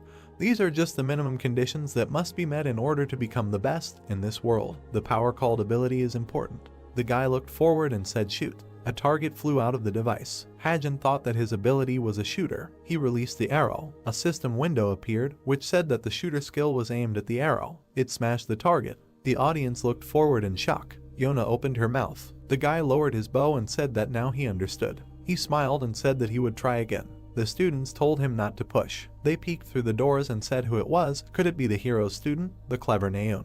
The girl looked forward seriously. The hero sat in front of her and asked what happened. He frowned and asked, is it really true? Does she really want to change her weapon for a bow? The girl looked at him. The brunette looked at her and asked, is it really because of her mother? She answered that she had no reason. The girl smiled and said that she just wanted to change. She could quickly become the best as an archer. She said that he gave her a magic sword and asked for forgiveness. The man frowned and shouted who she was calling a teacher here. He does not count. He does not consider those who change their paths like gloves as students. He exhaled. The girl looked down when he said that if it was her choice, he would not interfere anymore, but did she really want this? Naun looked down. The teacher told her to think carefully. Don't shoot off the shoulder. The arrow smashed the target. The rivals had already tried their hand at a distance of 450 meters. Hajin got ready and said the shot. He hit the target. The archers of the true class were watching them. One said that the guy was doing better than he thought. The other replied that it was already 400 meters. 450 meters was his personal result. Another student came up to them and said that he wasn't just doing well, he shot right after Naun hit the target. He said that 1 or 2 more times would be fine. But when you're faced with this kind of pressure and a fight over and over again, it can be very difficult psychologically. Naun prepared to shoot. The guy said that Hajin looked pretty relaxed. He frowned and asked, is this really a guy who will win this argument? The veins on Jonghak's face tensed and he clicked his tongue. He frowned. The girl prepared to shoot. Her arrow missed the center. She frowned. Then Naun turned around when the guy said that he did say that the bow wasn't right for her. The redhead looked at him and asked, is he chickening out? What kind of cheap tricks are these? Let him just shut up and shoot. She frowned. Hajin thought that she was never known for her calm nature. As soon as she was teased a little, she would start to get angry. Naturally, she was not suited for the role of archer. The hero thought that the reason why she wanted to become an archer without fail. Hajin looked at her and asked, she's just afraid of fighting with a sword, right? Naun looked at him. She became gloomy and told him to hold his tongue. The guy looked ahead and said that it just seemed that way to him. That's why she always tries to rationalize everything. He quoted her words, how she said that her archery skills are exactly the same as fencing. She's good at archery. Even with a bow she can become a first-class hero. In principle, considering that she changed her class, she's doing well as an archer. Naun prepared to shoot and asked why he hasn't shut up yet. She opened her eyes in shock when he said that with such achievements, she would not be able to avenge her family, nor would she be able to cope with even one human monster. The girl fired a shot. A target flew out of the device. The arrow flew towards her, and flew past. The spectators looked ahead in shock. Jonghak froze. Naun looked ahead in surprise. Hajin turned his gaze to her. The girl sat down. Someone said that she lost. After a while, the sun was setting. Yona was walking along the school grounds. Suddenly she looked to the side. The girl was sitting on a bench. The dark-haired girl looked at her and asked what she was doing here.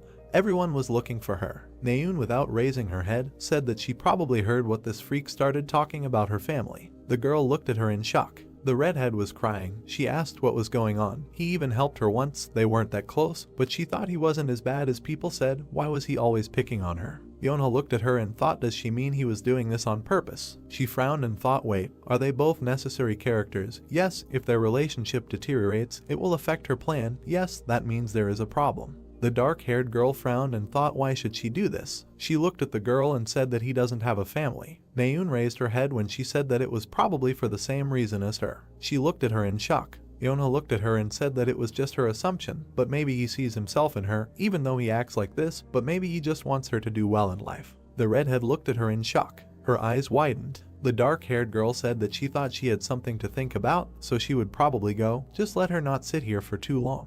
The girl thought about it. She remembered when she was little, she was asked why suddenly a bow. You answered that the sword. She was a little bored. The guy looked at her. He patted the girl on the head and said okay. The red-haired one smiled and said that he would support her in her choice.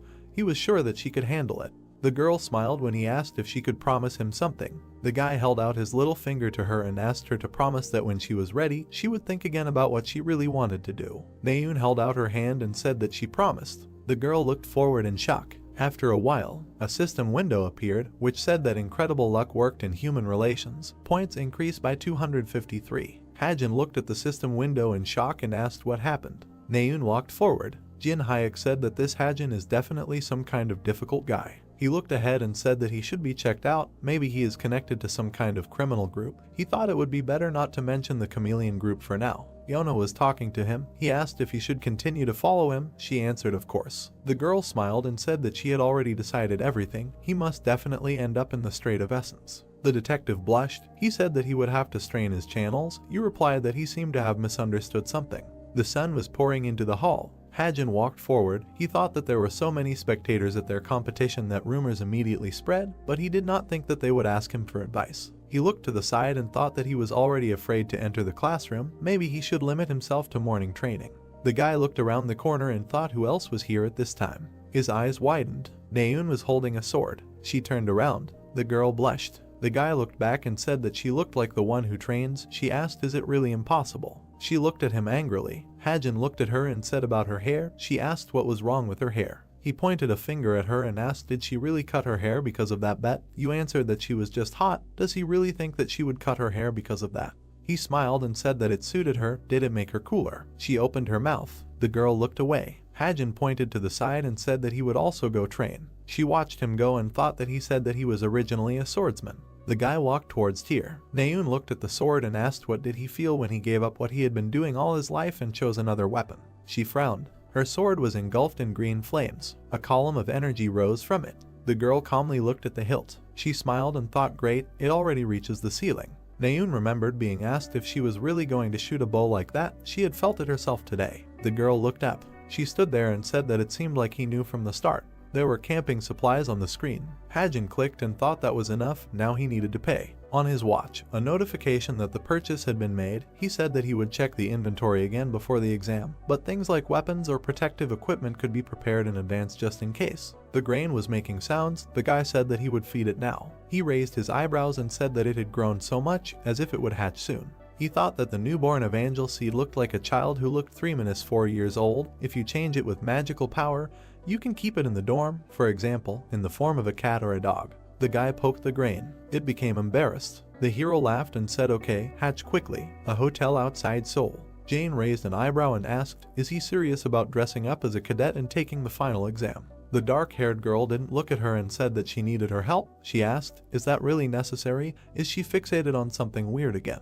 The girl looked down and said that there was someone she wanted to check, plus she needed to get something from this exam. Jane sighed and said, okay, no one can stop her. The black mass fell on the floor. The dark-haired girl was all dirty. The girl raised her finger and said that she would give her the details of the cadet she would disguise herself as. She wrote down her manner of speech, character, habits, and so on. She must learn all of it. She became gloomy and said that all of this was bothering her. The woman smiled and said that she had become very worried. The girls hugged their friend and said they bought cookies for her. She didn't answer her message yesterday. Did she really have a boyfriend?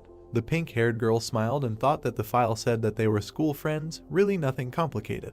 Her gaze became gloomy. She thought that there was nothing complicated in pretending to be a cadet. The girl winked and said, come on, what other guy? Hajin was watching them. He became gloomy. He had the skill of observation and viewing activated. The girl looked at him and wondered if he saw. The hero froze. Then he quickly ran away. He clenched his fist and thought, how so? The guy frowned and thought, what is the boss doing here? The haired girl laughed. The written exam was over and it was time for the final session. The cadets were happily walking along the deck. The protagonist looked closely at the girl with the bob. She was laughing with her friends. The guy knew that the boss had infiltrated the cube under the guise of Seoi Jin. He thought that after the midterm session she would no longer show up at the academy, but unlike the plot, she reappeared. For some reason, the young man followed her everywhere and at the same time increased his points. The pale brunette watched the girl. Earlier, he even tried to start a conversation at the vending machine. Then Ijin handed him a can of cola with a smile. That was all he managed to get. The soda is still in his refrigerator. The hero narrowed his eyes and assumed that the girl wanted to watch Suho and Jonghak a little longer. The coach frowned and attracted everyone's attention with his voice. The students lined up, and the man said that the rules for the final exams were simple. For 5 days, you need to survive on the island that was visible ahead and earn points. They can be obtained in several ways, by destroying monsters or taking them from other cadets. You can also resell your points to others. The man added that if they want an even better grade, they can try to take the badge from the caretaker and get 200 points. Hajin frowned and wondered inwardly who would want to fight the warden, who was the current hero. The coach said that they would be dropped off at the designated location and asked them to follow him. The academy liner arrived at the location when the sky was already turning the colors of the sunset. The boats washed up on the sandy shore. The cadets were heading out onto the island in anticipation. The protagonist noticed the light braid and noted that it was here. Rachel turned around when he called her name. The young man came closer and suggested that they stick together during the exam. The girl looked at him in surprise. It was no coincidence that he was here with her. The guy looked at her carefully and remembered that he had thought a lot about the changes that had occurred after the intervention of the second author. Since there was a negative character who hated Rachel, most likely she would be in danger during this exam. The young man stood opposite her and waited for an answer. The interlocutor finally opened her mouth and said with a smile that she was more comfortable alone. The brunette knew she would refuse. The higher the ranking, the more convenient it was to complete the task alone. The bracelet on her hand vibrated. Hajin pointed to his watch and promised to report his location just in case. He was not going to follow the rules of the second author's game. The girl looked at the highlighted geolocation in surprise and thanked him. Night fell on the island. Someone was walking through the forest, leaving traces behind them. The girl stopped, hearing the sound. She turned around and saw a monster approaching her. Several more appeared behind it. The student delivered a slash with her blade, cutting the enemies in half. She frowned, staring intently at the monsters. Not finding a new threat, the girl brushed the blood off her sword. Naun smiled and began to laugh nervously, exclaiming, "What kind of place is this?" She walked on, lowering her head, muttering that she immediately began to fight monsters as soon as she found herself on the island. She wondered if there was a place to rest and something to eat. The archer turned pale and said that at this rate, she would be the first to fail the exam. She noticed a bright light ahead. The girl happily ran towards it, noticing that she was starting to smell delicious. The cadet was already glad that she had survived. The main character was sitting in a small clearing, cooking something over a fire. He looked at the newcomer in surprise. The girl frowned and exclaimed his name in surprise. The young man said that the battles between the cadets were in 12 hours. The interlocutor indignantly asked where he got all this. The guy replied that when he found out how long the exam would last, he decided to prepare just in case. The archer muttered that it was not surprising because he had good grades. She shyly closed her eyes and praised him. At that moment, her stomach rumbled loudly. The hero silently looked at the blushing girl. The brunette asked how many points she had. Naun replied that it was about 20. Hajin offered to give her food in exchange for half the points. She looked at him indignantly and asked why the whole half. Her stomach growled traitorously. The interlocutor sat down next to her and agreed. The hero asked if it was okay that it was just fried pork. The girl replied that she had to eat it if she wanted to stay alive. The young man was looking at something on his laptop. In the end, he met not Rachel, but Naun. The archer ate the meat with appetite, saying that it was delicious. The brunette pressed a button on the keyboard. Notification: you hacked the drone server. Connecting to the server, images from cameras in different parts of the island appeared on the screen. One of them recorded Rachel, who approached a group of people near a fire. The young man noted that the main story had not changed much. The blonde looked ahead tensely. The cadets looked at her slyly, asking if she really wanted to buy food. One guy suggested that she just help herself, since it was somehow not very good to sell food to her own kind. He looked at her with a wild look and smiled. There was a trailer in the clearing, next to which was a table with dishes. The hero stretched on the bed and wondered if it was already morning. He sleepily looked out the window and assumed that it was a polar night since the sky was still dark. The guy looked at Naun, sleeping on the floor in a sleeping bag. The brunette looked at the egg on the pillow. He stroked it and asked if it wanted to eat. The cadet picked it up and was touched. Hajin put it in his pocket and asked her to sit there while he was busy. The young man looked at the sleeping bag and asked if the archer was still sleeping. He got up and said that he needed to pack up the tent, but there was no answer. The hero tugged the canvas and decided not to wake her, but the tent still needed to be taken down. From this moment on, battles between cadets are allowed. It is better to get rid of dangerous characters first, but do not kill anyone. Those cadets who, in his opinion, have become human monsters are not yet. The contract that a human monster makes with his own kind is different from the contract of a demon and a human monster. In the former case, the human monster who made the contract is just a pawn, treated as a consumable for experimental purposes. But, since the human monster is replenished with magical power from another human monster, the contract is considered more flexible and the possibility of getting out of control can be eliminated. Recently, such a contract has become more common, but due to the side effects, few survived after its conclusion. The only one on this island who managed to overcome the side effect is Jiyohun. The hero took the bag and decided to start by climbing higher. The first destination is the world tree in the middle of the island. He quickly moved forward, thinking that he should hurry. In place of the tent, there was a sleeping bag with a girl. A shine was visible on the rock. An arrow had appeared in the bushes. The girl turned to Yona and said that she had found one. The main character was standing below. The brunette extended her hand and ordered not to shoot. The girl frowned and said that he could not be touched. The interlocutor asked why, because he was only in 934th place. Yona objected that Rose could not handle him. The guy went to the tree and crouched down to the ground. The archer frowned and wondered in surprise if he was really getting ready to jump to climb the world tree. The young man took a breath. In a few moments, the hero overcame the height and found himself at the top. Rose opened her mouth in surprise. Yona calmly looked in that direction and clarified whether the girl had seen it. The archer muttered that he managed to do it in just a few seconds. The brunette said that for the young man, the rating is just numbers. It is immediately clear how everything would have ended if the interlocutor had shot. Yona asked her not to tell anyone about his power. The girl looked at her in surprise and asked the reason. The long-haired girl looked ahead and replied that he might become a member of their team later. The interlocutor promised to keep it a secret. The bracelet on her hand rang.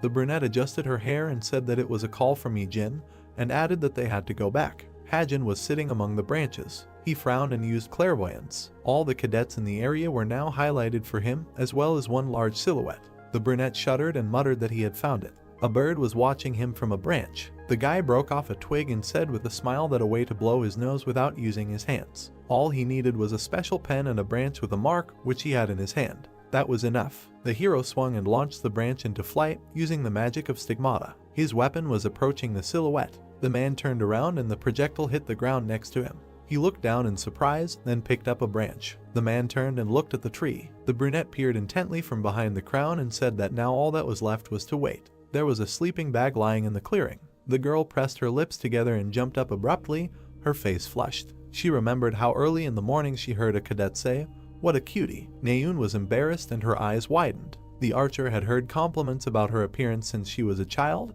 but how could she say that to a sleeping person? The girl assumed that at that moment Hajin simply met a stray dog or cat, or maybe he was just staring at himself in the mirror. She clutched her sleeping bag and muttered that maybe it wasn't so. Naun touched her flushed face and wondered what if the hero really was talking to her. She thought about what she should do then. Hajin looked away. He scratched his ear and muttered, "Is there a dog barking somewhere?" The stars were still shining in the sky. Rachel was walking through the forest surrounded by other cadets. She nervously looked ahead. The girl had joined the second-year team last night, where Yohun was a member. They refused the points she offered, simply shared their food and even asked if she was uncomfortable. The blonde pressed her lips together. For some reason, she felt uneasy here. The other cadets were fighting for grades, and they weren't even trying to earn points. They didn't even care how many points the others had managed to collect. Rachel frowned and thought that it was as if they were more focused on her than on the exam. The girl stopped and thought that this looked suspicious and that staying here was a bad idea. She decided that she should have joined Hajin. The blonde flinched when the guy in the tree called out to her. He bared his teeth and said that he had found a grizzly bear worth 10 points. The archer suggested that they catch it together since they couldn't do it alone. The girl turned around and agreed, thinking that she would help him and then leave them right away. The interlocutor said that he would go ahead and she should follow him. The blonde moved forward, glancing sideways at the other students watching her. The girl hoped that she could leave without attracting attention. The guy stopped abruptly. He pointed and said that it was here. The archer added that there was definitely a huge bear there. In front of them on the cliff stood a man in a hood. His face was distorted by an ominous grin. Yohun said that this did not look like a caretaker. The blonde shuddered and widened her eyes. She quickly pushed her companion. The enemy extended poison spikes. The girl jumped, knocking Yohun down with her and exclaimed that it was dangerous here. She looked back at the furrows left by the enemy in the place where they had just stood. The enemy was approaching with a smile. Rachel did not think that human monsters would appear here. She looked at her companion and decided that she should find cover before it was too late. The girl asked if he was hurt. The guy grabbed his arm and exclaimed that it really hurt. The blonde looked at him questioningly and muttered that there was no blood visible. The interlocutor exclaimed, "Is this really a human monster?" Rachel looked dumbfounded as he blew up and quickly ran away. The blonde exhaled and said that he was a bad actor. She pointed her sword at the enemy and said that it was not for nothing that something was bothering her. The girl frowned and said that she never thought that human monsters would be interested in the cadets of the cube. How wrong she was. The enemy swung with a creepy grin. His claws quickly cut through the air and the ground. The girl jumped away from the place of the explosion. She looked back and frowned. The monster struck sharply, and the blonde barely managed to block the attack. Rachel gritted her teeth and noted the powerful destructive force. The student squeezed the handle of the sword. She swung the shining blade with force and decided that she could handle it. The girl continued to strike and parry. The blonde swung and decided that this was a good moment. She widened her eyes in shock. Dark energy grabbed her leg. Rachel looked down in fear, and the enemy was approaching from above. The cadet widened her eyes in horror, realizing that this was a distraction. She looked back at the enemy and realized that she could not dodge. Flashes flashed above the monster man. Several bullets pierced his body. The swordswoman looked at the fallen enemy in surprise. The second monster swung with a scream and struck. The girl watched the approaching attack in fear. The guy pulled the blade out of its sheath. Suho stood in front of the blonde and parried the attack with his sword. The cadet frowned and shouted at Naun to attack now. The enemy frowned and raised his head.